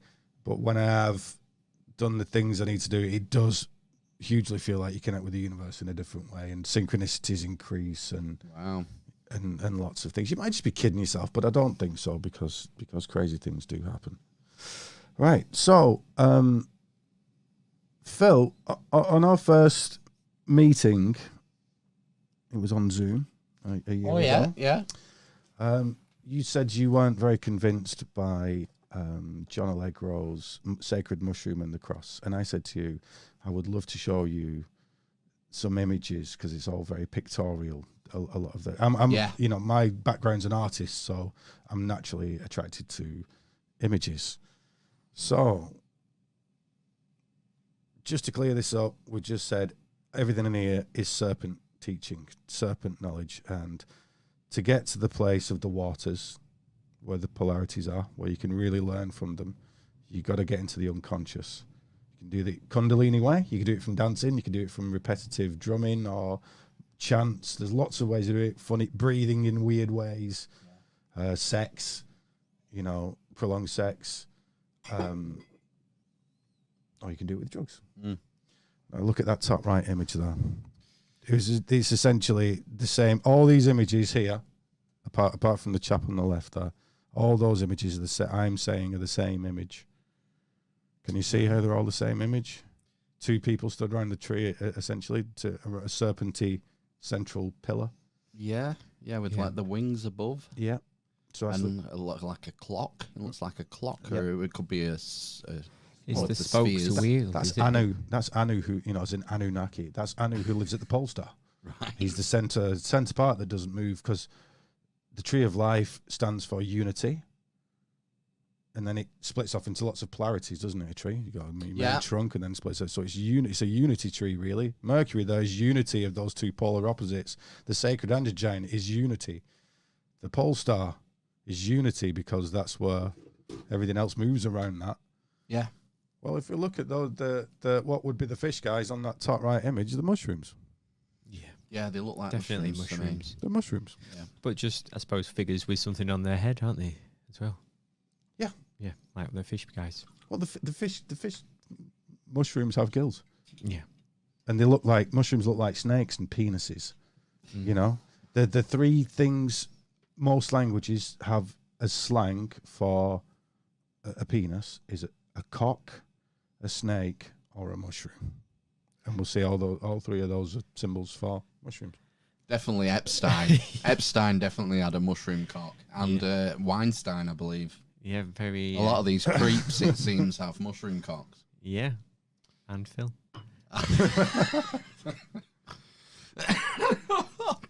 I mean, just to go back to Allegro, I've read his books and I found them compelling. Yes. The problem with his work that I have is that I think you've got to be like a fucking outstanding linguist Philologist. to be able to evaluate it fairly, and I'm not. No, same here. Same here. Yeah. So I've nothing against Allegro at all. It's just that I can't be convinced by it because I'm not an expert. Yeah, because of the other things I've figured out, I believe him. Yeah. And there's certain bits you can follow. But a lot of the time he's making those, he's guessing those words, you know. They're not real words. They're not proven words. He's kind of gone, well, there's that word over there and that word. It's probably comes from this word here. So he's guessing at them a lot. But what he's doing, that is a lot of the word games he's playing is how magicians do it. Spelling. Spelling, yeah, it is spelling. Sing some spells. Yeah, oh yeah. Spelling. So, back to the PX and the serpenty guys. We can see a chicken guy there in the middle-ish.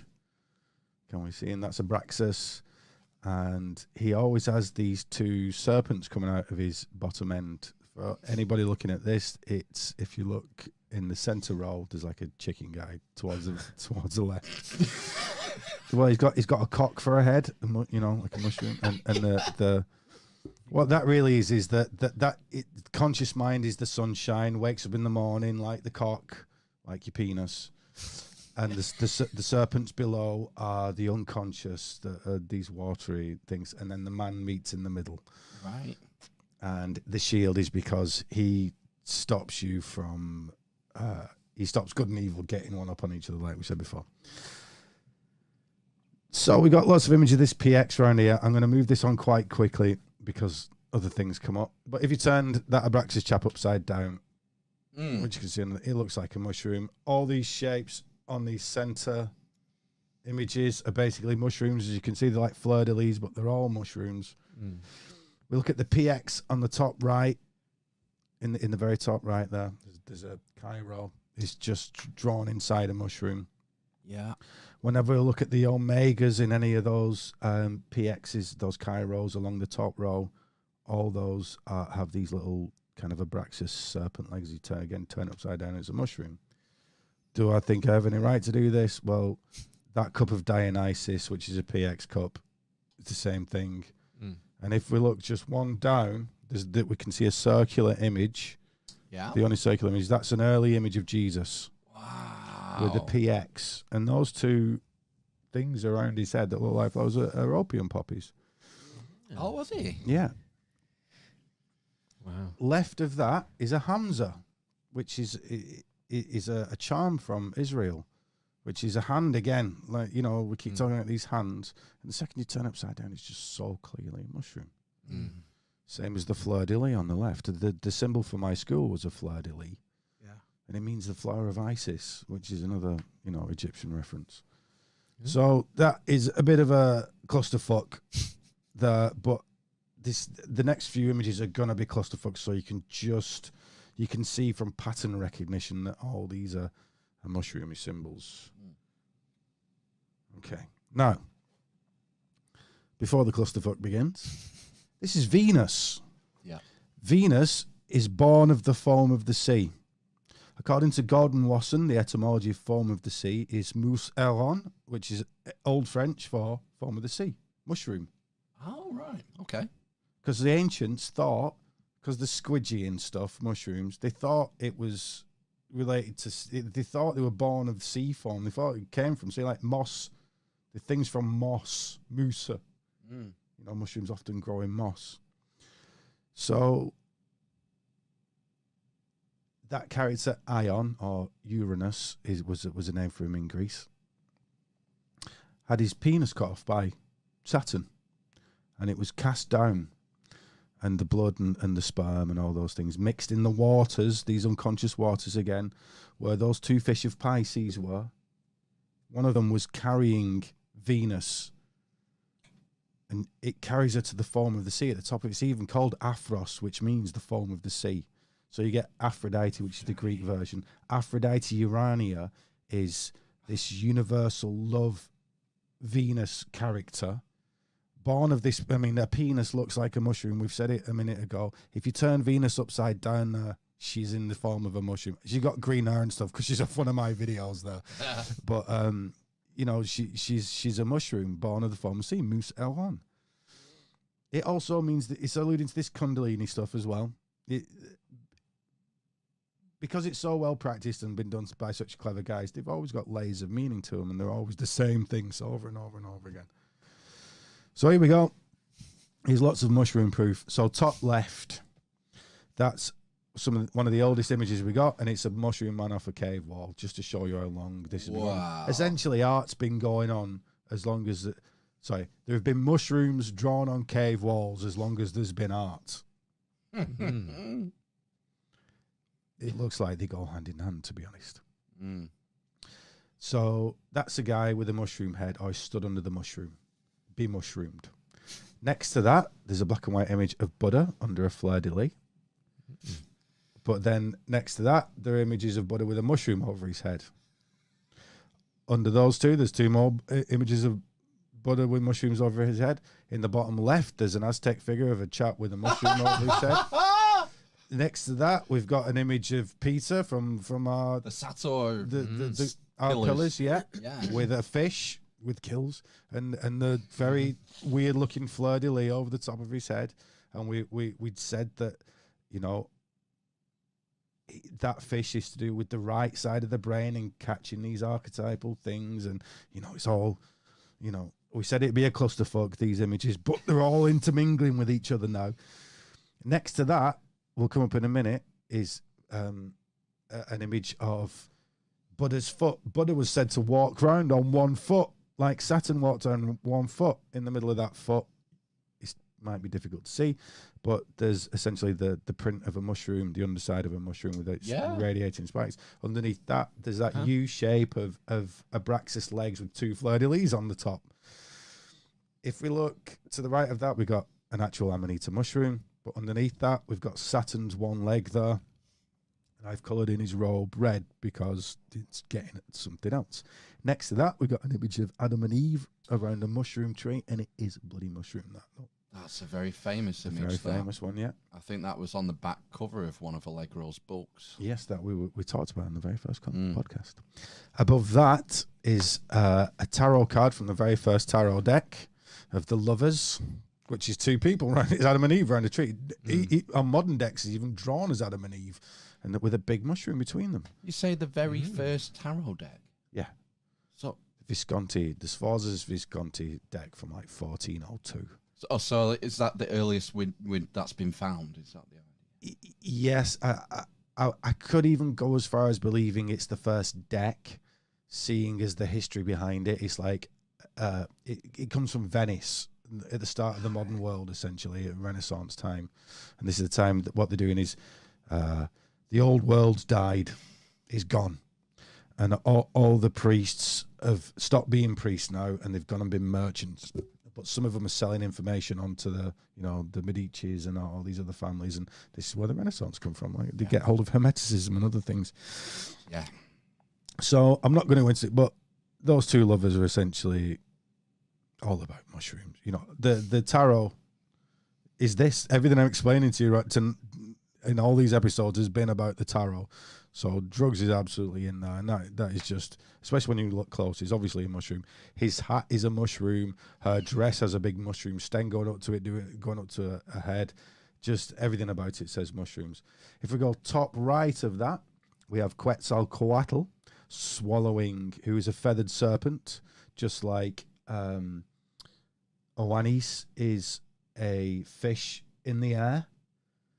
A feathered serpent, a snake in the air. Also kind of representing the Leviathan, and he's swallowing, they're just swallowing people. And that, the serpent at the top right is the coat of arms of the House Sforza Visconti, who's the guys that made that tarot deck. And actually that serpent eating a red man is just a guy who's totally red and holding his arms up like a mushroom. That coat of arms is on that mushroom umbrella in that image. You just can't see it. There's a close up of it. I can see it. Yeah, I can tell next to the white cross. Mm-hmm. Yeah. Wow. So underneath that, I've drawn some more mushroom guys. We've got Osiris there, and he's doing his mushroom pose. Next to that, we've got Irminsul, which is very much like the Tree of Life and Thor's Hammer. Thor's Hammer's beneath that. You can see it there next to Osiris. Yep. Then we've got Jesus on the cross, same thing. And then I've put Oannes again with a fleur-de-lis on his head. And then the very last image in the bottom right-hand corner is Osiris with a bird coming to land, and Osiris has a erect penis. It's just always getting at the same stuff. An erect penis looks like a mushroom, especially Amanita muscaria, which has a white stem and a big red top. We can see in the middle there. I think there's two small ones around the bigger one. Looks a bit like a candle as well. Yes. Candles are used more modern religions, aren't they, a lot? Yeah, so we were talking about the menorah before, which is 7 candlesticks, and you'll see maybe on the next set of slides actually that again, a mushroom upside down, a fully opened mushroom upside down looks like a fountain, like the fountain of youth. So yes, very, very good on the candlestick. Right, so I love this slide. So the top left image there was the night I gave myself a hug. That's my little memory token there. What had happened was I'd been on the case of all this stuff. It's probably about 5 years ago now, and I was rooting around for the Philosopher's Stone in alchemy, and I saw this image, and I exclaimed, grabbed hold of my friend who barely knew anything about all this stuff, and I just went. I explained it to him, and he went, "Oh my God, you have found it, haven't you?" And I gave myself a hug. I was a little bit drunk by the time I'd explained it to him. And the next thing you know, I was giving myself a hug, like, well done. It was worth all that sacrifice to find out what this was. So in the top left, though, we have Alchemia, who's one of the many icons of alchemy. She represents the whole of the art, as we would say. And she's an Amanita muscaria mushroom. If you look at her vagina there, it's got a little bit of pubis there. And if you look at the mushroom next to it, I've split one down the middle so you can see it. Now, the one that's on its side at the back of that, you can see there's some mud on the bulb of the stem there. That's actually inside the upper layers of skin at the bottom. That's in there. You're not getting it out. So that's a part of the mushroom, as it were. It is soil, but it's grown in there. So that's the pubes at the bottom. Now, if we look up the head, the colours of it are essentially red, yellow, white, and black. And we can see with the bird, and we keep seeing about this bird that's coming down to grab the boy, in this case, a girl. So that's the top of the mushroom, and you can see it's the same colours. And she stood on 2 wells. Now, if you know anything about taking Amanita muscaria as a drug, you eat it, or the shaman eats it, or an animal eats it once, and then it's supercharged by the body, and then you drink the urine. So these are these 2 wells. Now, if we look at these colours, these are very important, these colours, and they'll keep coming up. So it starts black, it goes white, then golden or yellow, and then red at the top, just like Father Christmas's colours. Yeah. Right? So now we look at an image of the tree of life from alchemy and a few other bits. Next to those mushroom images, we can see a red lady in the tree. That's suspicious of a red mushroom, isn't it? But the whole of the actual structure is in the shape of a mushroom. If you can see that, it's like the stem and the top. Yeah. Then we got the red ring in there. Then on the image next to that, and the final image on the top row, these are the Knight of Alchemy. These are the Knight of Alchemy, and he's giving away the secret. We can see on his breastplate there, we've got these same colours: black, white, yellow, and red. In alchemy, known as Negredo, Albedo, Citrinas, and Rubedo, the stages of alchemy, which are the colours of the mushroom. And if you want double proof that I'm right, if he's got those two wells underneath him again, one's got golden colour and one's got silver colour. Yeah. Oh my god! A close up of that. Yeah. Can you see this little statue there? It's a little boy pissing stood on two mushrooms. Yeah, eat it and then drink the piss. And then drink the piss. And the piss of little boys was particularly prized back in those days. Oh my god! So, you know, this is it. It's it. This is it. Like, no fucking around. This is it. So, bottom left, we've got Melusine. Hang on, has that Go knight... on. Sorry. Can't drop that and then just... Has that knight got 7 stars round his head? He has, yeah. Of course he fucking has. Oh, my word. This is wild. Sorry to interrupt you. That's fine, mate. It's a lot to take in this. Yeah, so we had Melusine in a previous podcast, who's the Starbucks lady with the two fins that come out, and she was in a bath, do you remember? And her husband came and looked at her and she flew off. Yeah, like my wife. Yeah. Like my ex. Sorry to bring it up. So she's another representation of this. She's got a cup with a serpent in it. This is just the same thing. This is the mushroom. It goes into a cup form, and it's, you know, it's got a serpent and it's got a polar serpent. It'll mess you up and it'll bring your soul out, and it's about the unconscious. Second image from the left on the bottom, we've got an image of the tree of life. He's just like a mushroom. Then on the image next to that, we've got another tarot card, and he's, for people at home, they might be able to see, but it's tough for us. He's essentially holding a mushroom. The lady next to that is the star card from the tarot again, and she's holding a dress in a way that fronts around the middle, and then she's got a stem going to the ground. On the next image to that, we've got a chalice, the Holy Grail kind of an idea, with this tree of life, Caduceus Paul in the middle. Yep. On the top of it is Hermes with a funny skirt on again, looking like a pineal gland or a liberty cap mushroom. 6, 7. We've got the 7 gods round the outside, gods, the 7 stars, and then 7 serpents. Yeah, the 7 serpent guys. Yeah. And Mercury being the intermediary that goes between them all. He can go above, he can go below, and he's dealing with the unconscious. And messenger of the gods. And a psychopomp taking people to the land of the dead and bringing them back. Next to that, on the right-hand side, we've got the pole, the serpent going up it, and rather than the little nubbin on top or the wings, we've got the cup that is the upturned mushroom, the grail form mushroom. Fuck. So just over, you know, you can lose it in the literature, but it's there in the art if you've got the eyes to see. Yeah. Did you press R? Oh no. I don't think it's loaded all the images, mate. Is it not?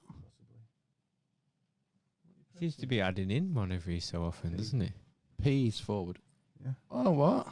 That's fine. If we go to the previous lot, we can find it in there. You're going to there. That's lovely. Okay, it just disappears. Sorry, guys. Take a few seconds to go over to get them all back. Or not? Is it not? So I scooting backwards. Is it not going maybe backwards? It's just having trouble loading. Maybe that was what was up the other one. Yeah. Maybe they were in there and it was just taking its time. Look, it's playing for silly buggers now. Why is it doing this? Oh, look. So when you do mushrooms, you're supposed to drink your own piss? Not the mushrooms that we tend to eat in this country, no. But with that, yeah, That increases in particular potential. Yeah. really? Is the active property gets decarboxylated, basically it gets a carbon molecule taken off it, Wow. or is it oxygen, something like that, and gets a bit stronger. No way. How many times can you drink your own piss after? I think it's 7. Obviously, funnily enough. Yeah. not 72. I mean, you could try drinking it 72 times. I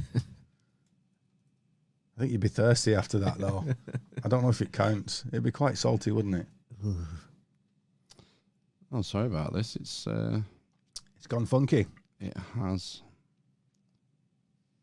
I think it's working. It's the hotkeys. It's the hotkeys that aren't working. So just hang on while I skip through about 1,000 slides. Yeah, you got. Oh my god, that's mind blowing. That last one. It really is. There's so much in it. Yeah. What do you make of it all so far, Matt? I am learning with every slide. Yeah. I think what it is what's coming to light for me as a muggle is that I think the repetition of the imagery within so many different things, and then it's sort of through so many different cultures, I suppose. Mm-hmm. I suppose, like you're saying, starting with like ancient Sumer all the way through. And I suppose it makes me think more about sort of where it all comes from, to be honest with you. Would this be time to take a break like we normally do with Ryan? Well, I mean, we've done an hour and 20 already. So we're not many more to go on this little. All right. Okay. Yeah. So I'm going forwards from here. yes. Oh gosh, I don't know why it's doing this. Is it just being a knob? Oh, hang on. What's this? It really is being a knob. I hate OBS. It's just OBS, isn't it? Just for some reason. There's all the slides are there, and all the files are there. Yeah.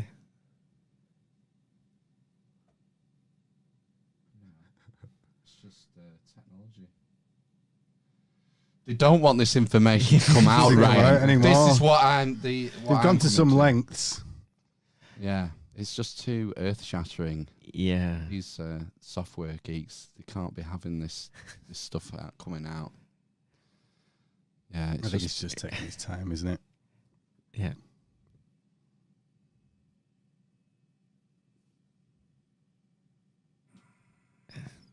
Can you not start the slideshow at a different picture? Only, no. Okay. We're quite close anyway. We're getting there. See, it's not even letting me change the transitions. It's been a bit funky tonight. It's being broken on purpose. Yeah. I think it's, I think the Freemasons must be listening in. And they sent a North Korea hack.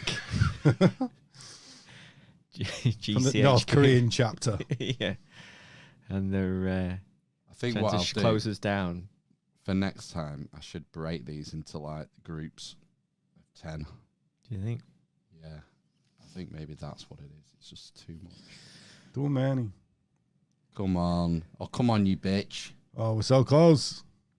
Just don't keep hammering the... Stop mashing the keypad. Yeah. Give it a chance to catch up. You need a dialing wand. The Simpsons. Yeah. Oh. Oh, we're so close. Oh. Fingers crossed. Is it? Here we are. Hey. There we go. Right. So. Oh, sorry about that. That's all right. So let's keep the pace up, so we can get there. There's very few slides after this in this section. So top left again. There's a better picture of. We'd seen in the tarot cards in the last one, there was a lady like hutching her dress up to a funny shape.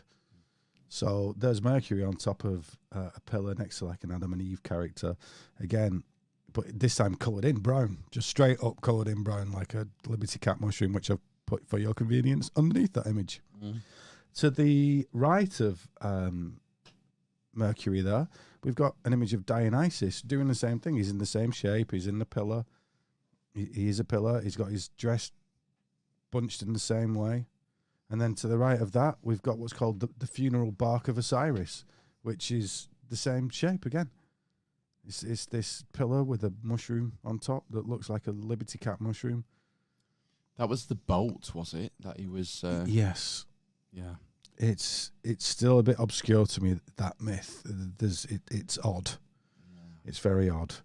That seems to be something that's essentially the Ark of the Covenant beneath it. So I remember that there was the Rod of Aaron and a few other things in the Ark of the Covenant which sound phallic. So yeah. I think that's what they're getting at.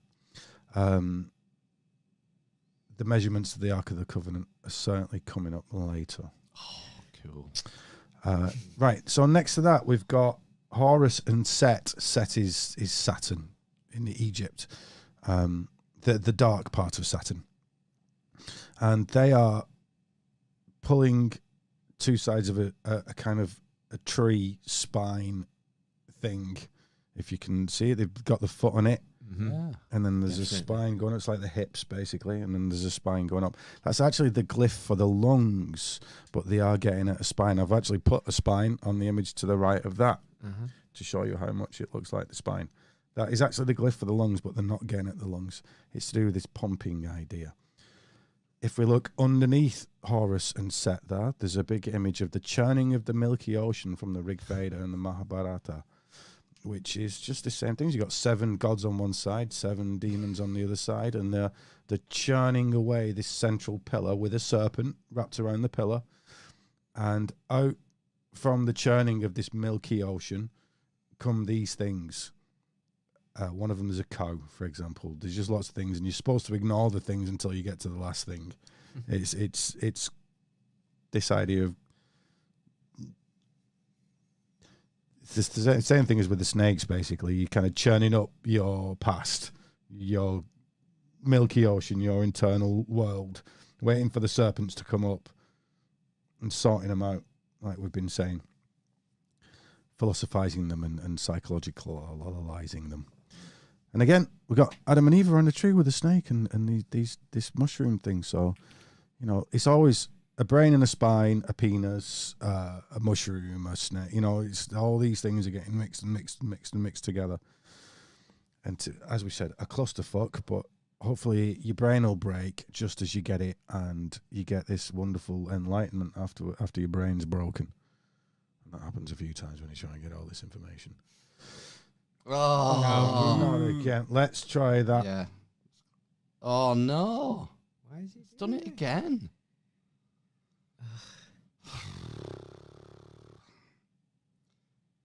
Can that go back? No, because we're not. Are we near the end of the whole number of slides? The whole presentation? No. Oh, look! Why is it chucked us Yeah, here? that's what I mean. Yeah. It keeps like swapping it round. That's where we were, and then it goes back to the beginning. That's where we.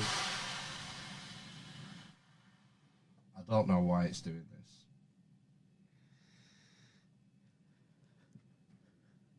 That's not it.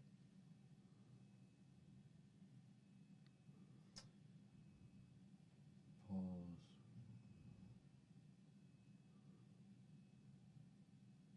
Loop? No. Shouldn't be that. No, it shouldn't. Well, they're all here. Can you start it off on one of those? If you double click it or something? Which one would it be? I have no idea, but before that. Before. Yeah. Pole dancing there, so the forbidden fruit would be the one we want to start on. Are you okay with that? Oh, well, that worked. Oh. Nice, it's really going nuts now. Look. It's just not having it. Okay. Fuck.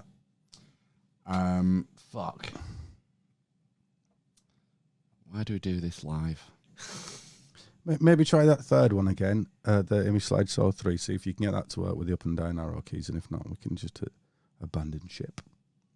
Which is a shame, because I was about to show you Jesus and Adam and Eve with loads of mushrooms around them, and Jacob's ladder and Jacob's biscuits. See, it's throwing us back to this.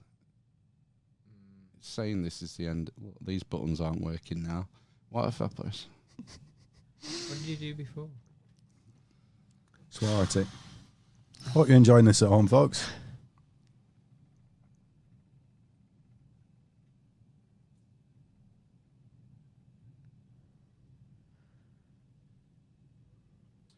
I don't understand it.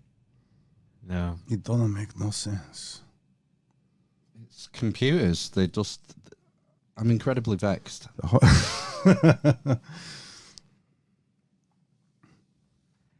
Fuck's sake. Right. That's all good. Hang on.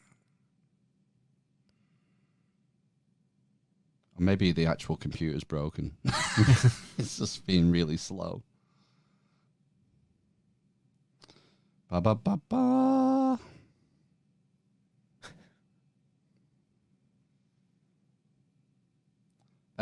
Which image am I going for? Okay, so where I am. Pole dancers. Pole wasn't it? dancers, it was, yeah. 6, is it? Uranus foam, shroom Yeah, so we're hunting, not far off that. pole dancing, Forbidden fruit. forbidden fruit. Can I even load the image up?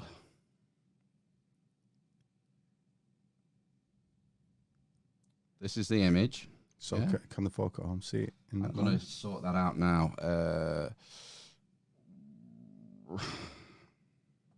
Give me 2 seconds. Anybody know any bad jokes? Duplicate. Which one was it?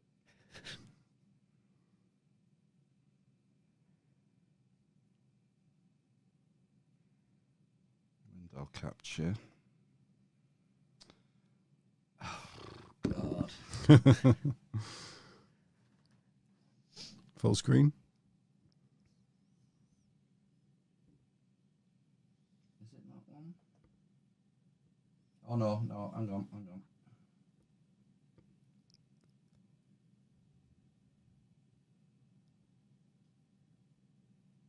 Do you have to click the window that you're going to look at?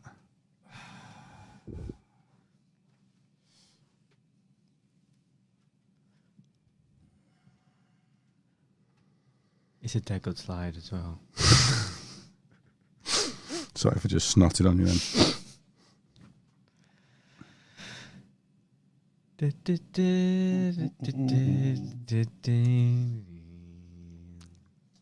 Lost it now.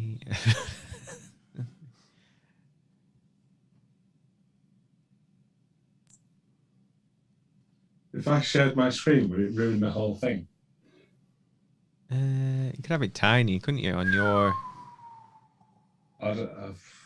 Is that how it will work? Got it. Got the last slide. Thank God for that. Right. So we need the next one. Oh, Yeah. Haha. That that's one. it. I mean, can Ben see that? No.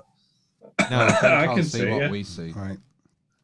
Oh, I know. I'm following it in on Google Drive separately. Image slideshow. Need to get rid of Oh. that. It should be coming up now, but it's not. It's not recognizing this for some reason. Probably the same thing that's all glitched out everywhere. Can't believe this. No, there's nothing I can do there. Fuck. Can you can you share screen, Ben? Hello? You there, Ben? Is he dead? Yes. I'm still up. Right, hang on. Yeah, I can share screen. Hang on. I've even lost Zoom now. Oh no. There we go. Can you see that? It's just come. Yay! Oh, that's great. Why didn't we think of this earlier? Right. So Let's just. Feels genuinely sweating now. Like me when I got Sweat it. that beer. Sorry about that, folks. It's technology. It's a pain in the dick. Yeah. True that. So top left, we've got Adam and Eve round a tree, and if we look at there's a bit of a cutout there to underneath Adam, and we can see that basically that tree of life is made of lots of psilocybin semilanceata mushrooms. Yeah. I mean, clearly. The middle top, again, Adam and Eve, tree of life, giving each other a fruit, serpent going up the tree, and a big Amanita muscaria mushroom top in the back. The next one to that is pounded or cast into metal. And again, we've got just two big mushrooms.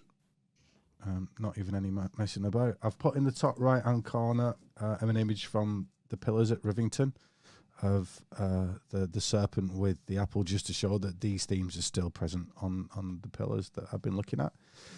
Bottom right, Jesus pointing to a tree, and that tree's in the shape of a semilanceata again, and it's got semilanceatas in it.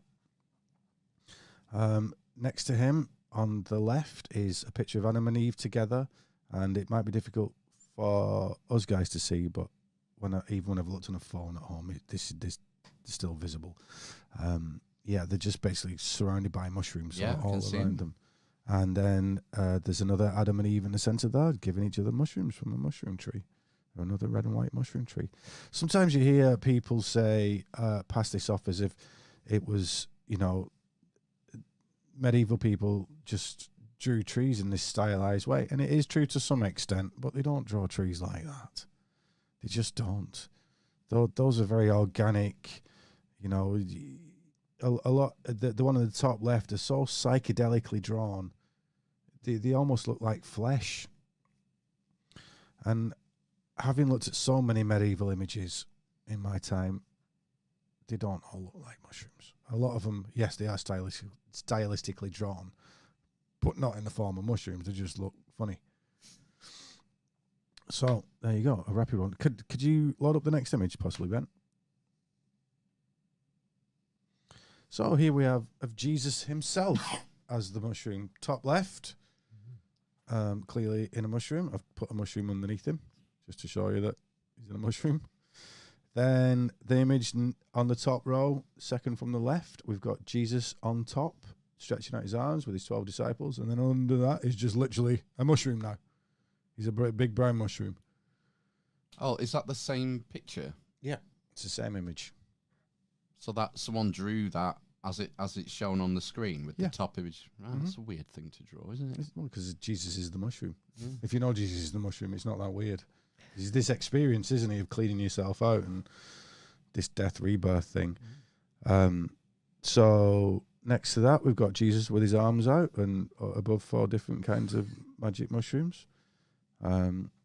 Above that, I've put just some examples of trees. Or there's an angel there looking at 3 nails from the 3 nails that crucified Jesus, that are very much encoded with many things, including numbers, but it's obviously supposed to be mushrooms. I'll show you why in a little bit. Then there's a Mary Magdalene, or whoever it is, holding a big mushroom cup, looking like a mushroom herself. Their actual headpiece is a mushroom. Then, as we've seen alchemical wells before, there's Mary and Jesus in a well, the mushroom well. She's got a mushroom headpiece on again. And if we look in the top right, it's a close-up of Mary absolutely looking like an Amanita mushroom. And most of the time when you see Mary and Jesus with each other, and Jesus is a little boy, and you'll see in the iconography, you hear the excuse for Mary looking all crying and stuff is, she's upset because she knows he's going to die in the future. And then you look at her eyes and she just looks fucked. It's not even she's been crying.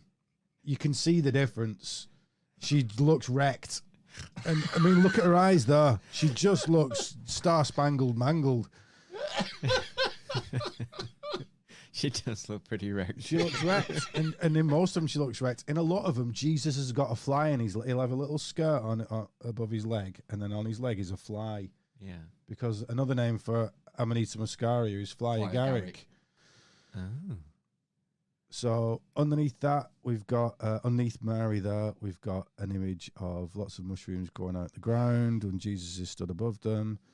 I've put a grail chalice mushroom there to show you that they're not always red. What happens is the red, when it turns into a chalice shape in the forest or wherever it is, and the rain gets into it, all that red washes out. That's where the psychoactive stuff is, and it looks like wine in a golden chalice. Wow. They call that gnome wine as well as other things. Then right in the center on the bottom row, we've got an image of Jesus next to a phallic-looking person with a Phrygian liberty cap on again, and Jesus has got hold of the end of this person's robe, and he's looking right at the end of it, and it's got the shape of a mushroom in it. I mean, why would you grab hold of the end of someone's robe to look at it? And if you look at the bottom half of that person, it looks like a phallus. It's like a big penis thing now. It's tough to see on here, but then on the next one to that, we've got, I forgot who it is praying to Jesus, but Jesus is basically a mushroom. Definitely a mushroom there. And then on the very bottom left hand image, we've got Jesus around mushrooms, looking at mushrooms, skipping around some mushrooms. Mm. And the bottom right, we've got Salvador Dali's image of Jesus crucified on a mushroom. And you know, if you are going to do mushrooms, looking at Salvador Dali books, Yes. I believe I've heard You've heard? is quite interesting experience. All right. Okay. I missed one out there. Just to the left of that is Jesus with healing a leper who's sat under 3 mushrooms. Yeah. Could we have the next image, unless there's any questions or any? Oh. Right, no. This is just showing you, these were the precursors to Jesus, Dionysus and Bacchus. Both have been discussed before. They're the same character. Dionysus is from Greece, Bacchus from Rome. As we know, the Romans pretty much took on the Greek pantheon. So top left is a picture of Dionysus as a tree. Looks like a spine as well. Yeah, doesn't it? exactly. It's a spine again. And the fronds would be the brain. Then next to that, to the right of that, we've got Dionysus as a tree again, just drawn slightly differently, just showing you we get the same thing, but he's got a bit of a mushroom shape to his bottom half there, as we've seen before. Dionysus wears ivy leaves around his head, and the next image with the 3 green leaves around a ring is actually from the Pillars. And it's this Dionysus character again, who's holding the key on the pillars and all these other things. So then next to that, we've got Dionysus and Dionysus again. And if you just look around him, all his iconography, everything around him is mushrooms. Yeah. Bottom left, we've got Dionysus again on a chariot, and the person at the front of the chariot within the folds of their dress are clearly mushrooms. This is a very it's very frequently done that. It's folded in that way, and there's lots of mushrooms. Yeah. Next to that, now something that I had heard was missing from many of these things is, well, if it's emanating from Mascaria, where's all the piss? Well, there's Bacchus pissing, and in that same image, there's 2 ladies further down the stream drinking from the river that he's peeing into. So there you go.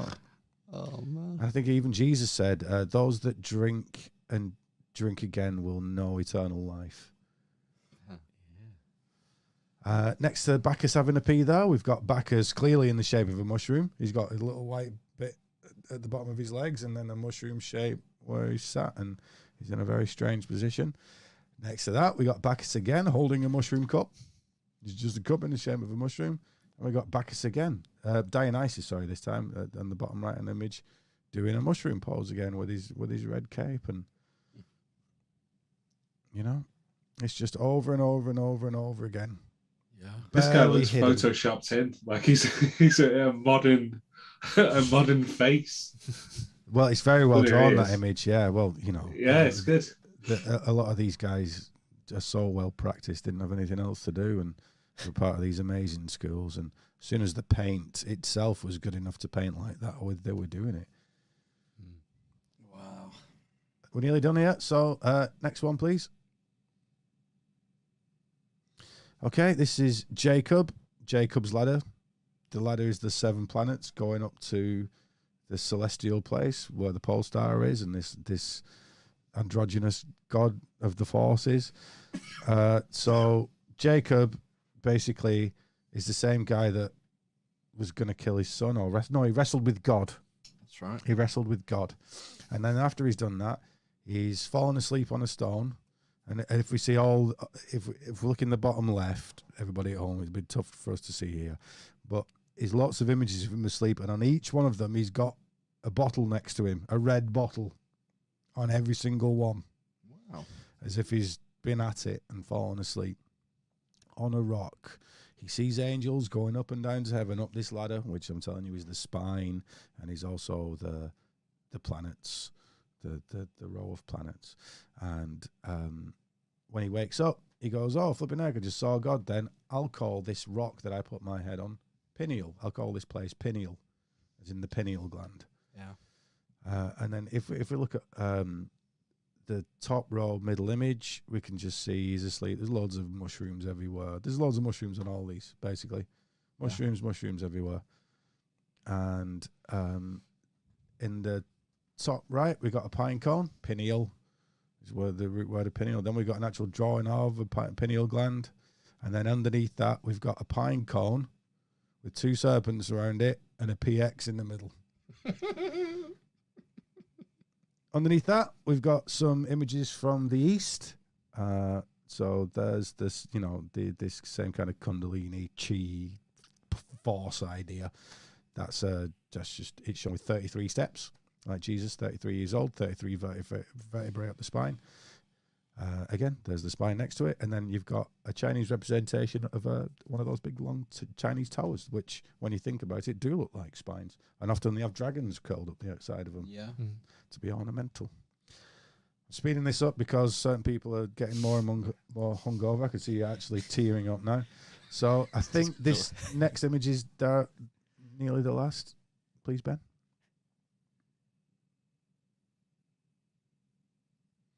Christmas. Yay. Christmas, the same thing. I wondered when he was going to fit it in. Yeah. So Father Christmas, he's got the black boots, which is the soily bit at the bottom of the mushroom, and it's the red, the white, and the gold are his other colours.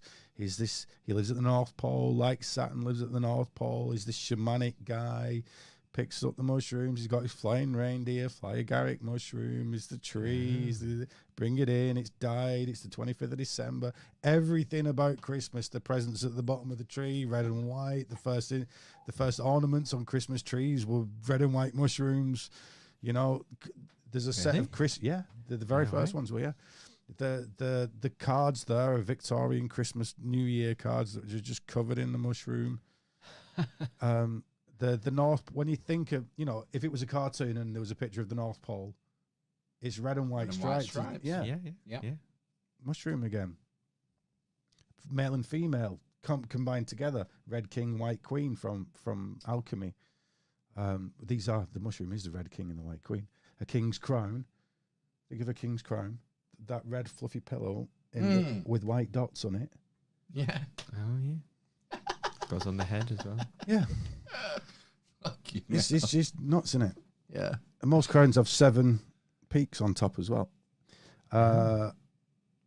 There's a picture. That lady on there is a picture of a Siberian shaman lady who still wears the clothes of the mushroom, as you would, because you are submerging yourself into these things. There's not much about Christmas that hasn't been said before about the mushroom thing, but look, the mushroom knows who's been naughty and who's been nice, because it's your own psyche. And you take that and you've not sorted out your set and setting, as it's said, the set of people and the setting that you're in, and your life. If you've had a bad week, you're having a bad trip, probably. And what it is Christmas. I came to realize Christianity is Christmas. Christianity is really this Christmas ritual. You do the same as the year. The sun dies at that part of the year and then gets reborn. So you do the same thing. You take the mushroom, you die, you're reborn. You're just copying the year. That's what Christianity is. The Eucharist every time in communion. It's all this stuff. So you know, this death rebirth of the sun ceremony, we know is really good for you. I can vouch for it personally, and I may have tended, I won't say it like that, I've been around many other people that have gone through that experience due to my position. So, you know, I can vouch for it. Science vouches for it anyway, so it's not much need for me to do it. But that's Christmas. That mushroom is absolutely the reason for Christmas. And one of the things that mushroom does is make you feel very jovial and jolly. By the way, 2 Jupiterian words. Jupiter is the cup. By Jove. By Jove. By Jove, Jupiter. And what it does is makes your pupils dilate and makes your nose and your cheeks go really rosy red like Father Christmas. You leave the drink out for Father Christmas at night and it's gone in the morning. Old housewives, so there's obviously, you know, intoxication to do with it. In medieval times, housewives, if they wanted a hobgoblin to help them around the hob, you know, like your hob is it, yeah, a hobgoblin would help you.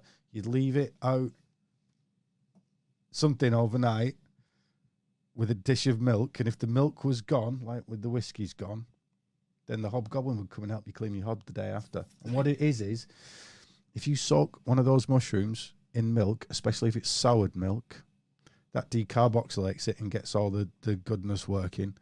So if it's soaked up by the morning, you eat that and you'll have a bloody nice day, and you get a hobgoblin to come and help you. Goblin being goblet, as in the mushroom goblet. So it's all the same stuff, over and over and over and over and over again. It's our old religion. Next image, please. I think we're so close to the end, I can't quite remember. Right, yeah, we are right at the end here. So we said Christmas. Well, the top left image is Saturn's golden age, where Saturn ruled before Jupiter had come along, and there were lots of opposites because he's the first of the archetypes, Jupiter, and king of the gods. So the only archetype that was out there when Saturn had cut off Uranus' penis, Aeon's penis, was Saturn. So everyone lived in a golden age where you didn't have to do anything. You didn't have to work. It was always fruiting. It was all time, all at once. Then Jupiter came along and fucked it all up by having a daytime. And then suddenly there's a nighttime. And Saturn gets cast into the underworld. Yeah. So that's the golden age. That's where Saturnalia comes from. Saturnalia was the Christmas festival for the Romans. Which then became the Feast of Fools in Europe, especially in France, but in Britain too. And they tried getting rid of it and they couldn't, so they went, oh, hang on, we better make it Jesus' birthday because these lot just love getting drunk and reveled up that time of year. This is where you get fools from, the jester. And what happened at Saturnalia was that there was an evening out of everybody. The servants would be fed by the lords, be served by the lords. The patrons would wait on the servants. Yeah. So there's this evening out of we're going back to Aeon again, where there's no duality anymore. That's the reason for it, because it's Saturn's golden age. So if we, bearing in mind the fool, the jester, the joker, the fool's the first card of the tarot, and the joker is the one that tells the king that he's still a human, basically, because he's the one that can still rip the king and bring him down a peg or two. Yeah, the only person in the country, or who can make fun of the king. Yeah, and serves a great purpose there by humanizing him. So last image now. Have rockets it through these. And that's the Phil from the tarot. Who? Oh, that's me. That's from I made a deck. So from my personal deck on the right. That's me. But on the left, it's definitely not. And he's got, he's Orion, the constellation Orion, who is Osiris, who he's got his willy hanging out, if you look at that. Yeah, and why does the cat have to be clawing at his willy? It's a lot of things. That's basically Sirius. It's deep to get in. That's Isis and Osiris, basically. Okay. And there's this story of, they call him the Wandering Jew or the Wandering Fool. Right. And what he was this guy that insulted Jesus at his crucifixion. Go faster, get up that fucking hill. And he goes, I tell you what, I'll get up there, but you'll be walking around here till I come again. So he's still wandering the earth. But that guy is Osiris. He's the green man. He's this character we've been talking about throughout, basically. It's all the same chap. If you look at the fool's arm there that's holding a stick, it looks like a mushroom. His willy's a mushroom. All over the one I've drawn, Osiris is in his mushroom form there. There's a mushroom going out of him. Blah, blah, blah. It's all mushrooms, everybody. Everything's mushrooms because it's eternal life through realizing you're not going to die. Because when you go into these mushroomy states, I'll give you an example. So somebody just happened to be with me when they were having this experience and came out, and she not the most erudite of people, not the most educated, lovely person. And I said to her, so do you feel any different now you've come out of that? She goes, no, not really. I don't feel like when you die anymore. Wow. But I'm like, all right, so that's not different at all, is it? That's now you don't think you're going to die anymore. It is it seems to be a taster. And one of the first telepathic, you would put it as, things that come through for most people is that this is what it's like when you die. And you don't really die. Mm-hmm. And they said about the Picts and the British, and the reason why the Romans found them so difficult to fight is because they have no fear of death. And that they covered themselves in that blue woad because the mushroom bruises blue. Possibly. This is all conjecture. Who the hell knows? So there you go. So this fool character is a wandering immortal who is the green man, who is Osiris, who is this Jesus character. It's all the same dude, and he's Saturn, Osiris, Jesus. He's this understanding of this serpent polarity stuff, and he's just able to live his life without anything. He doesn't need things anymore. He gets the whole picture. He can make anything that he wants to. He can go anywhere that he wants to. He realizes it's all just a big cosmic joke, and it's all just cycles and cycles and cycles.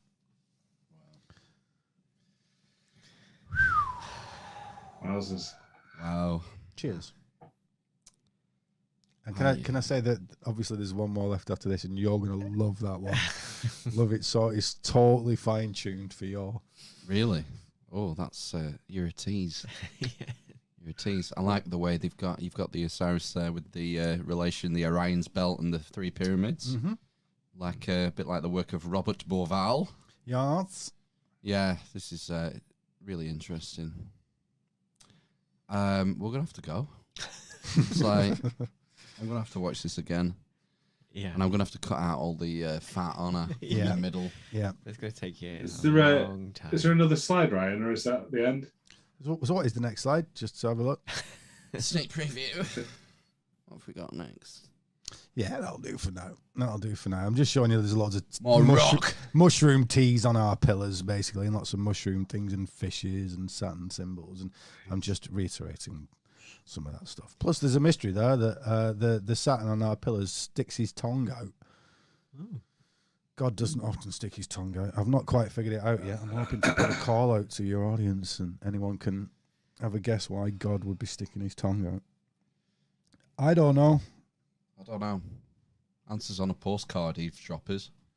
Right, you can stop sharing screen, Ben. Oh my God. Cheers. He's faded to black. He's had to turn himself Yeah. Well, thanks again, Ryan. Yeah. Oh, you're welcome, guys. Thanks for coming. It's been very enjoyable. And It is always a pleasure.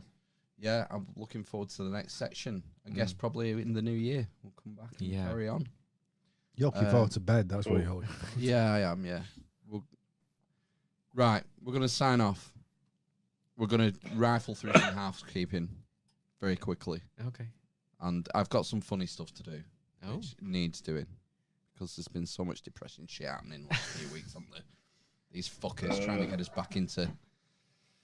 Oh, we'll save it. We'll save it for another time. Right, thanks again, Ryan. You are welcome. And we'll catch you guys on the flip side. All right? Yeah. Don't touch that Bye, down. everyone. Good night. Bye.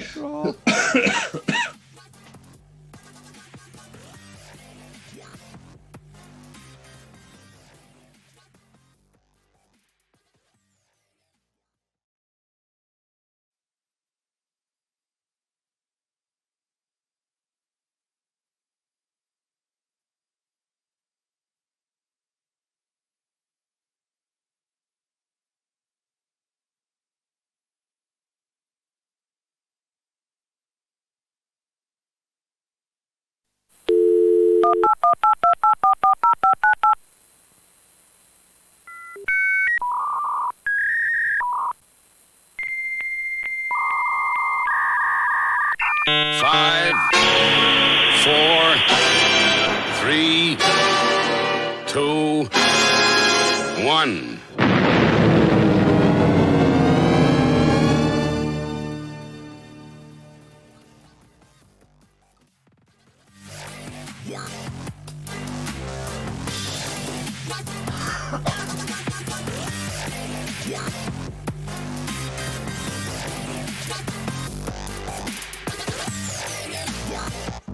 Not quite as slick as last week. I had the volume of the tablet turned down then, by accident. Oh, fuck. Sorry, Ben, were you saying something then? Just saying, Ben. Okay, it's Chaos. Hello, willkommen, bienvenue, konnichiwa, ni hao, jambo, marhaba. It's time for the Amish Inquisition. What, Sambo? No. Hiya. Hiya. Yeah. Oh, yeah. It's time for the Amish Inquisition yet again, episode 221 on Sunday, the 27th of February 2022. Coming in your ears from the salubrious confines of Amish HQ. I'm Amish Phil. I'm Amish Ben. We're no Amish Mark. We haven't. I was just waiting for him. The dwarf, the cripple, And the and the mother of madness. Mother of Madness isn't here. No, I'm going to have to do it. Hang on, let me try it. Let me try it properly. Dwarf. Let me try it. Try it properly. The dwarf, and the mother of madness. Why am I the dwarf? He's the dwarf. Matt's the dwarf. Yes, he's gone. He's gone. He's not here. And got Ryan Simon back. How you doing, Ryan? I'm all right. Slightly worse for wear from a very good night last night, but I'm hoping to bring you some delicious numbers on a plate of geometry. Thanks for stepping in short notice. That's all right. It was a foolish thing to do for me to come Wow. in such a state, but there you go. Hair of the dog. I'm sure it'll be fine. And yeah, you've been teasing me with your geometry and your numbers for the last few weeks. I know, but we keep on like talking in between the slides and stuff. Well, yeah, because like I was saying, like maybe after you're gone last week, that this stuff is so rich, and there's so many different levels of meaning and everything. You can't really rush through it because you're missing out if you try and rush through these subjects. Yeah. So Yeah. I think it's important to sort of take our time and try and explore all the different areas rather than try and hash through it in. And that's the real meat in these. When I've listened back to these and like enjoyed them myself, I must say, you know, that's the meaty parts when we're all, you know, when somebody's asking a question, it's like, oh, yeah, do you know what I mean? There's many gaps to be filled in. Yeah. And you know, we're northern and we're bloody miserable and the weather's fucking shit. it's been good today. It's been quite glorious. nice. Lovely, hasn't it? Yeah, I went out for a good while today. It's like, look, there's vitamin D everywhere. True, and I love a bit of Vit D. Soak it up. Yeah, I really did soak it up. It was gorgeous. I mean, a bit of a chill wind, but we are in England and it is February. Just fresh. I was talking to a guy outside the restaurant today and was like, I hope this lasts till spring, you know. If it's like this, I'll be well happy because we've had it rough, haven't we, last week? We All these have, yeah. storms and the weather's been pretty grim since the solstice. So Yeah. this is that time of year where everything's starting to look up and That's one of the things I love about Britain, that, you know, when the spring comes, everybody comes out and, you know, there's like this new life after winter, which very much fits into what we've been talking. Yeah, absolutely. Rebirth, yeah. Yeah. And I was saying last year, with all the lockdown stuff, like it's not going to last much past spring because you can't put English people in a house after spring. It's just impossible. Nope. You can't. No. So, how do you want to play it? Do you want to like do a quick recap or go straight into the next slide or what? Yeah, we can do a little recap, and then I think you and I can have a quick discussion about the fundamentals of some of this processional stuff. And I think because you know quite a bit about that, and I don't think so. I'll just we can watch. let you get, yeah. Don't rely on me, mate. I know you know this stuff. I'll watch the YouTube video. That's it. Right, so These books are just wallpaper. Oh fuck. Go on. So, go on then. Go on, let's start. So, in Rivington, in the north of England, there are some pillars from a 13th century church. And upon these pillars are some Christian icons, including a Sator square, which is a very famous magical talisman that reads Sator, Aripo, Tenet, Opera, Rotas. One of the things that's most remarkable about this talisman is that you can read it in lots of different directions. It means the sower, Saturn, holds the works of the wheels. On the previous episodes, we've discussed many things on these pillars, including this works of the wheels, which is the greatest analogy for the knowledge we've been talking about. Some of it goes to some maths and some geometry that we'll go into depth today. And in the previous episodes, we've talked about, certain shamanic things like magic mushrooms, for starters, as a gateway to shamanism, but also a technique involving not thinking, like transcendental meditation. Symbolized particularly by, all this stuff is particularly symbolized by the pole star and the heavens moving around it. And the main thing being that you kind of stop thinking, connect yourself to the pole star, i.e. the pole star is a still point around which the heavens move. So you become that still point. And according to the mystics, this is where they derive a lot of the Harry Potter style magic powers, which you should take with a pinch of salt. However, my recent investigations are showing slightly different results, but that's an ongoing process. However, these magicians of the past had a lot of things going on in the stars, in these memes that are constellations, and they've put in all the mystery traditions, and by decoding these things, which are essentially on the pillars, we can derive many benefits, including health benefits and healing. Which would be handy. Yeah, I'm actually at it now.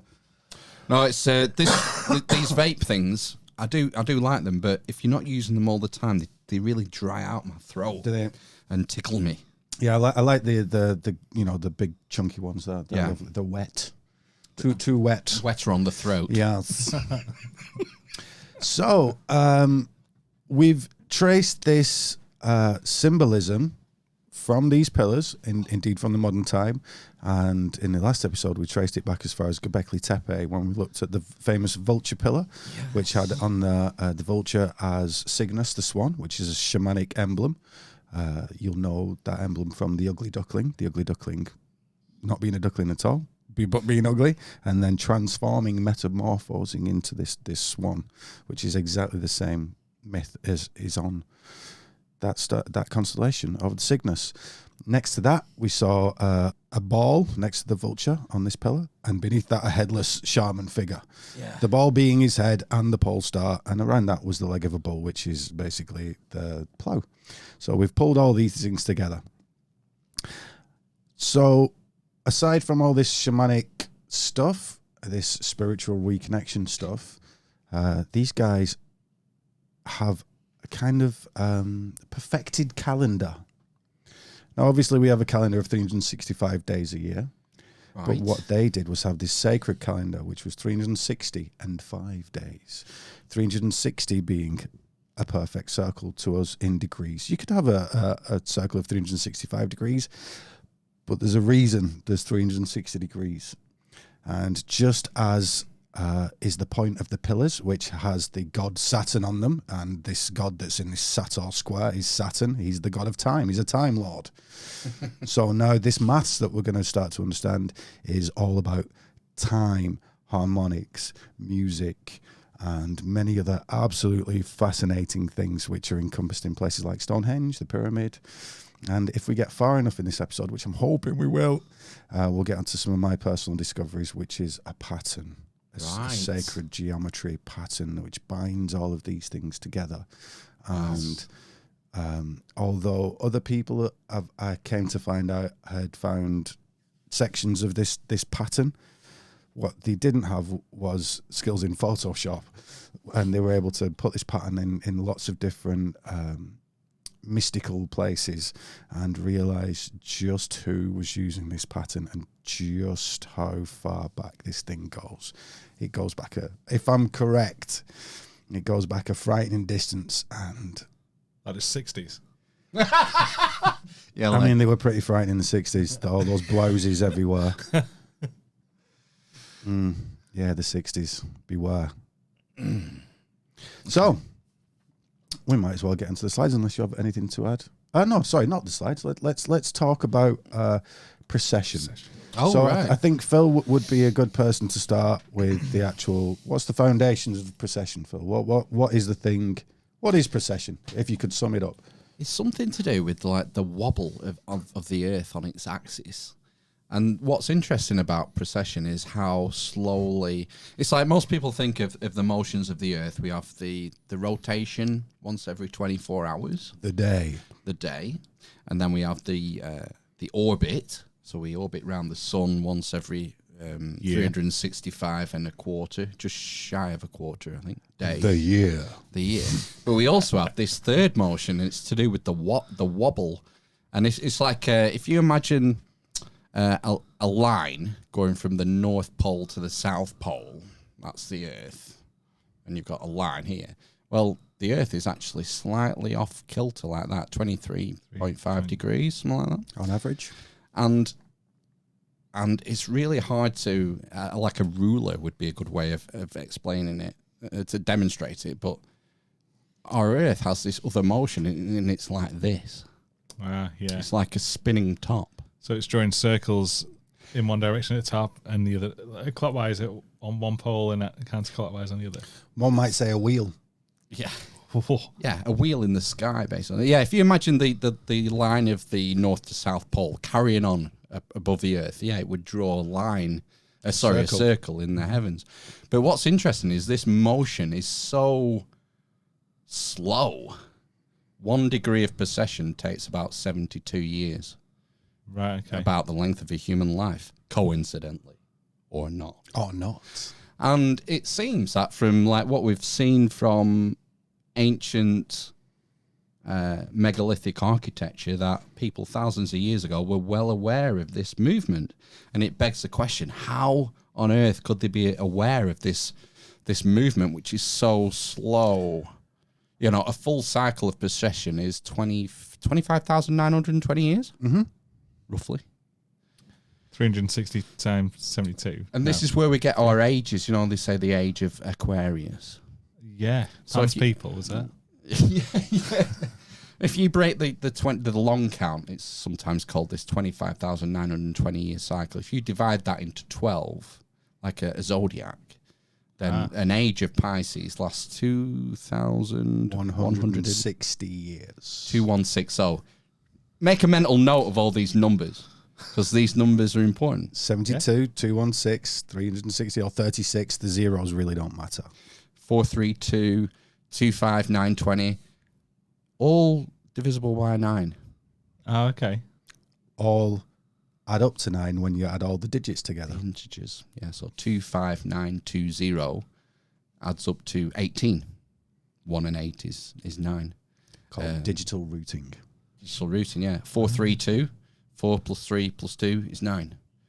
72 years for 1 degree of precession. 7 plus 2 is 9. Is 9. They all add up to 9. It's crazy. Okay, so excuse me. So now imagine a clock or a wheel, and this wheel's split up into 360. Each degree is worth 72 years. So now you could say we got lots of degrees, 360 of those, but then we've got lots of 72s in each degree. Now you start doing the maths. So do we have a calculator, Andy? This might be fun for somebody. I don't. Hang on. Yeah, I've got one. Yeah, This will be fun. It's gonna buzz, isn't it? No, it'll be fine. Should be fine. Cool. So let's start with processional week. The numbers that start popping out straight away are these special numbers. And don't forget, we're talking about time and music and harmony. So we got 72, yeah? So 72 times 7 is a week. So that's a week of procession. And I know that's 432.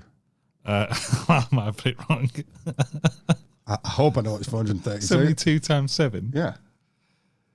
It better be 432. It's this number, but it's 54, still 504. works. Sorry, yeah, my fault. 504, so 0 54 is one of these numbers. Yeah. Okay. Okay, so now, 72.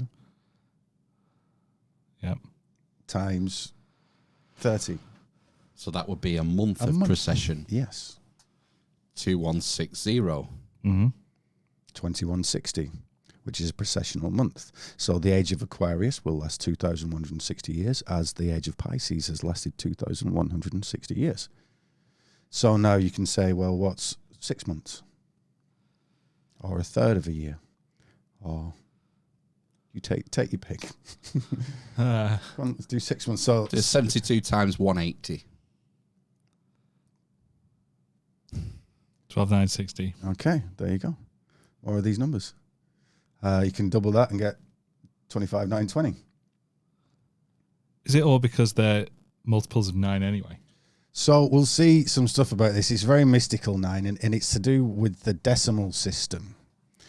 Now, if we were using, so that's called base 10. You got 1, 2, 3, 4, 5, 6, 7, 8, 9, and 0 as a placeholder for the next level up, and you're just leveling up every time. If you do it with base 11, base 7, base whatever, you get a similar thing where the last number kind of repeats itself and does all these other funky things like we've been seeing. However, there's something about base 10 where all of the numbers line up and serve a function, almost like logic gates on a circuit.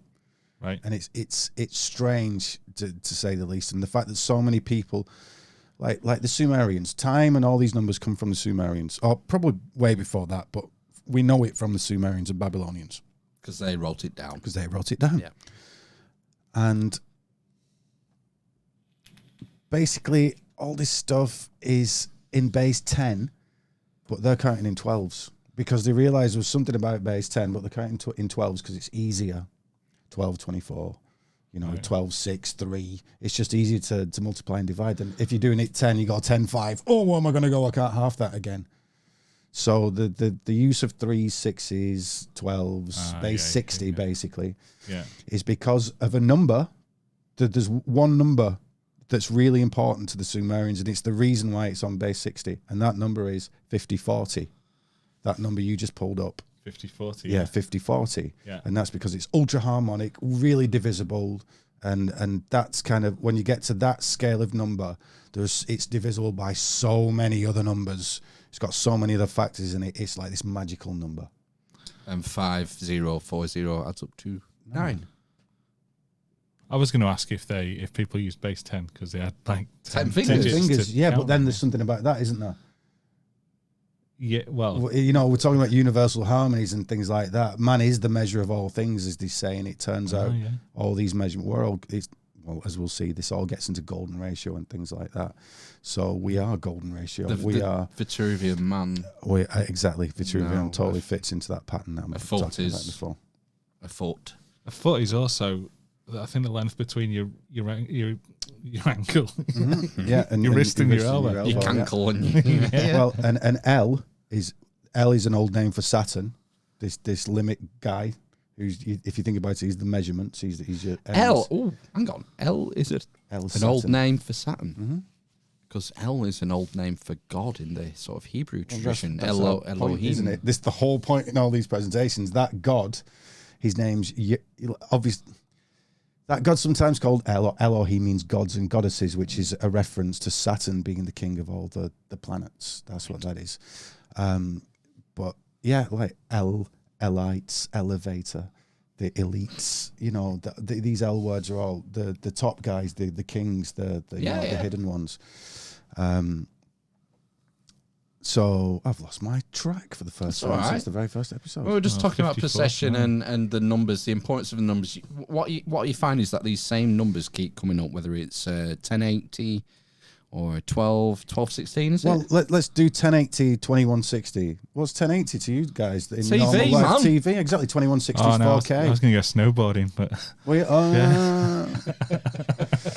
But yeah, You've got 432 with middle A. yeah. So and we- that's Pythagorean Pythagorean tuning. Yeah. 432 hertz. Well, it got changed to 440 but in the early 20th century, I think. Yeah, But equal before temperance. before It does make sense. I can Yeah. kind of see why they did it. It just so they can even out all the keys because there'd be a Concert gap. tune. Yeah, concert pitch. Aside from that, all these numbers, as we said, are beautiful and super harmonic, as we've discussed in previous episodes. It's more like you can add, you can divide it easily, you can multiply it easily. It's divisible by, if you need to divide 50-40 by, some 255 or something like that. It probably divides, it's the most likely number to divide by the number. Then it all comes down to base 60, base 60, which the Sumerians were using for time. It's universal as well. I mean, across the language, there's no one who like has an extra number. Like, there's no like Chinese number between 6 and 7. Mathematics is the base of it's the base of reality. It's mathematics. It is, and it's good how everyone realizes that. It works from the very small to the astronomical. Like the Earth's we were talking the other week about the relationship in eclipses between the Earth, the Sun, and the Moon. These numbers are encoded in that relationship. I'm going to forget and butcher them now, but it's something like the Moon is 432 times the distance between the Earth, to the Earth as it is from the Sun, or something like that. This relationship is built in. There's quite a few slides on that stuff. Let's not enjoy that. Let's not jump the gun. So, shall we begin the actual slides themselves? I don't see why not. Here we go. Okay, so we were talking about Babylon and Sumeria earlier, and if you just how bright is that? Yeah, go on. You carry on. Go on. Yeah, it's a bit blown out, isn't it? So on the right column there, there's a list of numbers, and that's called the Sumerian Kings List, and this is detailing from, I think there's a black line halfway down that list, and that details a separating of what modern scholars call mythical time from actual time. So if you look down that column of numbers, we'll have to wait for a second. Sorry, mate. I'm fucking around with the camera. If you just move it over a little, would be cool. So there's a list of numbers there, and these are the ages that the kings lived for in Sumeria. And if you look down that list, a lot of these numbers, I can't see. Can you see them there, Ben? Can you read those? Yeah. Got 720 there. 720 hit P. What have we got? 186. That sounds like. Yeah, there's a few that aren't, and I'm yet to figure those out. But there are so many on there that we've are. Got 432. 432. Got 360. Yeah, 360. Poor old Zamog, he only made it 240. 900. Yeah. There's a lot of sort of sacred numbers there. Yeah. 420. That's a sacred number. That is very sacred number. Yeah. So again, we've got this image that we've talked about in previous episodes of two polar opposites around a central tree, and then some kind of a sky deity above it. What it's really representing is the pole of the earth, or the pole of your spine, pointing up to the pineal gland if it's your spine, pointing up to the pole star if it's cosmological, and this duality thing. These guys are of the sea, feminine, and of the earth, and the men. So they got this duality about them, and the root of all these teachings are called the serpent knowledge, and that is essentially your serpent knowledge. Real understanding of these polar opposites, how to obliterate each other, and go into this null place in your mind. Usually done by drugs. We can see there's a colour image of some stone there, of a hand holding opium poppies. Yeah. All right. Yeah. So that's the biggest clue, and we can see what we've called Owanis previously, one of these 7 sages, which are represented by the plough. He is one of the 7 sages on the left. He's doing the foot forward, like showing he's in motion, which is exactly the same angle as the Earth is at, so showing you this possession stuff's old. He's holding his handbag, which we'll get into a bit later, but is totally related to these drugs and this knowledge that he carries. And it's also a kind of, it's the main part of the bag is the Earth, the square of the earth, and then the handle is the sky. What it actually is a it's given away here actually. So in many pictures, I can't quite see on these ones, but in many pictures he's holding his hand in what's called the fig position. Now, still in lots of countries, that means. All right, so your thumb is sort of tucked between your first and second finger. It's a sexual. It's a willy inside a fanny. Yeah. So normally, often he's doing that at the tree.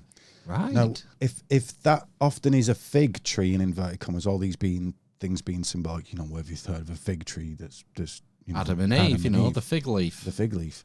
So the thing about the fig is that aside from wasps, which pollinate it, there's nothing else that pollinates it. So you got to do it by hand. Really? So they'd have the bucket of water and pollen and fertilize the tree. They'd take a pine cone, could get all the pollen and stuff in there, and they can sprinkle it on the tree. No way. Now, what it's also is that bag's in front of his sexual parts. He's dipping into that bag and he's fertilizing the pineal at the top of the tree with it. And it's kind of reminiscent, you know, if you were a church goer when you were at school, of the church walking down, the priest walking down the aisle, dipping. Sprinkling on you. Yeah. Hello, here you go. Absolutely. And he does it from a little bucket. Mm. It's not like he's, you know. Yes, it's So- borrowed. It's a borrowed. Yeah, it's carried along. symbolism. You know, it's been said many times that these fish hats are the same fish hats as the bishop. bishops. Yeah. Yeah. And it's often denied and said, oh, it comes from the 1300s and all this stuff. Yeah, fair enough. But there are many other instances going back to Kibel and Janus, which were right on the first episode of all this stuff. And they wear those hats and have the keys and all these other symbols that are so old. The keys, that was important for the god Janus, was it? It was. Janus holds the keys to the new year because it's January. Oh, right. Keys are important. That was important for the Romans because there was a famous temple of Janus in Rome. And the idea was it was shut all the time unless Rome was at war. So it was pretty much open all the time. Right. But that was the whole thing. It was like, it was locked. Those gates, keys, they were locked. This is locked, it's Yeah. off limits. We only open the Temple of Janus when Rome is at war. Right. Cool, huh? Janus a two-faced god as well. Yeah, he's Capricorn and Aquarius. Because Capricorn's December, Aquarius is January. Right. Aquarius always looking forward. Capricorn looking back. Capricorn's a hoary old man. Janus is the young fella. So, it's this same stuff over and over again that we've discussed in these previous episodes. And it's really... So, it's often talked about what's the Holy Grail? What's the Philosopher's Stone? These are all analogies for the same thing. And it is all this information collected together. This body of knowledge, which is the spine, the drug, the pole star, the maths. And they're all underneath this same umbrella of this wisdom teaching. It's like a set of images that you get. And it's like, okay, this has got layers to it. It's got maths in it, early science. It's got shamanism in there, you know, how to perfect yourself. It's kind of a book of life, really. And as Hamlet's Mill garbledly tells you, it's the beginnings of science, essentially. Oh, you son of a bitch. Hamlet's Mill, an essay investigating Hingle Bangle, Jingle Flangle, Toogle. Yeah. Hertha von Deschend and You might, Santiago. yeah, such a son of a bitch to read this. It's thing. an absolute turd. But I remember we were doing the podcast when I read it, and I said it was good. Yeah, it's all there. Man. It's all in here. It's all there. It was like it was good, but I'm going to have to read this again in 20 years when I know more. Yeah, well, Because so much of it went over my head. I'd already gotten my head around most of this stuff, and then it was like, oh, I should really try and read that book again, and read it, and it was still a bloody nightmare. Yeah, because it's not written like By a human or for humans. or a sod. It's not written for humans. Written by the ghost of a drunk alien.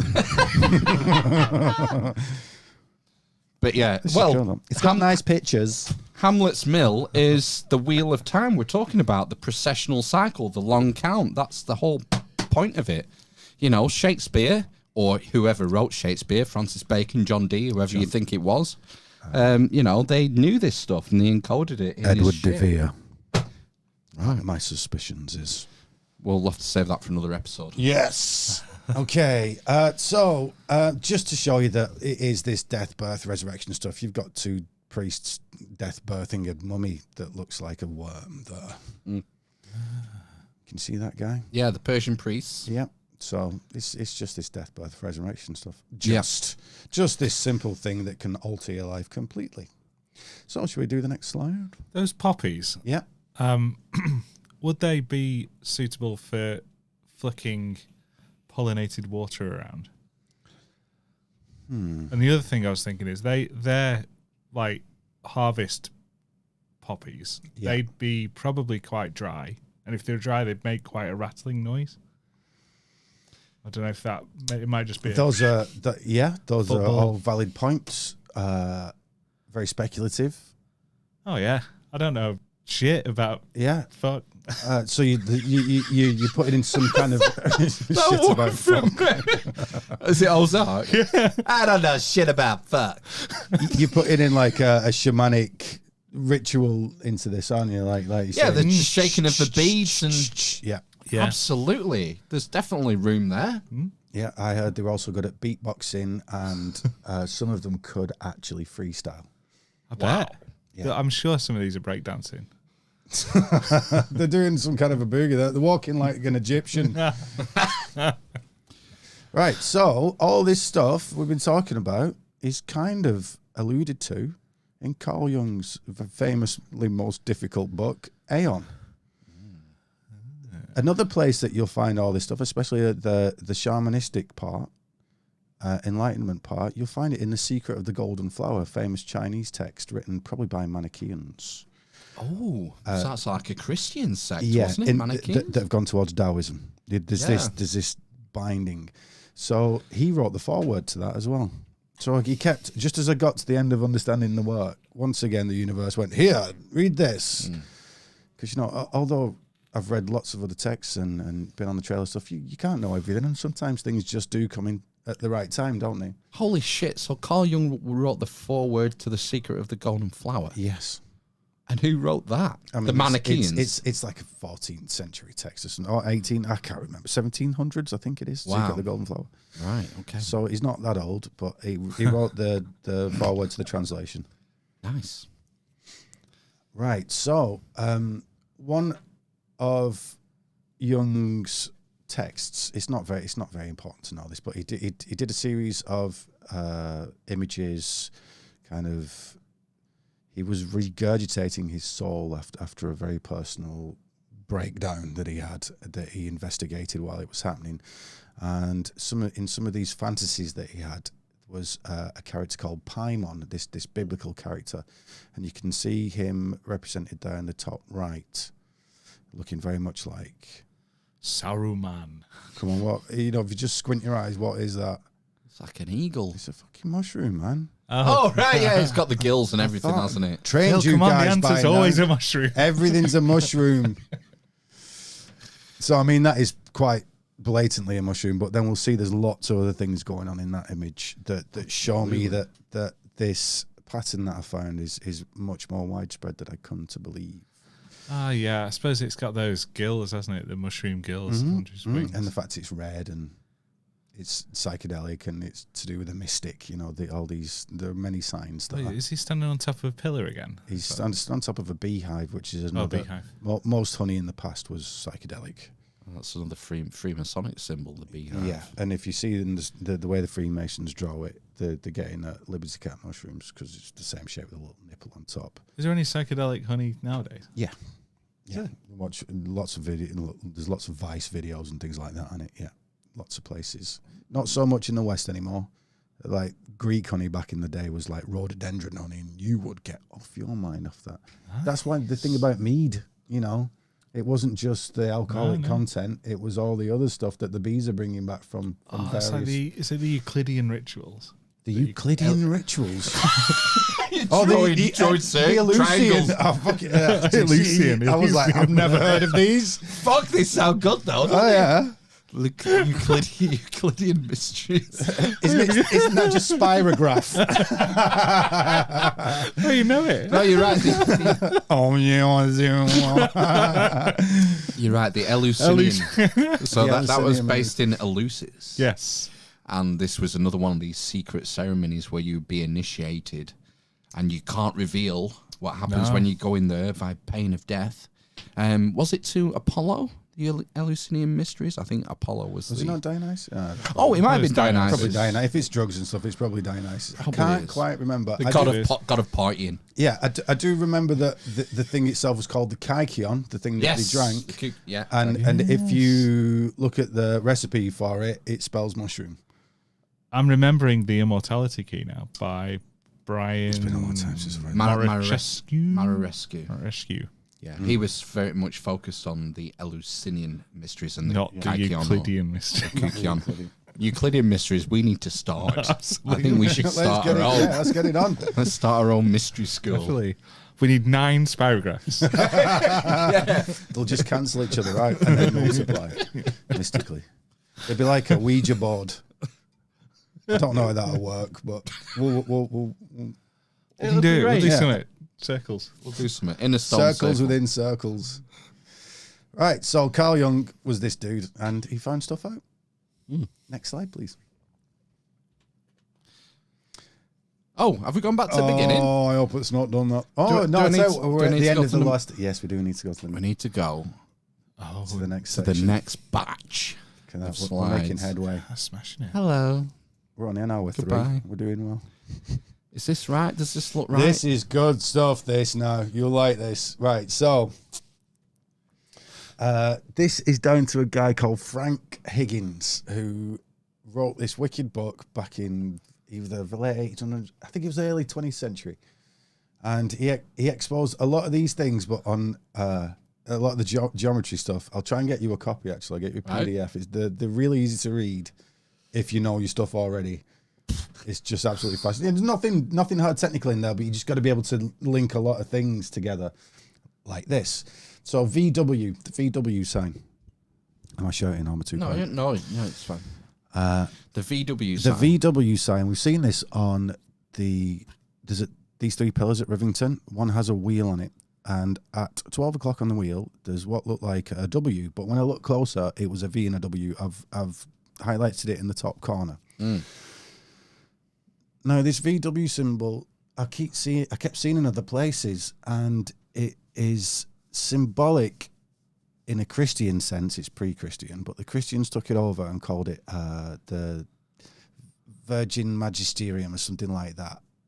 I forget right now because I've had a glass of wine. Yeah. But it's this majestic Virgin, like the Virgin Mary, VM, VW, and they do a lot of this flipping around stuff. The symbol 3 across from the left on the top, this MA symbol, is a Christian rejigging of that same symbol. Wow. Now, if you take the 2 pillars off the side, that's the symbol of Saturn. It is literally, from all the old magic textbooks, that is the symbol of Saturn. So like an M and then a W above it. Well, it's just that you take if there were 2 pillars at either side. Yeah. Well, in fact, you can just ignore all this stuff and just look on the symbol to your right that says Azazel on it, and that is the symbol of Saturn.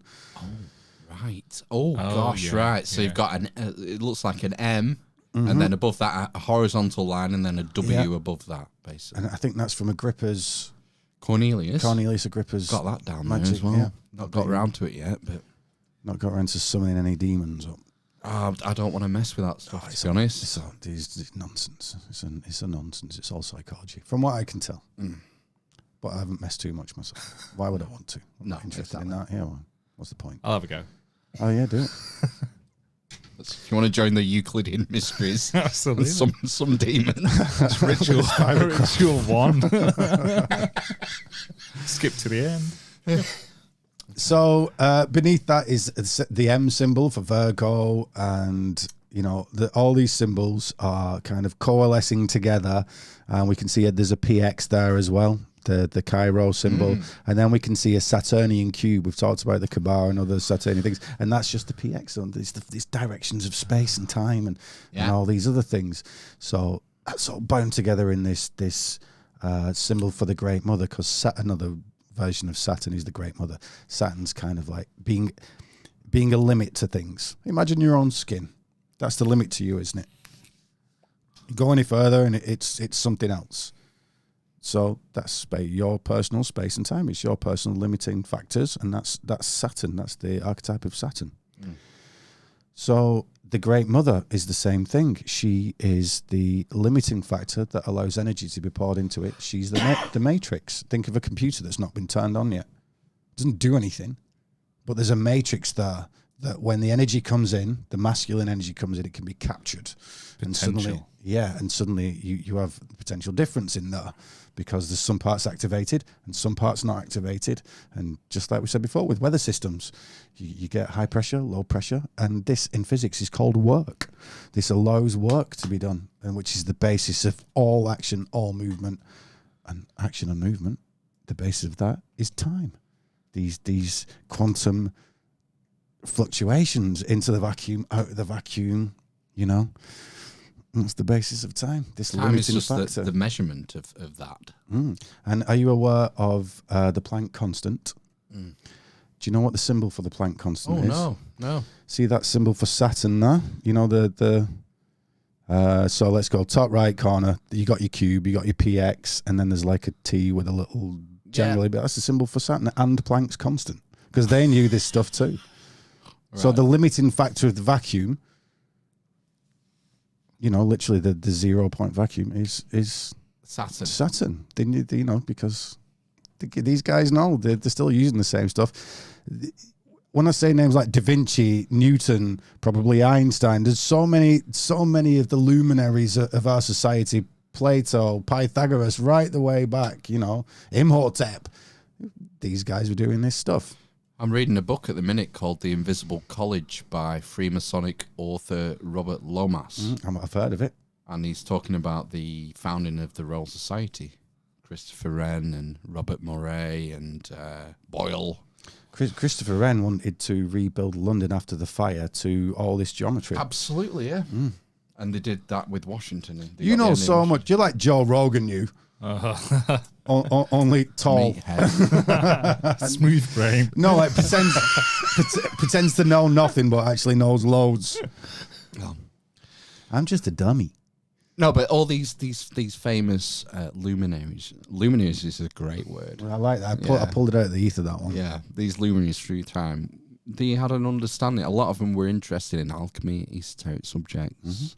Isaac Newton's a famous one. Yeah. You know, he spent a lot of his time looking into alchemy, squaring the circle, and not having sex.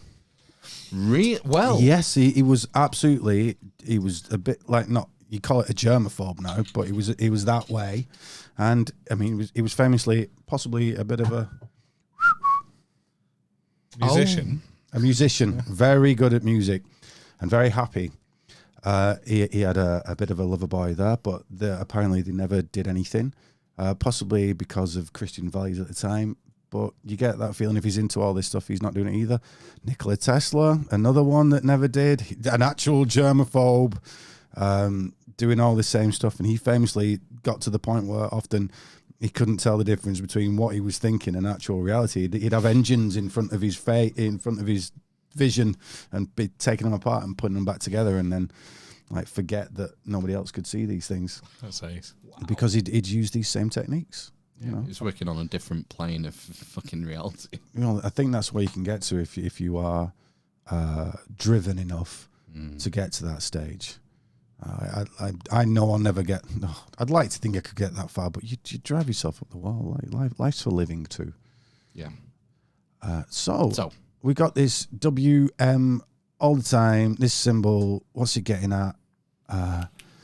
So before we actually arrive at a conclusion, let's go to that middle layer, the Egyptian thing in brown on the left. We can see that M symbol. Yeah. So it goes quite back quite far. Then on the next image in, there's like an M with a line underneath it, and that actually comes from the the G string of the Maui guys. What are they called? The Moai, sorry, on Easter Island. Right. And that's the string that pulls his little panties there up his bum. Wow. So there's that M there. So it's at the bottom of his spine. Just as yes, can see it in the next slide here, in the next picture. On this lady here, it looks like with the M, the Egyptian one, it kind of looks like a spine with an M on the top, if you get me, next to the lady's spine. And then that's drawing up his spine. And then I just remind you that the guys on Easter Island actually had hats on that were big red mushrooms turned upside down. Okay, that's speculative, but, you know, it wouldn't surprise me. On the next pillar, on the next image over, we've actually got a coloured in image from the pillars, which has got this same, another one that's got this same M kind of thing. It's got an A in there as well, but it's definitely the same shape, and we're getting at the same thing. Now, in the next image over, we got a measurement here. This is so cool. So it's difficult to see, but over the, I believe it's the VW, yeah, that one there. So over where the VW is, I placed this special triangle called the Jehovah Triangle, Jehovah Trapezium, excuse me. Right. Which is made up of essentially 2 Pythagorean triangles and then 2 other triangles, which we'll get into. Now, the name of God in Hebrew is JHVH, which we've said in previous episodes. Hebrew didn't have numbers as different vowels. numerals. They had so they used the actual letters as placeholders for numbers. So JHVH is equal to 10, 5, 6, 5. That trapezium has a base of 10, 2 sides of 5. If we look in this bottom row in the center image, you can see a few numbers around there. 10 on the bottom, 5 at the sides, and 6 at the top. Okay.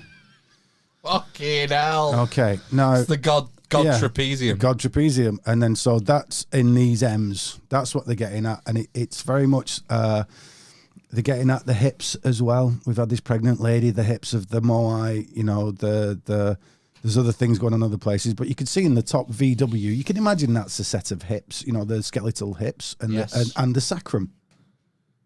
So this is the if you know anything about Kundalini and all this other stuff, it's the base of the hips and the sacrum. If you look to Eliphas Levi's drawing of the Wheel of Fortune, which is all over these pillars, in the top right-hand corner there, you can see 2 serpents coming out of a hip shape going up a stick. Absolutely, yeah. Right, so we're getting at the hips, but we're also getting at something else here. Now we're going back to procession. If you look in the right-hand corner, you'll see that actually the slopes of the side of that trapezium are at 23.5 degrees. So the angle of... So that's what they're getting at. So the center of the... If you can see, the trapezium's been extended into a triangle. The center of it says the pole star. And then you got the Earth and you got all these angles. And I'll tell you as well, if you take the sides... It's difficult to explain this. So if you imagine the 2 equilateral triangles at the base of that trapezium. Yes. And then there's a third one pointing down, isn't there? Yep. So if you just went to the top of those 2 equilateral triangles, drew a straight line down, halving them. Yeah. Yeah. Those the remaining triangles inside would all be 3, 4, 5 triangles, and it's all 3, 4, 5s with these 2 extra little triangles on the outside. Now, here's what's bloody cool about this, because I've said, okay, 1300s, and we got evidence of it on these M shapes all across the world. That's amazing as well. All across the world. Next slide, please.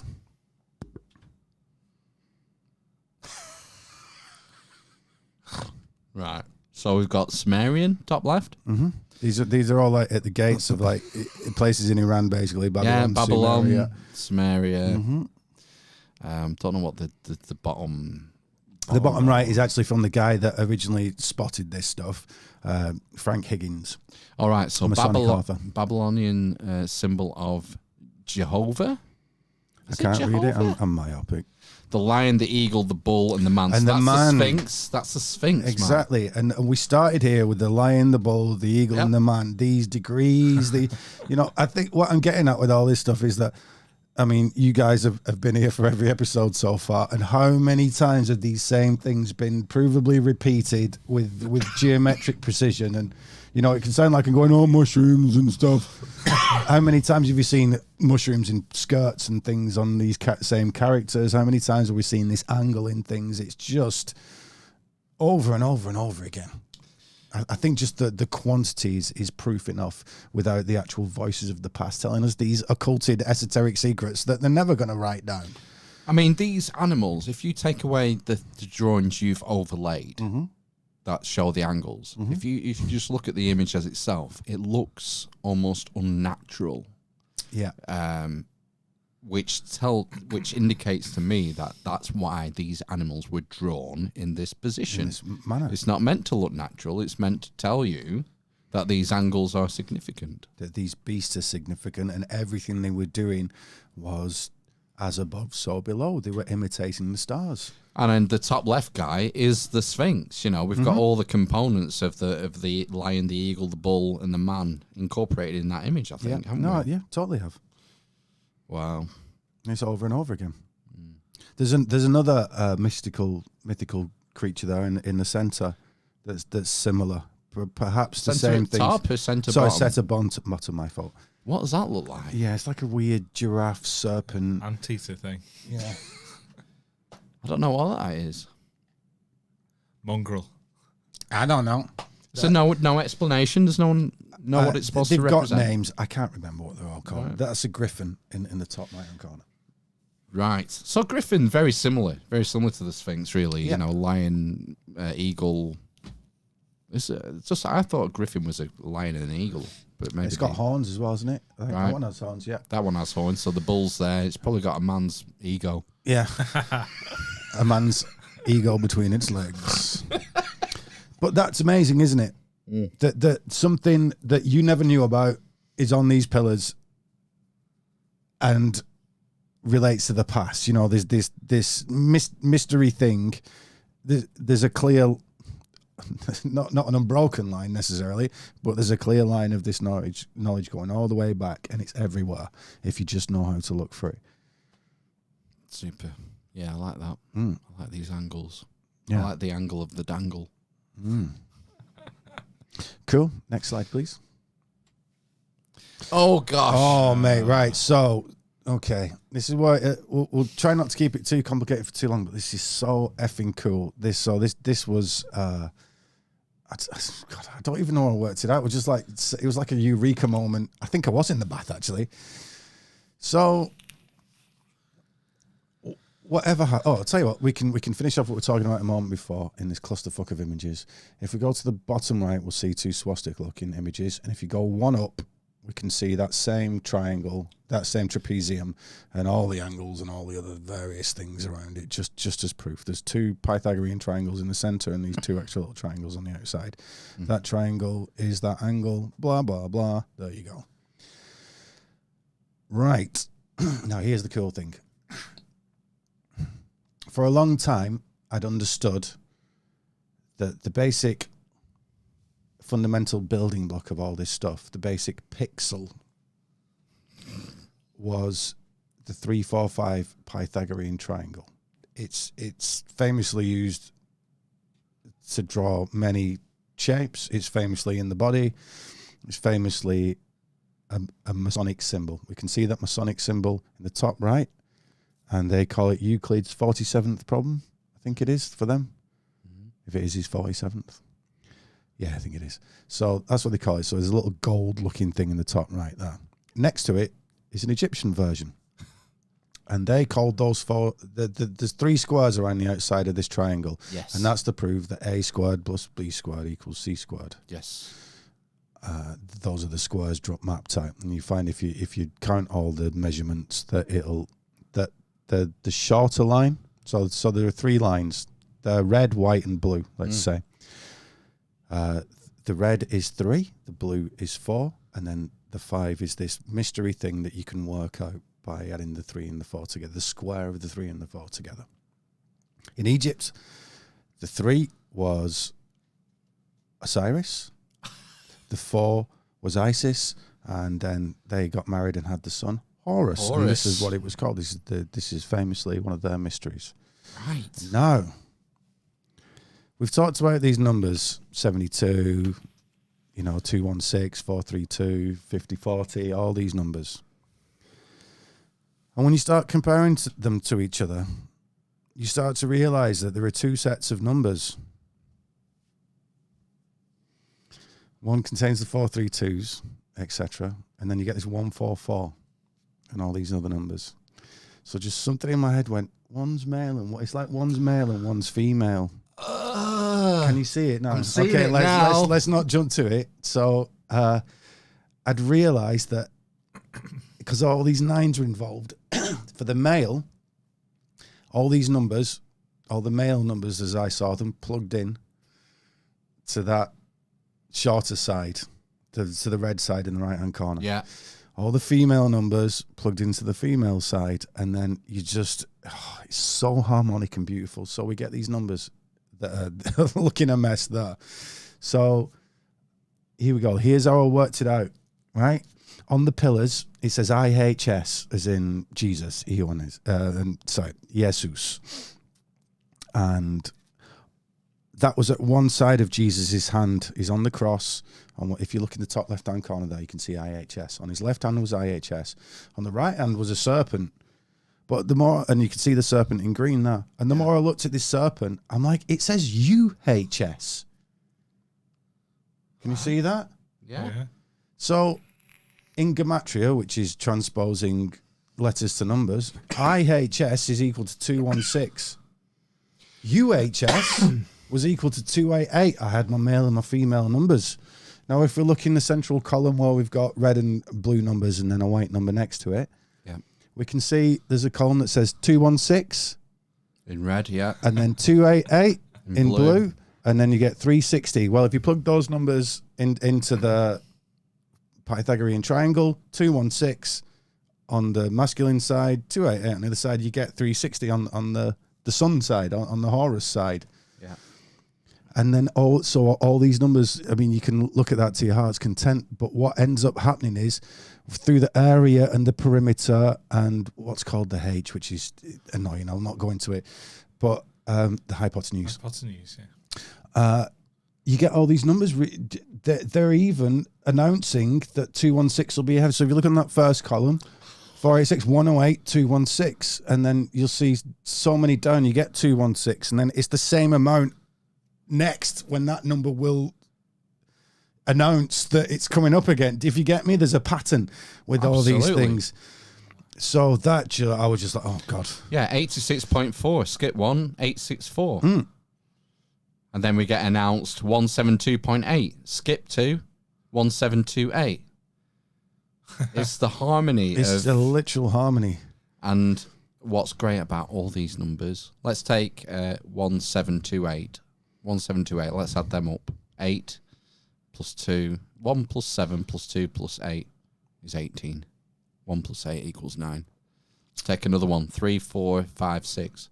3 plus 4 is 7. 7 plus 5 is 12. 12 plus 6 is 18. 1 plus 8 equals 9. And this multiplier of 9, I've tested this.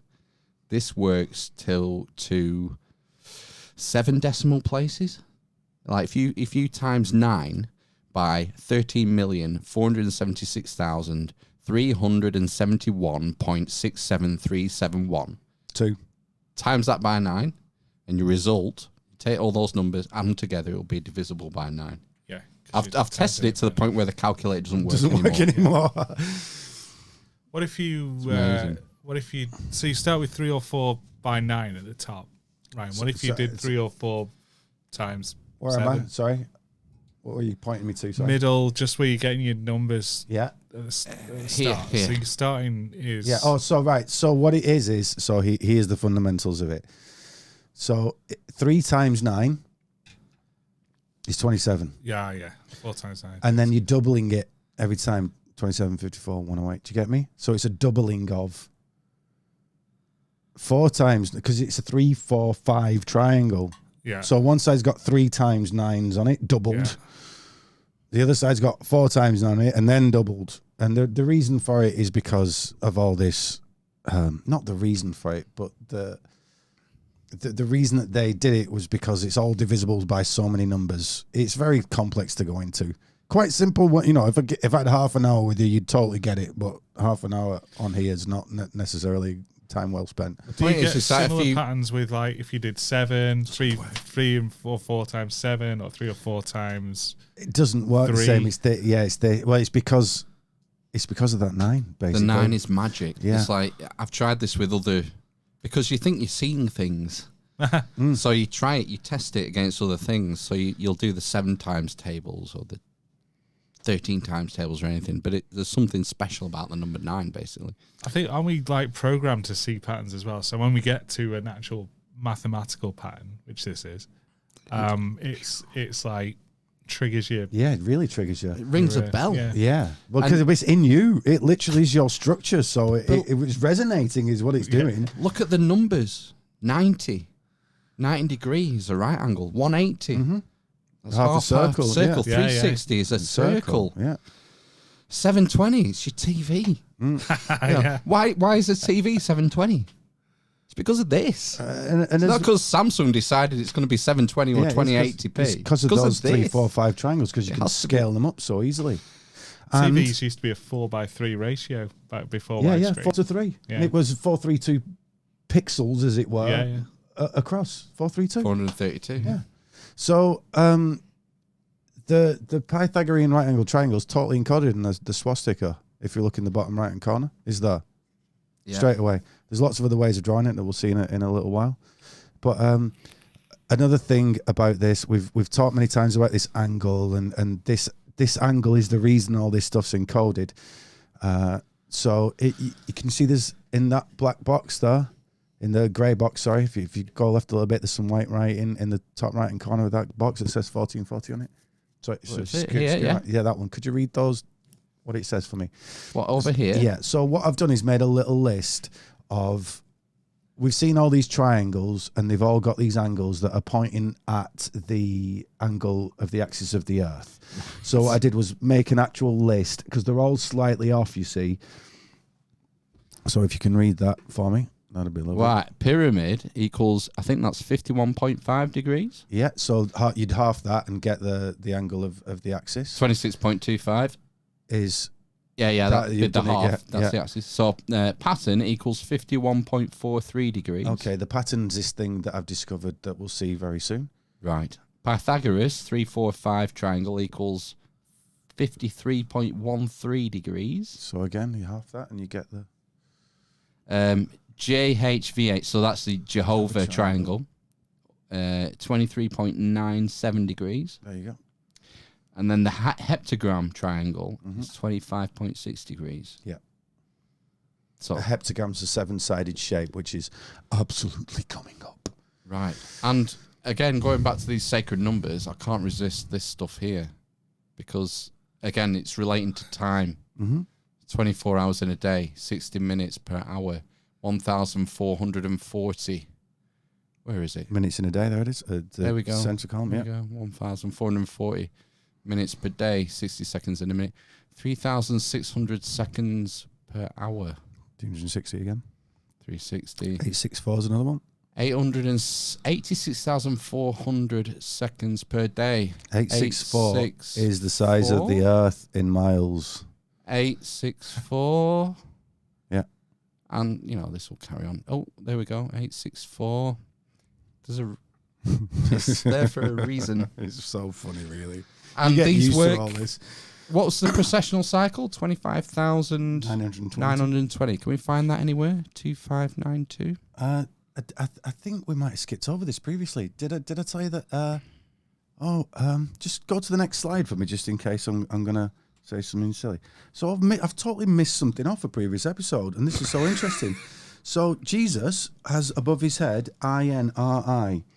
Ioannis, what is it? Something.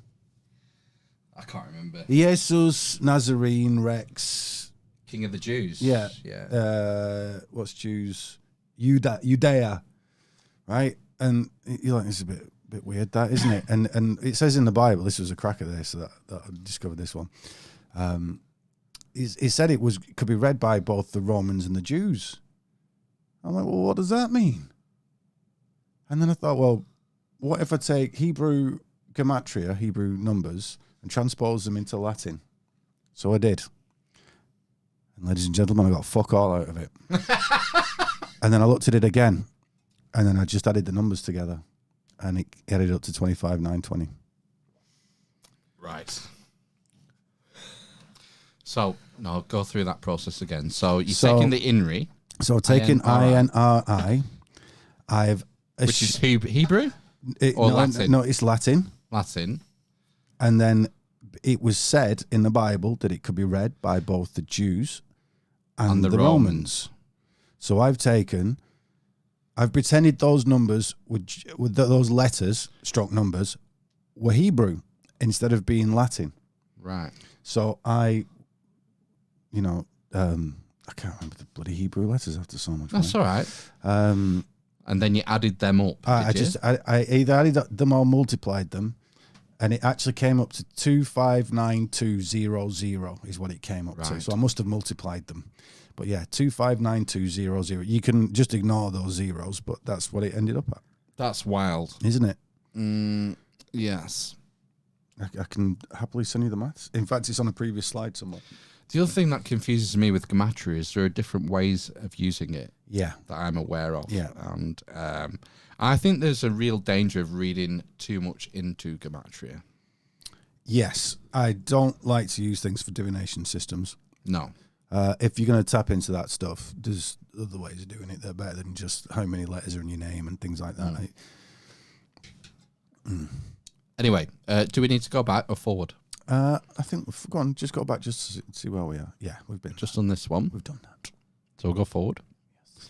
Let's skip this one. That's fine. So I'm just showing. No, go on. You horrible person. So there's our Sator square in a 5x5, and as you'd pointed out in a previous episode, if we look at the arms of that swastika, it says Satan and Rotas, which is kind of getting at Satan is Saturn. Rotas is the wheels, the wheels of Saturn. And if you connect that outside line, so let's say bottom left-hand corner of that square, if we connect that bottom left-hand corner up to the centre of the N, in the very centre of the square, that would make a 3-4-5 triangle. Not only that, there are two other ways of doing it here. One of them is how the fish is on one of these pillars. So that the fish there is from the pillar. So that's one way of doing it, and you get a 3-4-5 triangle out of it by drawing two curves, two arcs with a compass. An arc, like sacred geometry, Masonic type of method. Yeah, and you can see these. That's a 3-4-5 because it's got 3 there, 4 there, and you just imply the 5 from it.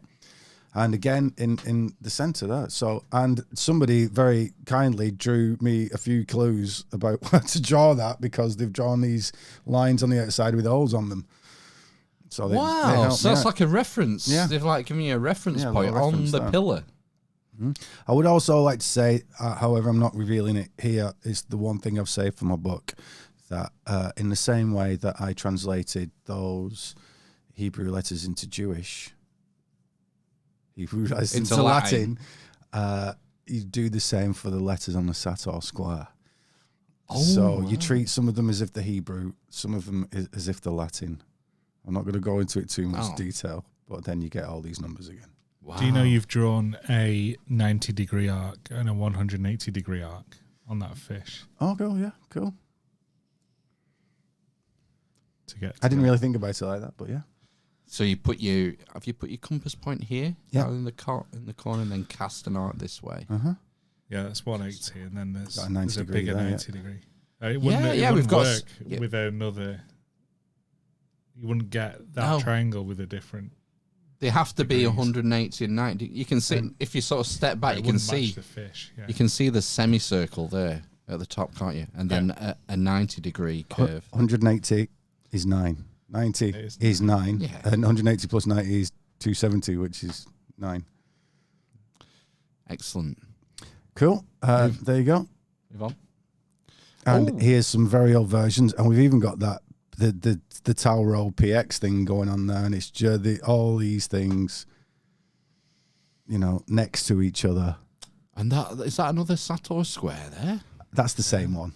That's the same one as we just saw in the last image. Yeah, right. These are just all in context next to each other. Right. So we got this cross of the earth, and we got the cross of the sky there, with the two little W tails at the bottom, showing you that it's on the unconscious and the super conscious, and all these things that we've talked about for 8 hours so far. And there you go. It's all coming together now. Nice.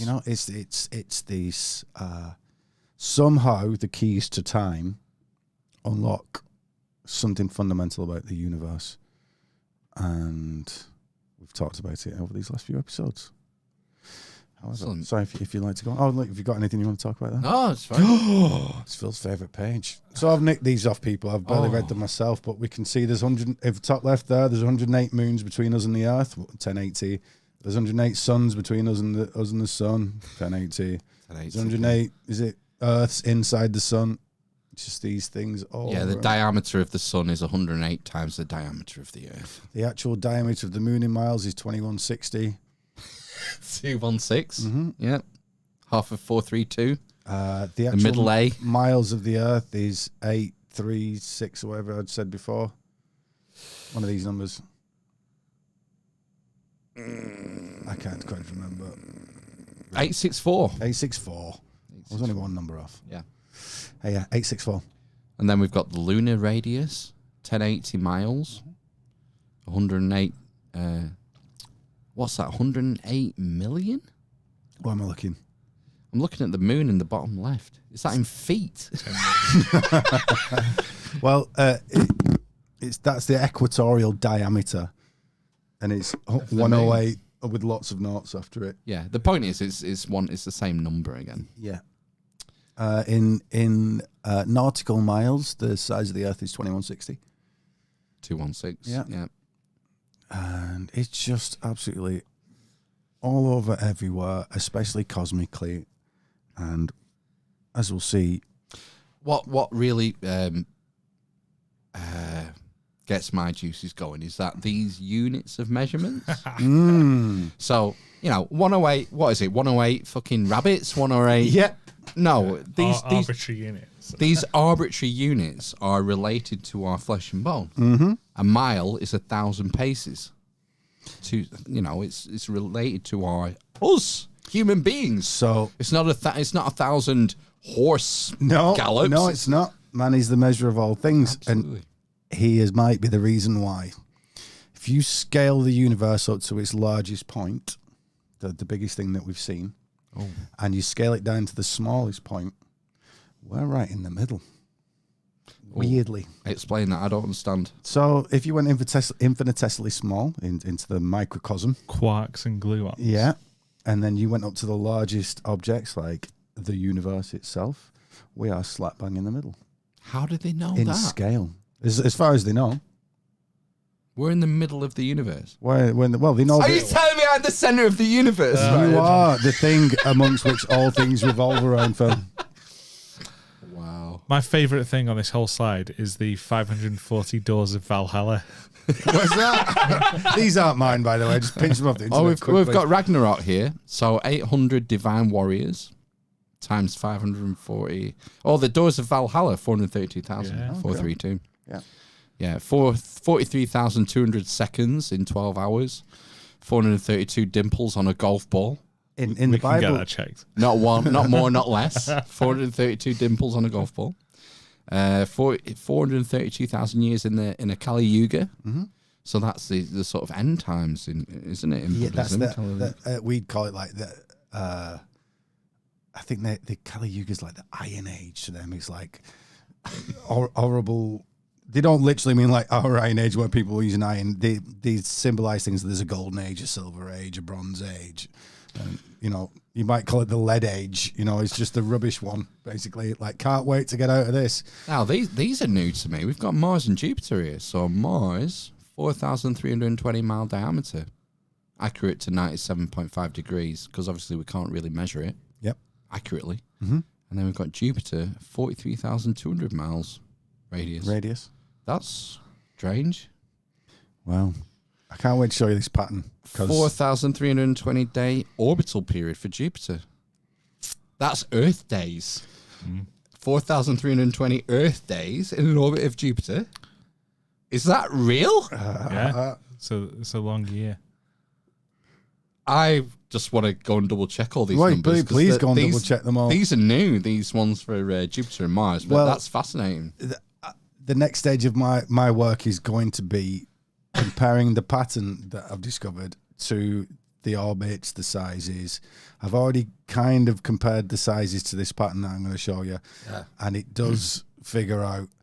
And the other thing I would like to say for anybody who's actually a serious scientist out there, something that I found out, and then I found another guy who was actually really high up in the American Navy had found out the same thing from observation. And that is, instead of using Earth as the we were talking about units of measurement before. Instead of using Earth as an astronomical unit between the Earth and the Sun, that's 1 AU. Use between the Sun and Mercury, and then see what happens. I'm not going to divulge it now, but just have a look what happens then. And it is literally like you can't see this on the podcast, but my face just changed remarkably, like a combination of amazement and disgust. Like I just found a golden poo that stunk. And we've also got, I've just noticed Saturn here. So 10,800 days for Saturn to orbit the Earth. 1080 So far out. again. Yeah, but yeah. And is that diameter? Polar diameter of Saturn 108,000. Ooh, now that's kilometers. So I'm not happy about that. That's kilometers. Well, not miles. kilometers based on the meter. The meter is actually in the pyramids, so there's something about the meter. It certainly wasn't discovered by the French. Yeah, they claim it though, don't they? They like to. Yeah. Right, I love that. That's one of my favourite slides so far. And you're taking over this episode nicely, like a new. Should we move on? Yeah. Oh my God, yes. Okay, no. Platonic. These are all nicks from your hero. Platonic solids, anyone? Yeah. So the Platonic solids, according to Plato, one of the founding fathers of the West, there were these very simple shapes, 3D shapes, and they all share a common thing in that all the corners, if you were to put them in a sphere, all of the corners would touch the sphere itself. Right. And there are very few shapes that actually do this. There are 5 altogether, named after the 5 elements. There's a fire, a water, an air, and an earth, and an ether, or the 5th element, as it would have been known. 5th element, yeah. All of these shapes have angles in them, as all shapes do. And when you add the angles together, we get precessional numbers. So you get the tetrahedron at 720 degrees. Fire. You get the octahedron, which adds up to 1440 degrees. Air. You got the cube, which is 2160. Earth. I will remind you that Earth and Saturn are these limiting factors, and the cube is Saturn's, and 2160, precessional month. Absolutely. And I think the last one, is it an octahedron? Icosahedron, sorry. I can't read very well. Right. And that is symbolized by water. 3,600. So Captain Planet. Essentially, yeah. So basically, if we take, let's start with the easy one, the tetrahedron. If we add all these angles up, that's where the 720 is derived from. If we add all these external angles that touch this imaginary sphere that is encompassing it, it adds to 720, and we get these numbers repeating again. It's amazing. And so those are the only shapes that do that miraculous thing. And squaring the circle, you might say. These are the shapes of the universe. From the icosahedron there is the shape of viruses. Many viruses are that shape. Wow. These are just the basics of life. They are as the amino acids are fundamental to building you. These shapes are fundamental to building things like DNA and all kinds of things. The way tetrahedrons fit together builds helixes, and right. It's absolutely the basis of everything from atoms to, it's been proved by Kepler to some extent that if you nested all these shapes, these actual shapes within each other in a certain order, you get the orbits of the planets. Wow, that's incredible. Oh, I love this. I love what's going on in this slide. Oh, we've got the speed of light here. What's this? It's the square root of 432, or is it something like that? The speed of light is at 186,282 miles per second, which is 216 times 864. The sun times the moon, basically. You take the diameter of the sun in million miles, I guess it would be, and the diameter of the moon in million miles, times them together, you get the speed of light. And give or take. Rounding errors. Yeah, over and over again, this stuff just... Yeah, there's little give and take, but that's the nature of reality, isn't it?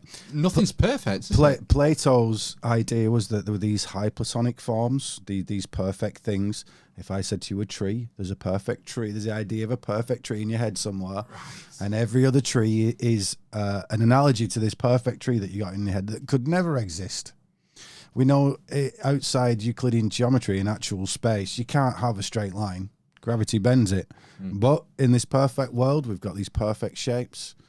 And this is Plato's idealized forms. Same with the circle. You know, there's no such thing as a perfect circle. No. You're limited by what you can measure. There'll always be a room for error. And that dives down to the Heisenberg uncertainty principle in quantum mechanics, etc.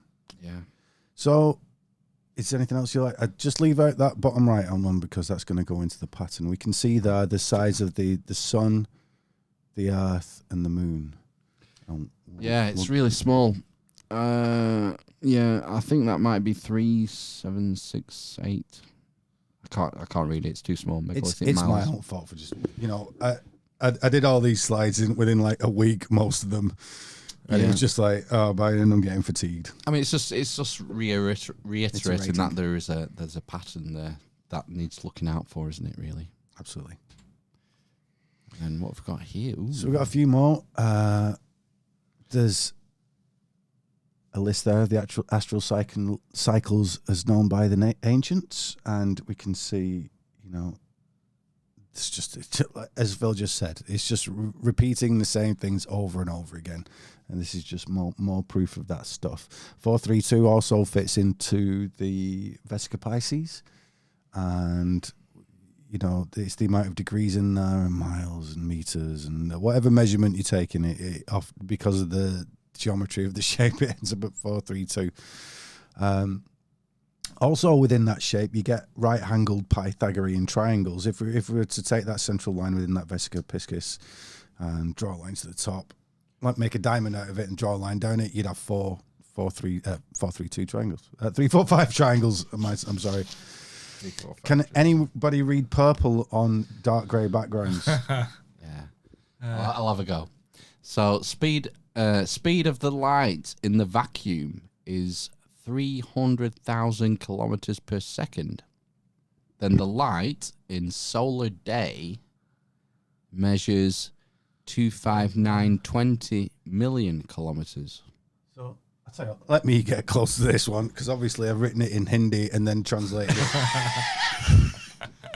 Speed of the Earth. Speed of light in the vacuum is 3,000 kilometers per second, and the light in the solar day. Then, there's your important word. Then the light in a solar day measures. Right. So the light in one solar day goes that far. That's what it's saying. The measurement of light in a day is 25,920 kilometers, 1,000 kilometers. What do you mean, the measurement of light? How far it goes. Oh, how far it travels? Yeah. Oh, right. Gosh, In a so solar if you day. take the speed of light, how far does your light travel per day? It happens to travel 25,920 million kilometers. Yes. Fuck off. Fuck off. You invited me here. Never. That can't be right. I don't know. It's just maths. That's God. Whatever that is. That's amazing. Speed of the Earth around the Sun is 30 kilometers per second, and it covers 25,920,000 kilometers per day. Wow. So, speed of the Earth around the Sun. That's how far the Earth travels in a day, in kilometers. It's mental, isn't it? It's just I can't assimilate all these facts because it's like repetitions of the same thing. Yeah, you're just being hit in the head. Yeah, and over again.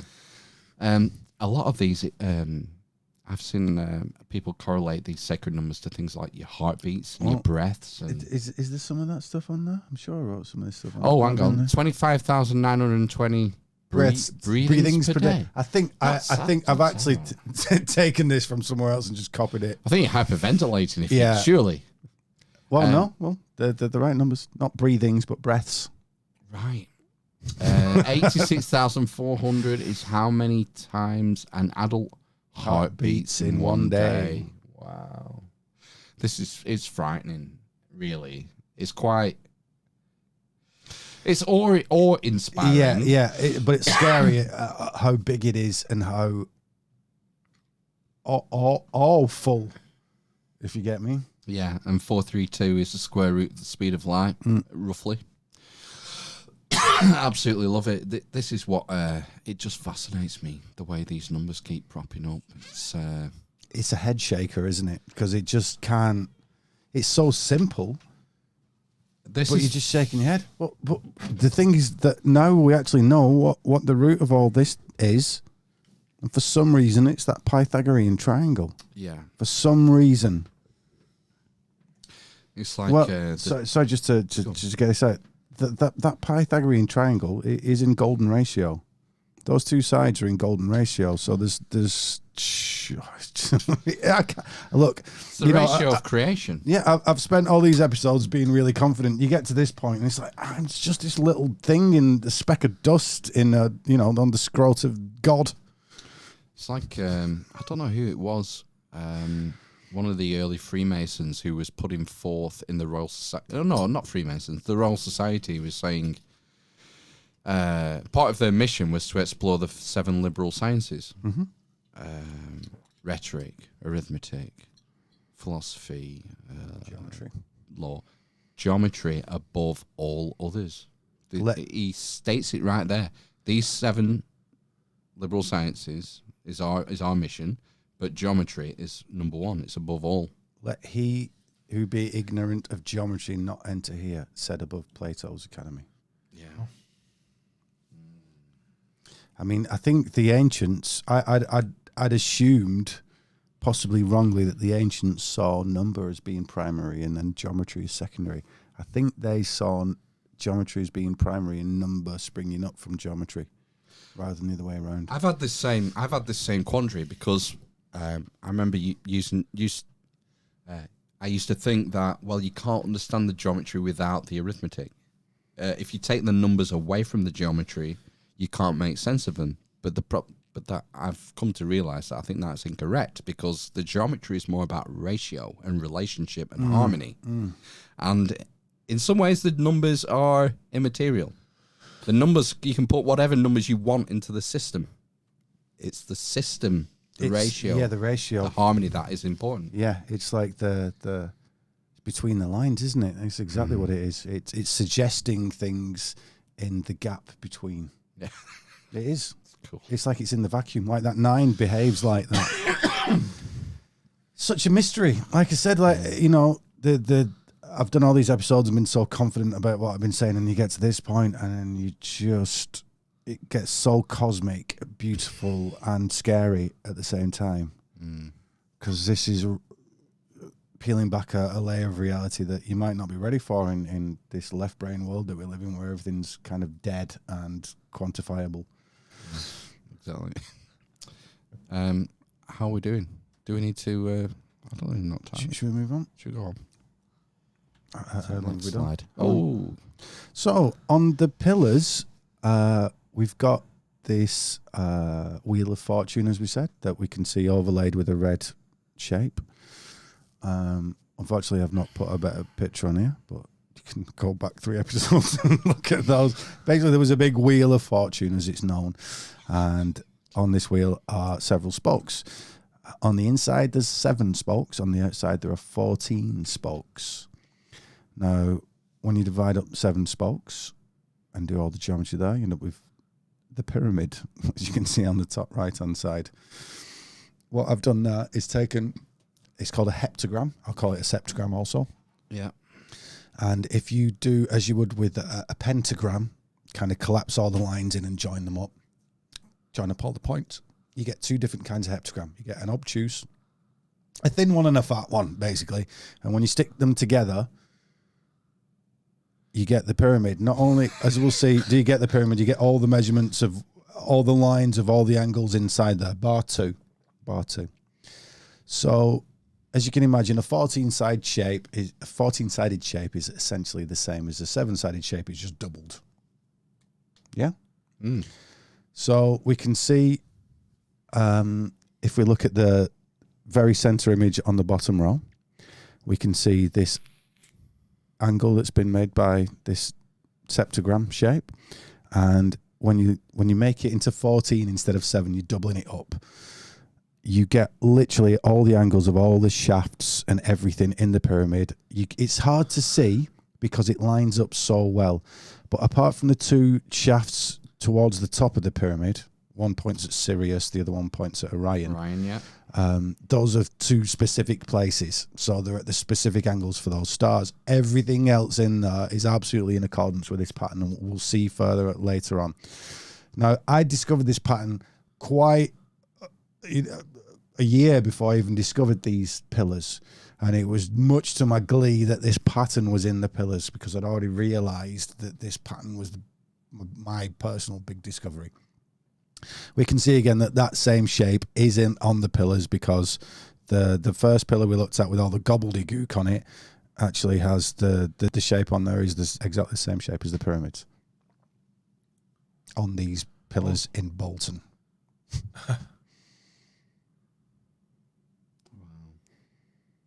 So as we move on, unless you've got anything to say about that. It's a lot. There's a lot to take in, isn't there? Why do you think the Sirius and the Orion shaft? What would be an explanation for them not matching up? Well, just the fact that it's going to specific points that aren't necessarily anything to do with it. Look, I'm not convinced about the Sirius Orion thing personally. No. I've not looked into it mega, but I had questions. But you know, Sirius is the female, Orion's Sirius is Isis, and Orion is Osiris, as we've proved previously in this series. But again, it's this 7-sided shape, and that's because the angles of the pyramid are 54 and a bit degrees, and then you have it, and it's the same as the pole star. Now then, Ryan. Now then. The orientation of those 2 shafts will be contingent on where the pyramid was built and when the pyramid was built. Yes. And if you move forward or back in time, millennia, those shafts would have to be in different places. They're variables. Yes. Whereas the other lines are constants. Are constants. So what are you suggesting by that? That's why those 2 lines don't match up. They're variables. So that you can, well, they are literally that. Are you saying it's calendrical? That so they could note the building time? Because if that's the case, it's like 10,000. It's at the end of the Younger Dryas, basically. At the end of the Ice Age. They would line up though at some point. Well, that's then 10,500 years ago. Yeah. 12,000 and a bit years ago. At the end of the Ice Age. I don't know. I don't know either. I don't know, but we're assuming that those shafts are for that purpose. Yes. For Orion and Isis. Let's do that. Let's say, as far as we know, that's what they're for. So that means that they have to be calibrated for a point in time, whereas the other lines are fixed. Yes. So that's the variable thing. Yeah. And so you'd assume that in the mistakes is something appropriate and accurate. A delay in the project. Well, maybe there was something there. I could quite believe that it was built at the time of Khufu or whatever they say, Khafre, because they've found evidence in there that the block's been used with bits of graffiti. It's like that. I would give it. It's very shaky. I wouldn't even give it a percentage. It's very shaky. I could believe either way. Now, what I almost certainly believe is that it doesn't matter when that pyramid was there. There was something there before it. The Sphinx, I would almost certainly say, is there from 10,500 whatever, because that does mark out that time period. This 10,000, the age of Leo. Yeah, the age of Leo, which in the brings processional cycle. Yeah. Because everything, as we've seen from our pillars onwards, everything starts with Leo, the lion, the bull, the lion, the eagle, and the man. But the Leo is 10,000. The age of Leo is literally 10,500 BC at the time of the end of the Younger Dryas. So it is the gateway, as you always see lions on gateways and at the front of bridges and on thrones and all these other places. You often see a lion holding a ball under its paw. Right, in China, etc. And when you look at the ball, it's all this geometry again. So it's just doing this stuff. Ace. Right, let's go. Right, so these are all the pillars, and It might be difficult to suss, but everything. Let's take, for example, the front of the horse's head in the top left corner. There's a line that goes up his head. The problem is with this stuff is it matches so well, it's difficult to see sometimes. But as an artist, you can see where all the breaks are.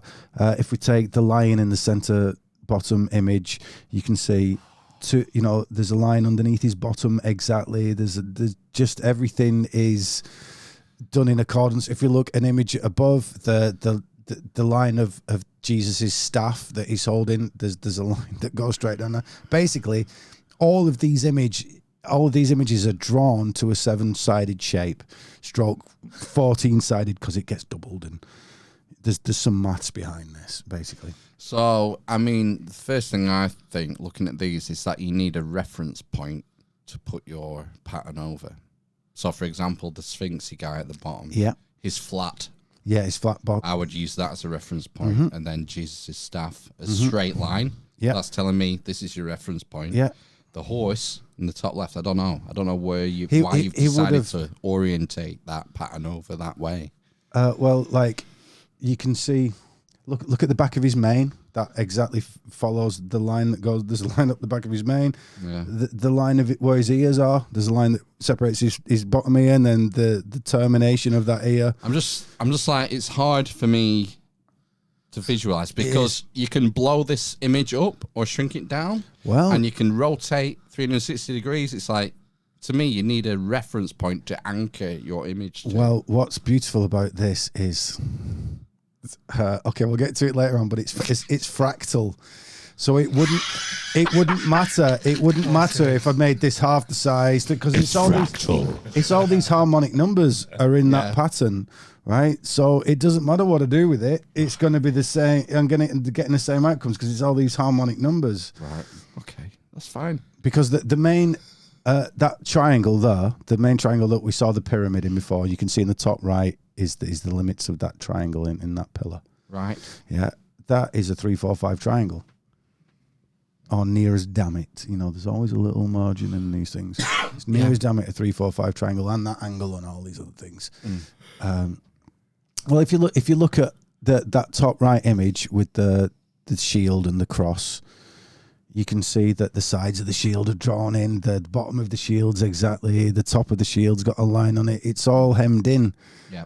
As an artist myself, when you're drawing more complex things and you want to start off and you're like, I want this to look really cool, you will start off with simple shapes. And we know these guys were stonemasons. So we can see in the bottom left image the place where it's actually really encapsulated, and it's that 7-spoked wheel with the 14 around the outside. What's just out of curiosity, have you got your calculator with you still? Yeah. Were you getting it out on purpose then? Did you know what I was going to ask for? No. What's 360 times 14, just to find out? Or can you do it in your head? Yeah, 50-40. 50-40. That one Sumerian number, that one that they were all getting at. So, any questions about this? I realise for anybody watching, it's kind of difficult because we're it's complex geometry and there's so many lines on there. And like I said, some of it fits so well that it's difficult to see it. Because he's literally going over the thing that is already delineated. Yeah. And they're quite, they'll be quite small on the screen. Yes, my fault. Well, that's what it is. But no, I like it. So, next image, please. Okay, so this is one of the first places I found it. It's on, I apologize for the complexity of this image, but this is what I'm working with, and I've not necessarily prepared these things for anyone to look at yet. This is a lot of this is my own personal work. So that's Sheila Nagig. Sheila Nagig is this kind of... Sheila who? Sheila Nagig. I don't even know what it means. She Irish? Yeah. I thought so. She a friend of Tuatha De Danann? Maybe. I could say, do you know this? Oh, let's not go into that. I'm going to go off on another tangent now. So this lady is opening up her private parts, and was a rude thing often seen on many medieval churches, early medieval churches particularly. I would cite that it's actually coming from the old Celtic Christianity as the Roman Christianity was taking over, and it was one of these last vestiges. I found it because I had slipped my Achilles tendon, was living on an island off Anglesey called Cubby Island, and found all this stuff on the local churches. And this is what like helped me to find this stuff. And I'd made my second episode of The Secret Science. Kind of, I'm getting excited about all this stuff, but I hadn't made the discovery yet. And at the end of the second episode, I put a pyramid and a Vesica Pisces over her vagina there. And you can see there's like a little pyramidic triangle right over her vagina there, yeah? And there's a Vesica Pisces over the top. Oh, sorry, a Vesica Pisces. Forgive me, I keep saying Pisces. And then I rewatched the episode after I'd made it, and then I was like, oh shit, there's actually something in there. So I spent about 2 days drawing various shapes and things like that over it until I derived all the angles, and a much more primitive version of that I put over it, and that's a much more advanced version of what I called the pattern. You know, Close Encounters of the Third Kind with the mashed potato Mountain. Is that what that is? No, I've never had that vibe from it. No. Are you not channeling something when you put? When I'm doing these things, it does feel like that. Yeah, it does. You kind of do definitely go into a bit of a trance, and like you're looking behind all these layers, and yeah, definitely a trancey thing going on there. So you'll just have to take my word for it at this point, because we'll as we advance down these next few slides, we'll get to the bottom of this. So if you'd like to go on to the next one, please. Whoa. Oh, that's cool, because it's a PNG. So let's not. Can we go back one side? There's something that I would like to mention. So she's opening up a vagina. She's the goddess. And what's inside the vagina of the goddess? Well, it's the internal reproductive workings of the material of the matrix. Yes. So one of the things I think they might be pointing at is that this is the, how would I put it? Like the crystalline geometry at the bottom of everything. If you get me? In the fanny. Well, that's a coding, isn't it? She's a goddess. She's opening herself up. She's letting you see her reproductive organs. Right. So what I'm thinking is that her fanny. Her fanny. Right. Not just fanny. Not any old minge. Right. So she's showing you her reproductive system workings. So I'm thinking the way they're thinking was this is like the geometry at the bottom of creation. Yeah. Wow. That is what I think. I can't prove that right now. Where everything begins. Yeah. And when you see, so we talked about the golden ratio. In fact, let's go on the next slide if you don't mind. It's this one. So that's the pattern itself. We don't need to look at that. So here's how it fits into the pyramids and Stonehenge exactly. So it does two things. It does something called squaring the circle, which is an old geometric thing. So that's there. I'll not go into that, but that's a big deal. And I can't, without you sitting there and looking at it, it's very hard to explain verbally how that matches up, because it just matches up. There's no other way of looking at it. It matches up. Yeah, we're getting that. I'm still on the pyramid. I'm still looking at the pyramid. And well, got Stonehenge. If you look at Stonehenge, there's like an outer circle that's matched exactly. There's an inner circle that's matched exactly. The angle of the stones, any discrepancy in the angle of those stones is due to the drawing and not due to the pattern. So you can see the blue stones, what's called the blue stones in the middle. Yes. Those are matching the angles. Everything. There's nothing there out of place at all. Who's in the middle? Who's that in the Vesica Piscis? Do you think that's me, chief druid on New Year's Day? Yeah, off my head on mushrooms. Yeah, and then sort of next to a plan view of the pyramid. Yeah. It always strikes me odd as how the King's Chamber is off center in the Great Pyramid. Yeah, well, the peak of it's got a line going through it. The bottom left hand corner's got a line going through. Oh it. yeah, the shaft going up. I'm not saying it doesn't correlate. It's always I didn't think it was. When you look at the plan of the pyramid, you think, why did they, because they were such great, but why didn't they put it directly above? But there must be a reason. Yeah. It's usually in those discrepancies they're telling you the biggest things. Yes, yeah, the giveaway. That's the giveaway. Something isn't right here. You need to look at this because that's where the truth lies. Yeah, and although Egypt's fascinating, going into these specifics too much for me, I was on another path. Egypt's, another rabbit hole. Exactly. Yeah. Okay. Right, now here we go. This is what's at the bottom of the pattern. That is the pattern without the heptagon on there, the septagon. However, I've left the pyramid on there, and now we can see that there's a 3, 4, 5 triangle at the top. If we put in the top left-hand corner, I've actually put the measurements on there, so you can see 3 squares down, 4 squares across, compared to the 11 and 11 of the Earth and the Moon. Those are the exact scales of the Earth and the Moon together, and it all comes from this Vesica Pisces geometry at the bottom. This opening of the minge of the goddess, the hairy biffed of the goddess. Now then, diameter of the Earth has a bulge, doesn't it? Now, is this a rounding error, or is this incorporated, or? So, it is. Look, right. So we're left-brainy Westerners. Yeah. And we go too precise, and we're going, it's this, it's actually that. Well, what they're getting at is they're saying symbols, all these things. It's this Platonic ideal come down to the real world. So it's not quite as perfect. It's not 360 days, it's 365. So what do you do on those 5 days? We fuck it off and get drunk. That's what they did. Yeah, I get what you're saying. Yeah. We're being too precise. We're looking at symbols and these close approximations and these wonderful rhymes and this poetry of the universe. Yes, the Earth has an equatorial bulge. Yes, that actually changes depending on where the moon is around the Earth and where the sun is and what season it is and all these other things. Right, but as an average, just like the precessional numbers, there's certain times we're going slower, there's certain times where it's going faster. It's just in the middle when you use all this stuff together. They get in at a teaching method. They're not getting hung up on all these little details. What they're doing is putting a system together of near enoughs to teach you all this stuff. I get you.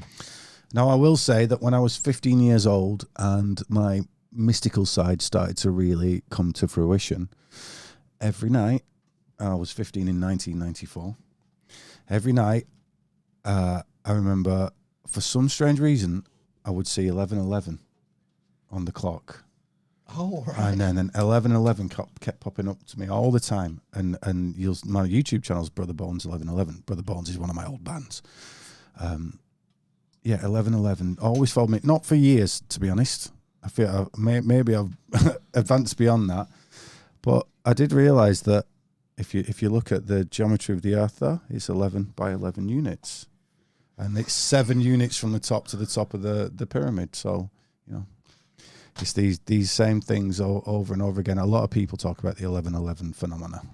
Wow. Since the internet, obviously 1995 is a little bit pre-modern internet. And that 11:11 is derived by the 3, 4, 5 triangle of the moon. Mm-hmm. Being that. So now if we look on the right, we got the literal size of the Earth and the moon. Diameter of the moon, 2160. The radius, 1080. Half of the moon plus half of the Earth is 5040. Yep. Earth is 7920. You can add all those, they're all 9, and they're all those numbers that we saw in the 3, 4, 5 triangle. And they're all multiples of 9. Yeah, obviously. Yeah, it's just absolutely bizarre.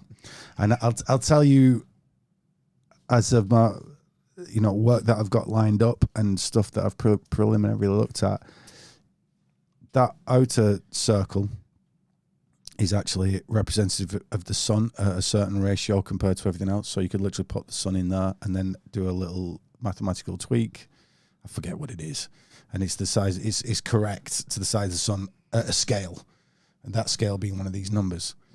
Jupiter, Mars, I didn't get as far as Saturn, Venus, Mercury, so interesting, being the messenger of the gods, and Hermes, Mes being like a measurement, the thing between one thing and another. This ratio idea, this relationship we've got between one amount, the gap between, and then another amount. But like I said, I don't want to go into too much because I'll ruin the few things I've left from my book and not splurged all over your podcast titties. What does it all mean? What does it mean? Oh, mate. The worst thing is, I started off... Look, either the universe has had so many iterations and failed attempts and has somehow come to these things of its own evolution, or I was totally wrong when I said Catholics are full of shit. I went to Catholic school, everybody. I don't mean everybody else out there. We're the same. Yeah, we went to Catholic school. I was like, what are you doing showing me this guy being tortured, trying to do all this mind control stuff on me, asking me into a booth with a weird priest, getting me to spill my beans about stuff I've done. So you know what I've done and I've got no idea about what you've done. It was obvious to me. It was obvious to me because I was using those same tactics to get away with shit in school. Do you know what I mean? I was using mind control and stuff like that, being all sweet with the teachers and then nicking food from the cupboard. Do you know what I mean? I was using those same tactics, and yeah, there's a fingerprint of God. Yeah, like an argument for intelligent design. Then, just in these repeating patterns of numbers. Well, it's as if there was a high wisdom in the first things placed down there. It went, and the best analogy is the four elements, weirdly, but it went like four numbers. Is essentially what it said. It went, right, we got the number one, which is you're a one, I'm a one, the whole thing's a one. Those cells are one. So there's smaller ones and greater ones. So there's no such thing as really one thing. All these arbitrary things we were talking about, like with the geometry. Then you've got two, which is like me and you. But then that makes three because I've got me, you, and this me-you system we've got going on. We've got this information sharing, and we're kind of having a knowledge baby now.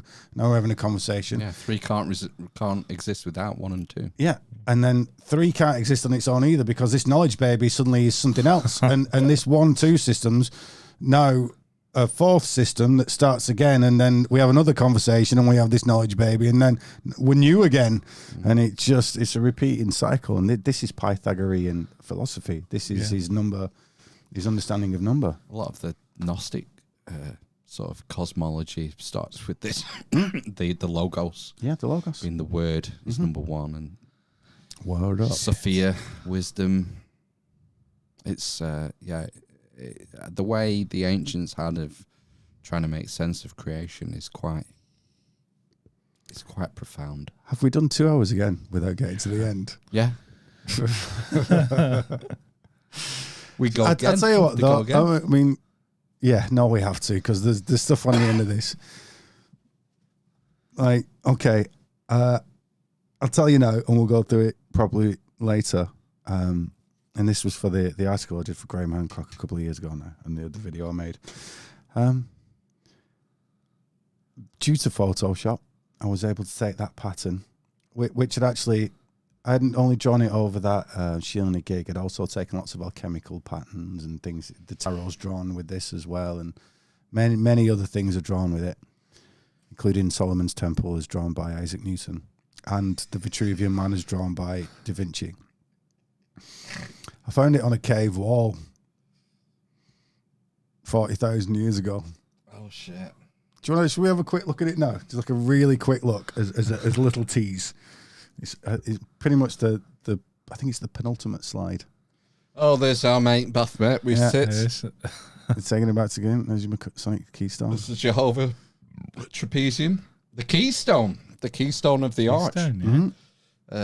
We got the. This is Freemasonic as fuck. Don't tell them. The handbag. The handbag.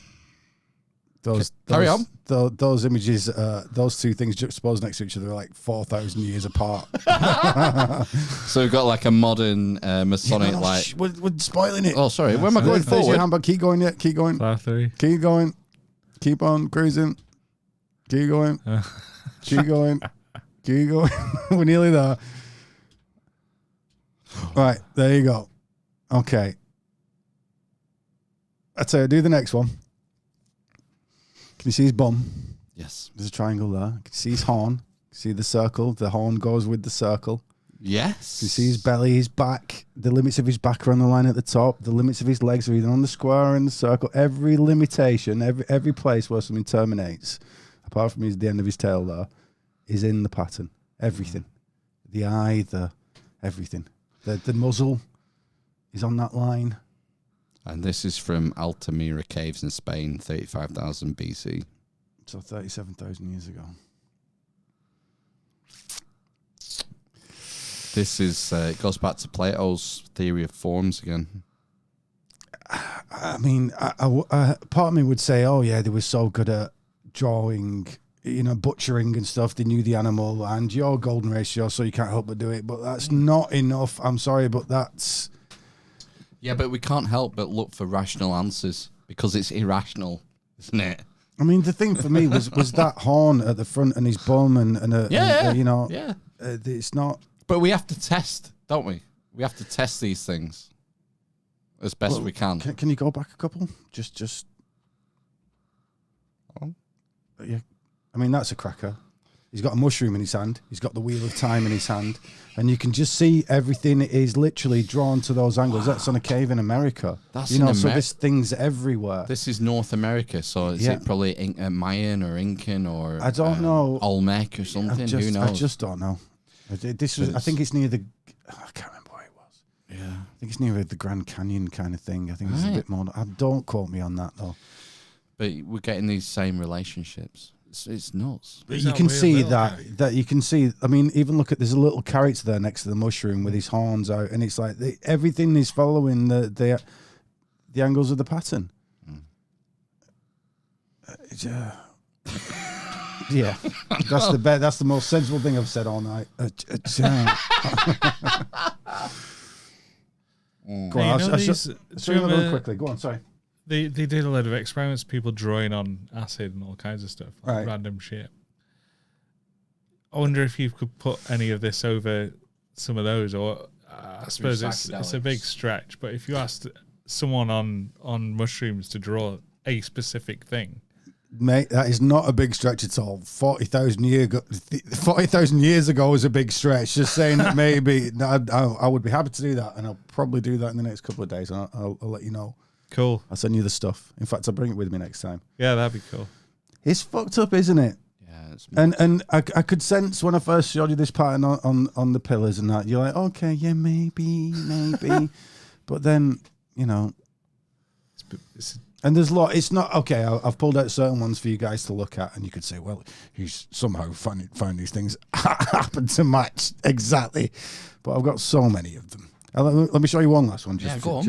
Could you do the what, forward or backwards? We're on ZX again. Yeah, ZX Spectrum. Do you remember those from before? Okay. Hamlet smell. Okay, so here we go. Yeah, they were in Hamlet smell. So, wow. So that's Manly P. Hall's drawing of the Holy Grail. Yes. Fits perfectly. And notice the two rings on the outside. Yeah, which would have been the moon on that diagram of the Earth and the moon with the pyramid in it. Yeah. Fuck yeah. So those two are the moon. But then if you look, that's the oldest thing we've got from Egypt at all. And can you see the two ringtails fit exactly over everything else? Holy shit. And also, fucking hell! I'll also question, what the fuck are they? They look like dinosaurs to me. I'm sure they're slightly symbolically represented, but they look like dinosaurs to me. Aren't they a bit like that other one in the middle that we couldn't identify? Yeah, the mythical beast with the long neck. Oh, right, yeah. The Narmer palettes from Egypt, 3,100 BC. That's the oldest artwork before the pyramids. That's before any of that's pre-dynastic. Yes, so standard chronology puts the Khufu at 2,450 BC, roughly. This is 600 years before that. And we've got these bearded guys above. Oh my gosh! And they look like they're turning a circle. Whoa! These guys have lions' heads. They look like twisty lion's heads. Oh, I'll give you that. That looks like a caduceus. It is a caduceus. Yeah. Fuck, that's amazing. And the way the rings of these creatures' tails maps perfectly with the rings of Manly Palmer Hall's Holy Grail drawing is crazy. If you look to the bottom, so how you've got to imagine this was being done was that it was a series of a wooden frame. This is how I imagine it. I'm not sure. A wooden frame, nails, strings, all making this pattern, and then you're placing it in different. And because it's fractal, so I'll go over this quickly because I said it before. So that 4-3-2 triangle is in golden ratio. If you don't know what golden ratio is, tough shit. I'm not telling you that. Right, golden ratio is a beautiful ratio that allows growth because in the intervals between each progressive number, it allows things to form a pattern that doesn't interfere with itself. So when a sunflower grows, which is a great example of this, all those seeds in the middle, one's not trying to grow over the other seed. They're all just growing in this continuous, beautiful, disharmonious pattern, weirdly, because nothing's interfering with itself. It just grows, and it can grow exponentially large. So you've got these two angles, these two ratios. It's actually 1.61 to 1. There's your ratio. 1.61 parts to 1 part. That pattern there has something I'd never heard of before, and it took me a lot of investigating, and that's called the golden trisection, which is like the golden ratio would be in 2 dimensions, wouldn't it? It's a length or a width or whatever. Well, that's in 3 dimensions. It's got a length, a width, and a breadth, a depth, whatever you want to call it. The 3rd dimension. You can't see it on there. But if you made this 3D, if the 7-sided, no, you don't even have to make it 3D. That's the beautiful thing. It's still in 2 dimensions. It's hard to explain. You know, 1.61 to 1 adds up to 9. Oh shit! No, it doesn't. Yeah, 1.6. 1 is 7. To 1 is to 1. Yeah, but if you got 1, 6, 1, 1. That's 1.61 plus 6 is 7. All right, course, idiot. Sorry, yeah, that was my fault. Yes, you are totally right. I am a total idiot. It is 9. Right, my head's breaking now. So you can. I'll explain. I'll set up a slide for you for next time, and I'll show you how this golden trisection works. Basically, you kind of take 3 continuing lines, and it is this ratio. I've actually got a slide already done for something else that I'll bring in, and I'll show you how it all works. What's pi? 3.6, 3.618, 3.14. 4157982, 3.1415792. There's another magic number, not the golden ratio. 137. 1.37. No, just 137. The thingy's favorite number. What's his name? What was it? Famous physicist. Steve Jobs. Fermat, no. Fermis? The guy that worked on the bomb. Name? Oppenheimer. No. Young American guy at the time. I have become Death Destroyer of Worlds. Dr. Manhattan. Put your willy away, you blue weirdo. Famous American physicist. Elton John. Feynman. Richard Feynman. Thank you very much. Yeah, 137 would be the number that all physicists have on the wall because they can't figure it out. Oh, God, I'll bring you another slide because 137 fits into this as well. But I'll bring that. Yeah, I'll bring that next time. But there you go. I think that's a good place to end it. Even though we're going to go through all these, isn't it? And there's a few more that you've not seen in there, including that Paimon by Carl Jung being to the ratio, to that pattern, and a few other things. I need to get into Carl Jung. I've not read any Carl Jung, and I keep getting signals from the universe that it's something I need to look into. I just don't know where to start. Man and his symbols. Right. Is that not going to be too advanced? No. I want it's written, but not just by Jung, by other people, but it's written for for you specifically. Oh, right. I bet there's a Jung for dummies book. Jung for the youth. Jung for youth. Jung. Jung for the young. The first porn film I ever watched was a German porn film called Young and Brutal, and I just thought they spelled it wrong. Yeah, it was all adults going around in nappies and dummies and stuff. Oh, God. Oh, my God. Yeah. And you thought it was going to be about Carl Jung? Yeah, that's why I watched it over and over and over and over again. Oh my god! Look, we're gonna have to go. God, it's gotten smelly in here. Yeah, we're gonna have to go and come back again and do some more. Well, at least we got through the maths, and I wasn't lying this Sorry. time. No. This is the creek. Don't you open that trap door. Because there's something down there. Right. Oh, globbits. Thanks for coming again, Ryan. Yeah, I've cheers, enjoyed man. it tonight. And you're going to have to come back again in a few weeks and carry on. Oh, shit. Yeah. I'm loving it. Loving it, loving it, loving it. I'm Nothing. I'm not raising to that one. Save Plotland. Right. We're gonna disappear and have a break and then come back and do a little bit of housekeeping and say goodnight. A little bit. And Yeah. it's been a pleasure as always, Ryan. Thanks for coming. Yeah, cheers, Ryan. Mind blown again. Yeah. Splash. No sleep. It's all over the back of the walls. Yeah. Just No sleep for remnants. Amish Ben. Remnants of brain behind me. Right. Sayonara, suckers. Bye. Adios.